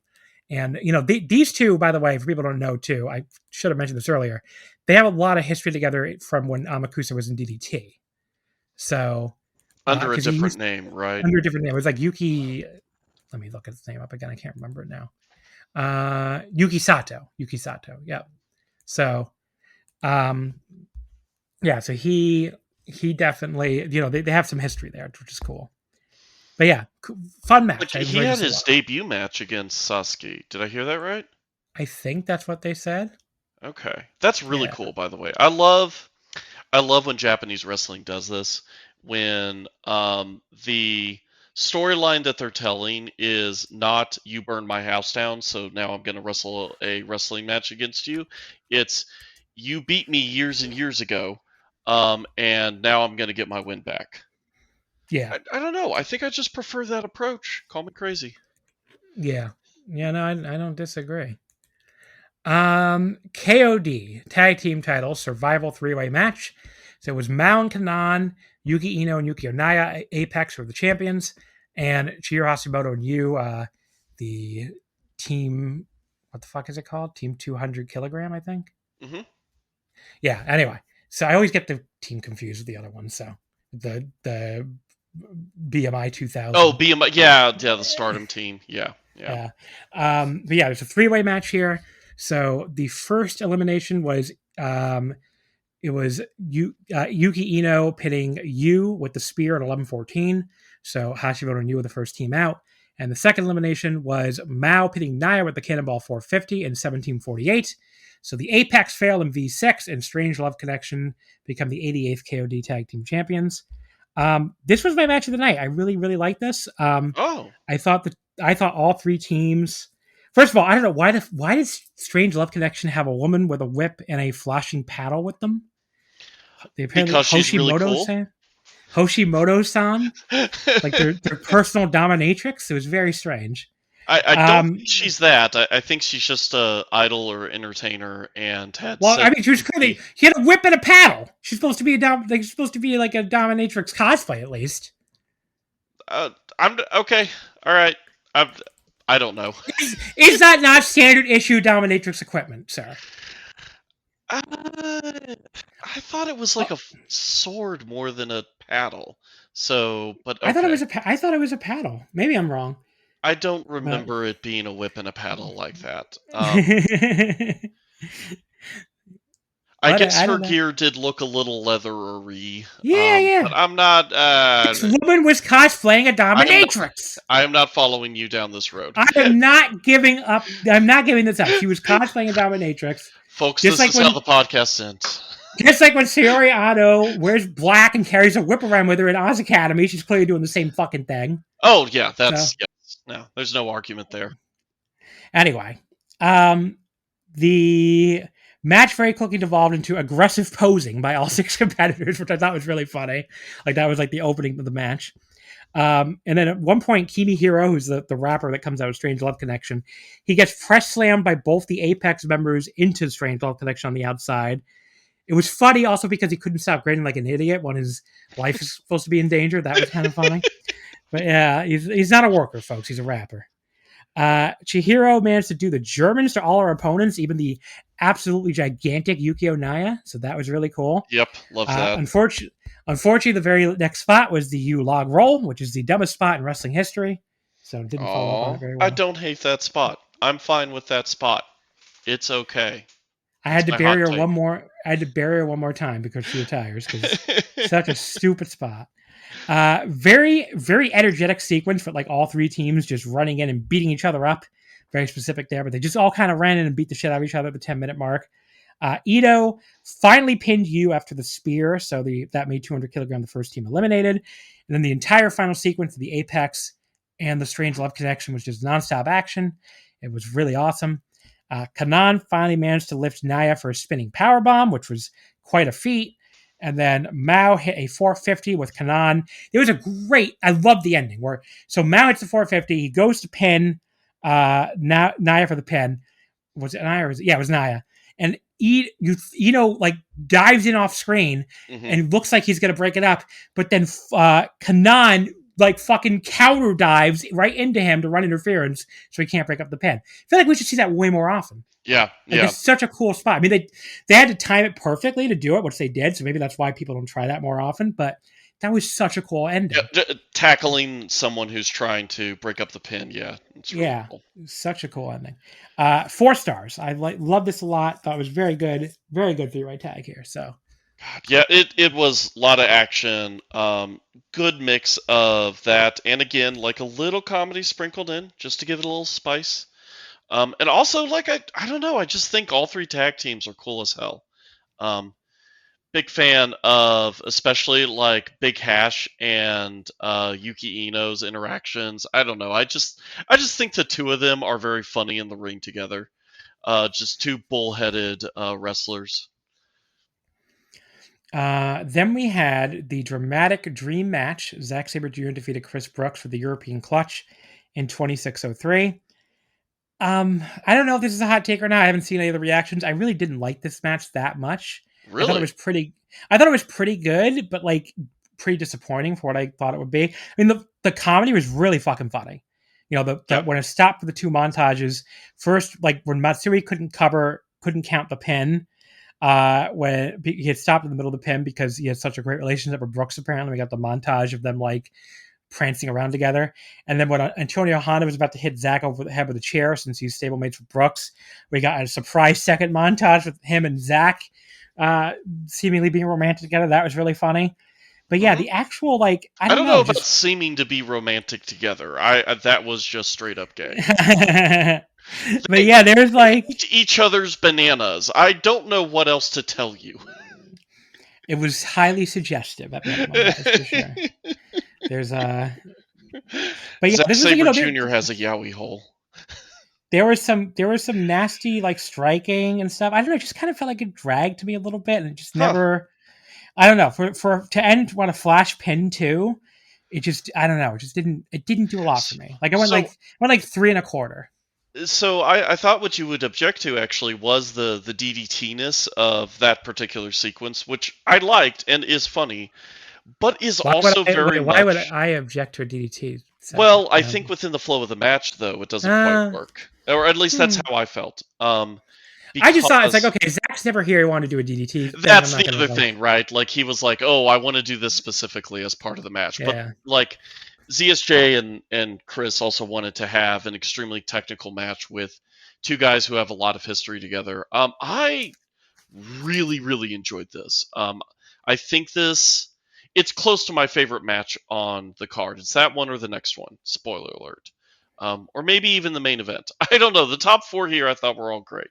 But I just loved how weird and inventive the technical wrestling was in this, because Chris also adopts the catch as catch can style for this match, which it's not normally his domain, but he does do a lot of have him in a hold for a little bit, then switch things up,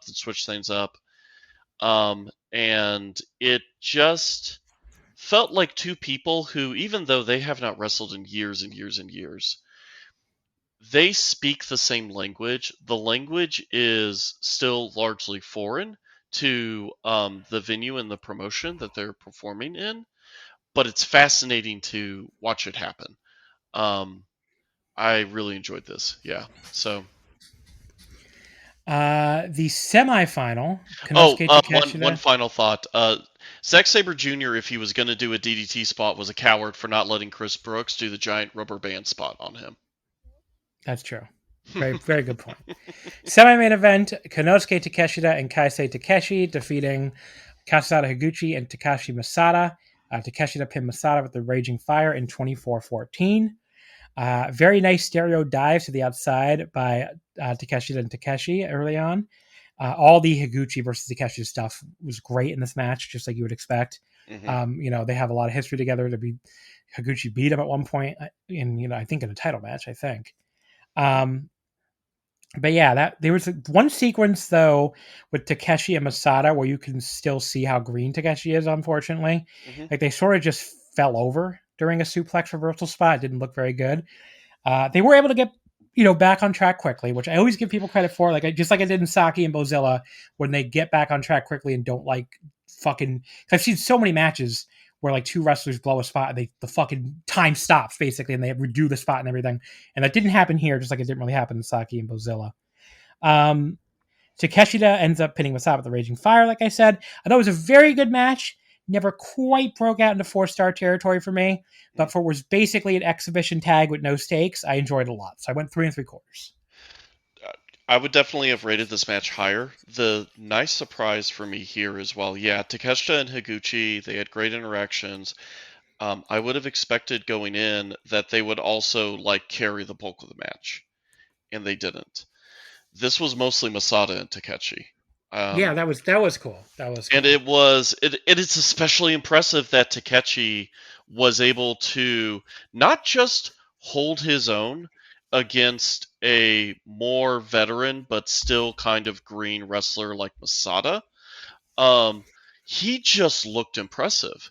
I swear, every time I watch Takeshi wrestle, I think, God damn, DDT more than any other wrestling promotion is so fucking good at getting these celebrities to come in and not just wrestle a match for the novelty of wrestling a match, but become professional wrestlers and tap into that star aura they have already and utilize it to also become really fucking good wrestlers. Takeshi is a really ambitious wrestler too already, right? This guy loves flips. Also, he is willing to take a lot of pain. His chest was hamburger meat at the end of it. This is a pretty boy idol, and he is absolutely willing to bleed for the business here. Yeah, they clearly avoid his face, which makes sense. But look. In a similar way to how Yuki Arai wasn't allowed to work out too much when she was double work as an idol and a wrestler, I think we kind of got a similar thing here going on with Takeshi. Yeah, she sure fucking she really started bulking up the moment that was over. Has she ever? Her shoulders are so impressive now. Yeah.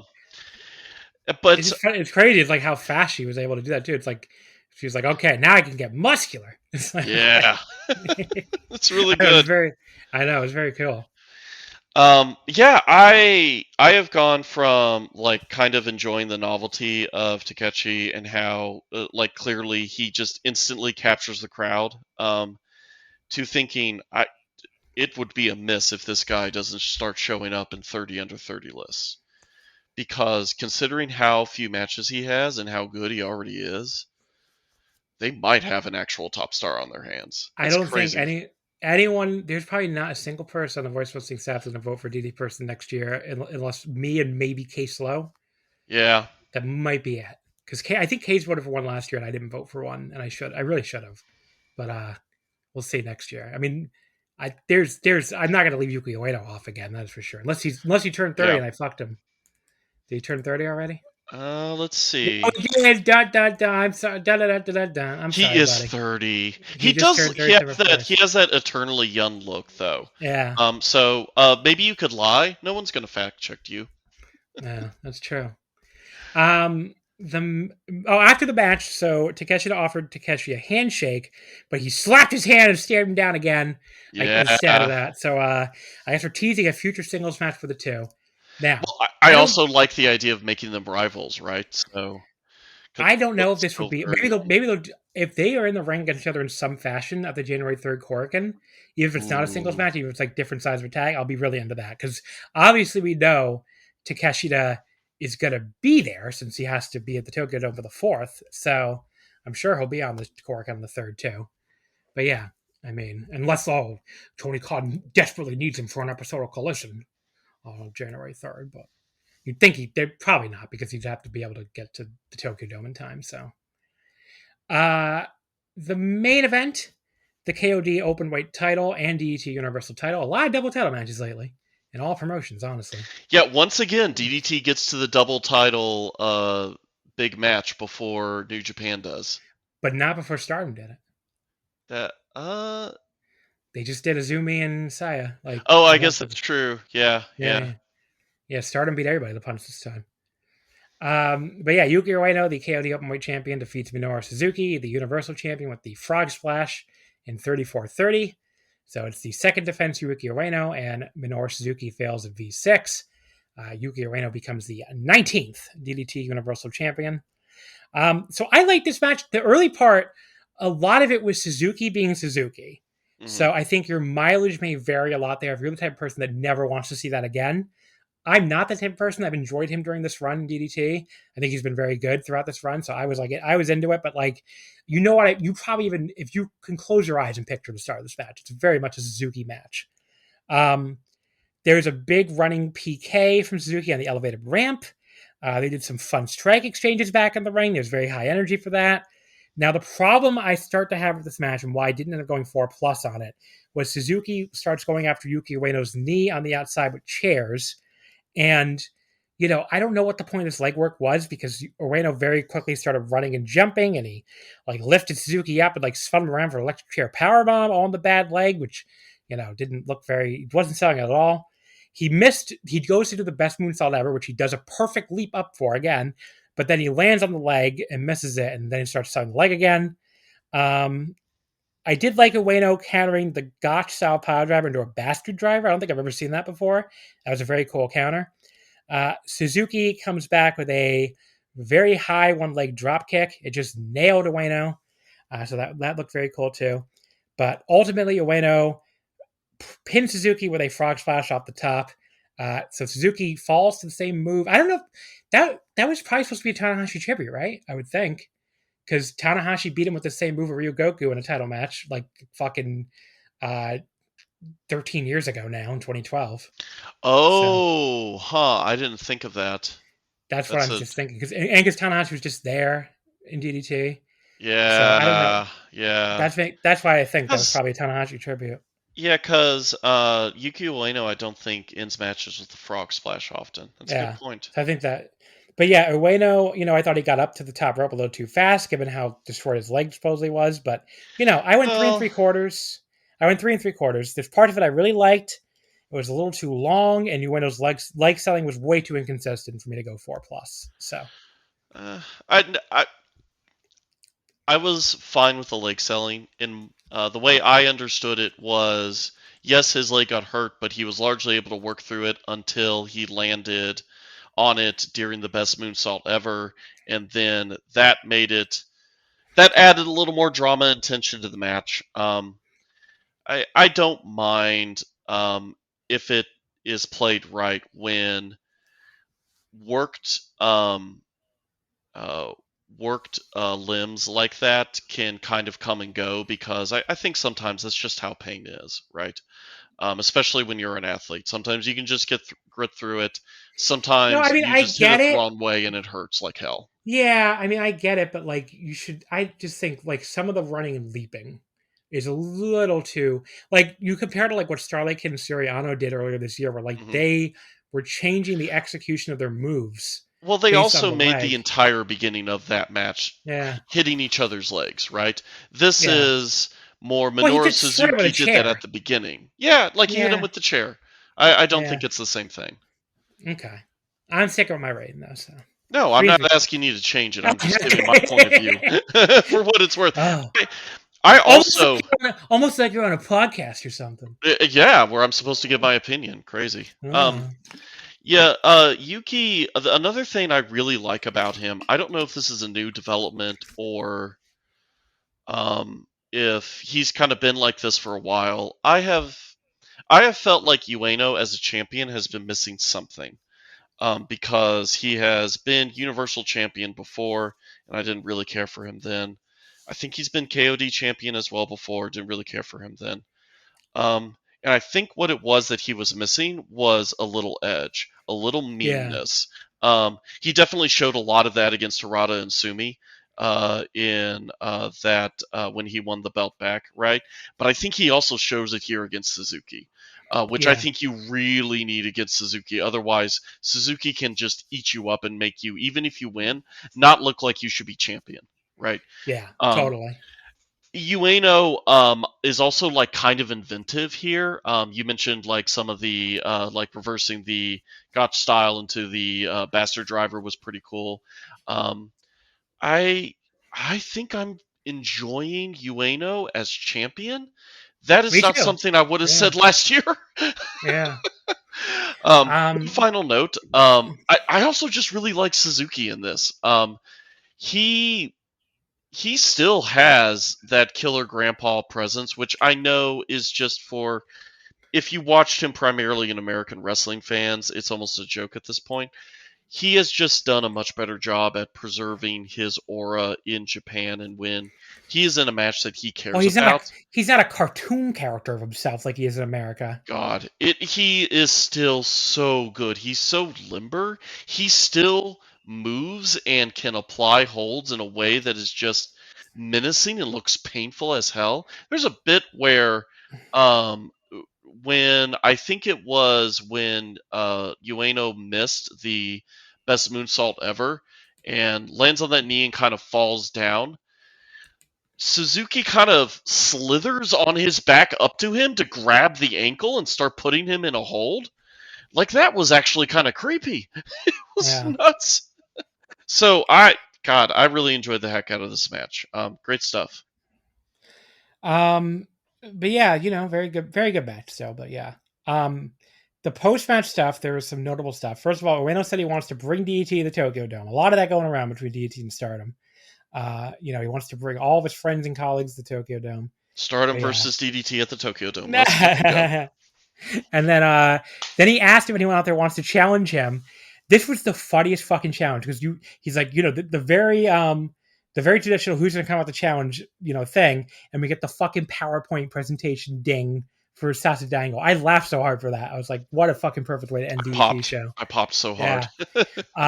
Because I knew what this was about too, because I had seen that match last year, and it had bothered me that even though go into the details here, because Sasa Dango makes a case that is bulletproof. Yeah, so Sasa Dango. No, first of all, the funniest part was he was like, "It's a good thing you won this match because if you didn't, I would have wasted my time making this PowerPoint." That was so fucking funny. DDT.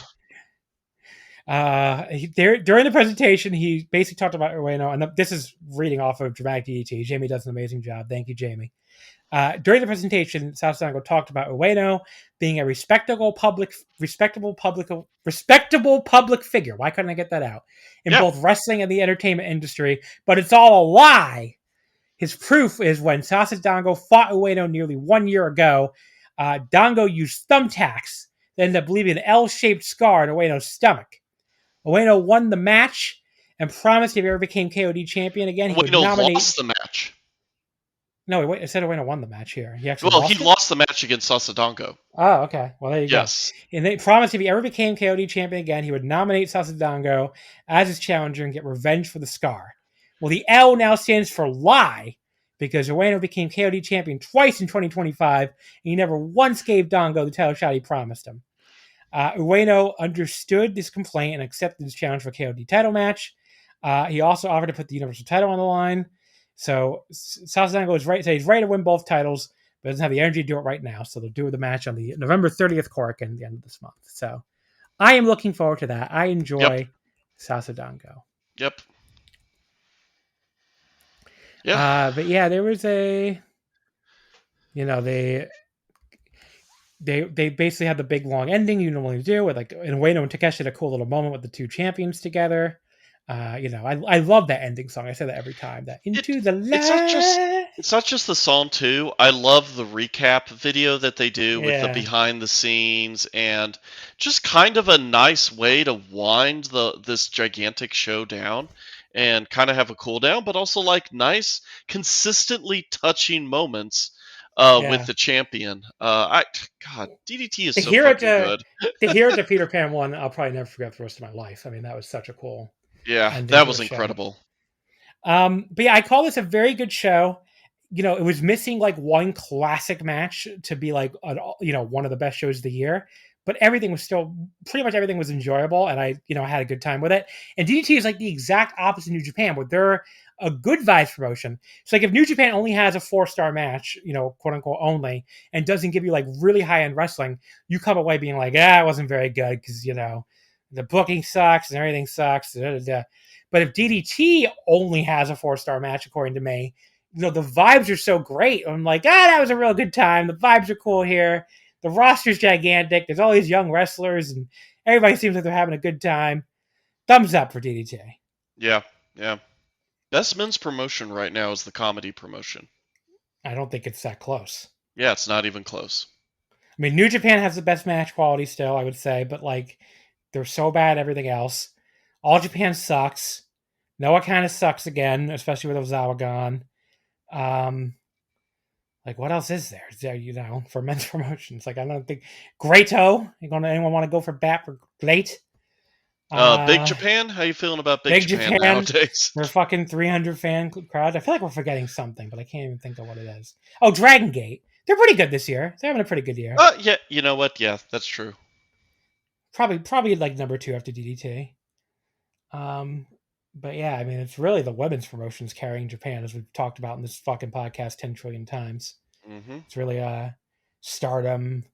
Mari Gold has been good this year too. Ever since, especially the big shows have been really good. The Yoyogi show and the Sumo Hall show.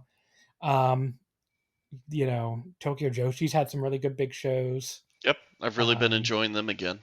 Sendai Girls too had some really good big shows. So really, there's a lot of that. Marigold's good again. Like, yeah, almost top to bottom. It's all good. I mean, there's a lot of good Joshi right now. That's for sure. All right. Anything coming up of note in DDT? There is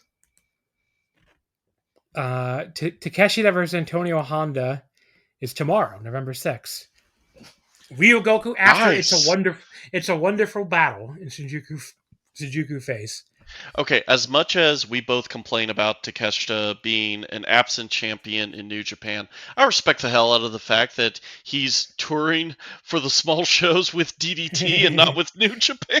He's going to go to Fukuoka November 8th, and then he's going to be Kumamoto November 9th. So yeah, he's staying there a little while, I guess, before he finally has to go back to the fucking land of bullshit that is America. So there you go, folks. Wait, Gorgeous Matsuno is having his own show? Oh, yeah, he does that every year in Fukushima. Yeah, Fukushima. Gorgeous Night, November 23rd. A main event of Yuki Ueno, Jun Akiyama, Antonio Honda against Gorgeous Matsuno, Mao, and Toru Owashi. I'll still never forget him coming out to, like, the Italian Connection theme song as, like, Gorgeous Collection or whatever the fuck he was for that show. It was like, and it was like not his real theme song. That was like Gorgeous Matsuno like doing a cover of the opening, which was so fucking funny. I miss DDT's the best. But yeah, we already have 2 matches of the Cork on November 30th, which is Tori versus Shiro Takagi for the Extreme title and Yuki Ueno versus Sasadango Machine for the Openweight and Universal titles. So there you go. All right. Now to talk about All Japan. No, thank God, no. Golf on a, I didn't watch it, so I lied to everybody last week. I'm sorry. I was too depressed about the Blue Jays. Probably that actually probably is the reason. Like I didn't squeeze as much stuff in early in the week because I was fucking like wanting to jump off my balcony. But I'm doing better now, folks. Wrestling has revived me. I'm gonna purchase 15 wrestling shows and everything's good. Anything you want to plug before we get out of here, Arametha? Another 4-hour plus podcast. I knew we could do it. God, it might be 5+ at the end. We had to break this up into several parts, so yeah. So I think adding up, I think it's like 4, maybe 4.5. I don't know. All right. Well, no, nothing to plug. Okay. Folks, you can follow us on Twitter at Wrestle Omakase, Wrestling Would Not Fit. You can follow me on Blue Sky at Just1MB. You can catch me. I'm gonna feel like a fucking talk show host doing the live plugs. If you happen to be going to Anime New Jersey Plus, you can catch me live, hosting 4 different panels. That's coming up a little over a week from now, so November 14th through 16th. This is a very tiny con. It's like a hotel con. I'm practically the entire programming because I only have 3 panel rooms, I should say, and I'm like they somehow approved all 4 of my panels. So I have 2 music panels, including one where you can watch the lead singer of Duran Gray like have sex with a geisha or something. I'm trying to remember what the fuck that video. Video is really weird, but yeah. So there's a Japanese pro wrestling on Friday at 6:30. My Japanese music videos after dark 18+ panel at 12:30 a.m. on Friday. My Japanese indie music panel on Saturday at 11:30 a.m. and my Japan travel panel Sunday at 10 a.m. So. Again, if you happen to be in the beautiful Secaucus, New Jersey area, to go to Anime New Jersey Plus, come check me out. It is amazing, by the way. I have 4 panels at this con. I still don't have anything to do with anime. Like nothing to do with anime at all. But it's like my specialty is non-anime con panels. But anyway, folks, next week I'll be back on here with somebody. Who is my guest next week? Paul Vost will be returning to the show. We're going to be talking about the first 3 nights of the Stardom Goddesses Tag League, the Dragon Gate November 6th Korakuen, the Noah November 8th Korakuen, the Tokyo Joshi November 9th Korakuen, and I think we're also going to do the final Tenru Project Korakuen that just happened yesterday, November 4th. So that might be the one that gets squeezed out. We'll see.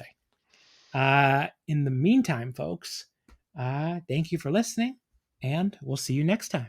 Mint is still $15 a month for premium wireless. And if you haven't made the switch yet, here are 15 reasons why you should. 1, it's $15 a month. 2, seriously, it's $15 a month. 3, no big contracts. 4, I use it. 5, my mom uses it. Are you playing me off? That's what's happening, right? Okay, give it a try at mintmobile.com/switch. Upfront payment of $45 for 3-month plan. $15 per month equivalent required. New customer offer first 3 months only. Then full price plan options available. Taxes and fees extra. See mintmobile.com. My name is Tyler Fornes, and I am one of the co-hosts of the Good, the Bad, and the Hungy AEW podcast here on the Voice of Wrestling Podcasting Network. We take a broad scope approach to the world of All Elite Wrestling and the entire universe of Tony Khan. We talk about the big matches, the big stars, the promos, the storylines. And we also look at it from a big picture perspective. How are things going to change over the course of the next 10 years with AEW still in the picture? How are companies like WWE going to adapt and adjust to AEW? Are they going to be a similar way like they did with WCW in the late 1990s? Will there be a counterpunch? We talk about all of that and more on The Good, the Bad, and the Hungy every week on the Voice of Wrestling Network. Do you like wrestling trivia? Then check out the 5-Star Match Game, the Pro Wrestling Quiz Show. I'm Joe Gagney, and every episode, I grill 3 contestants with 5 rounds of power-packed wrestling trivia. We have over 30 evergreen episodes in the archives covering WWE, AEW, Japan, Mexico, and much, much, much, much more. Play along at home and check it out today.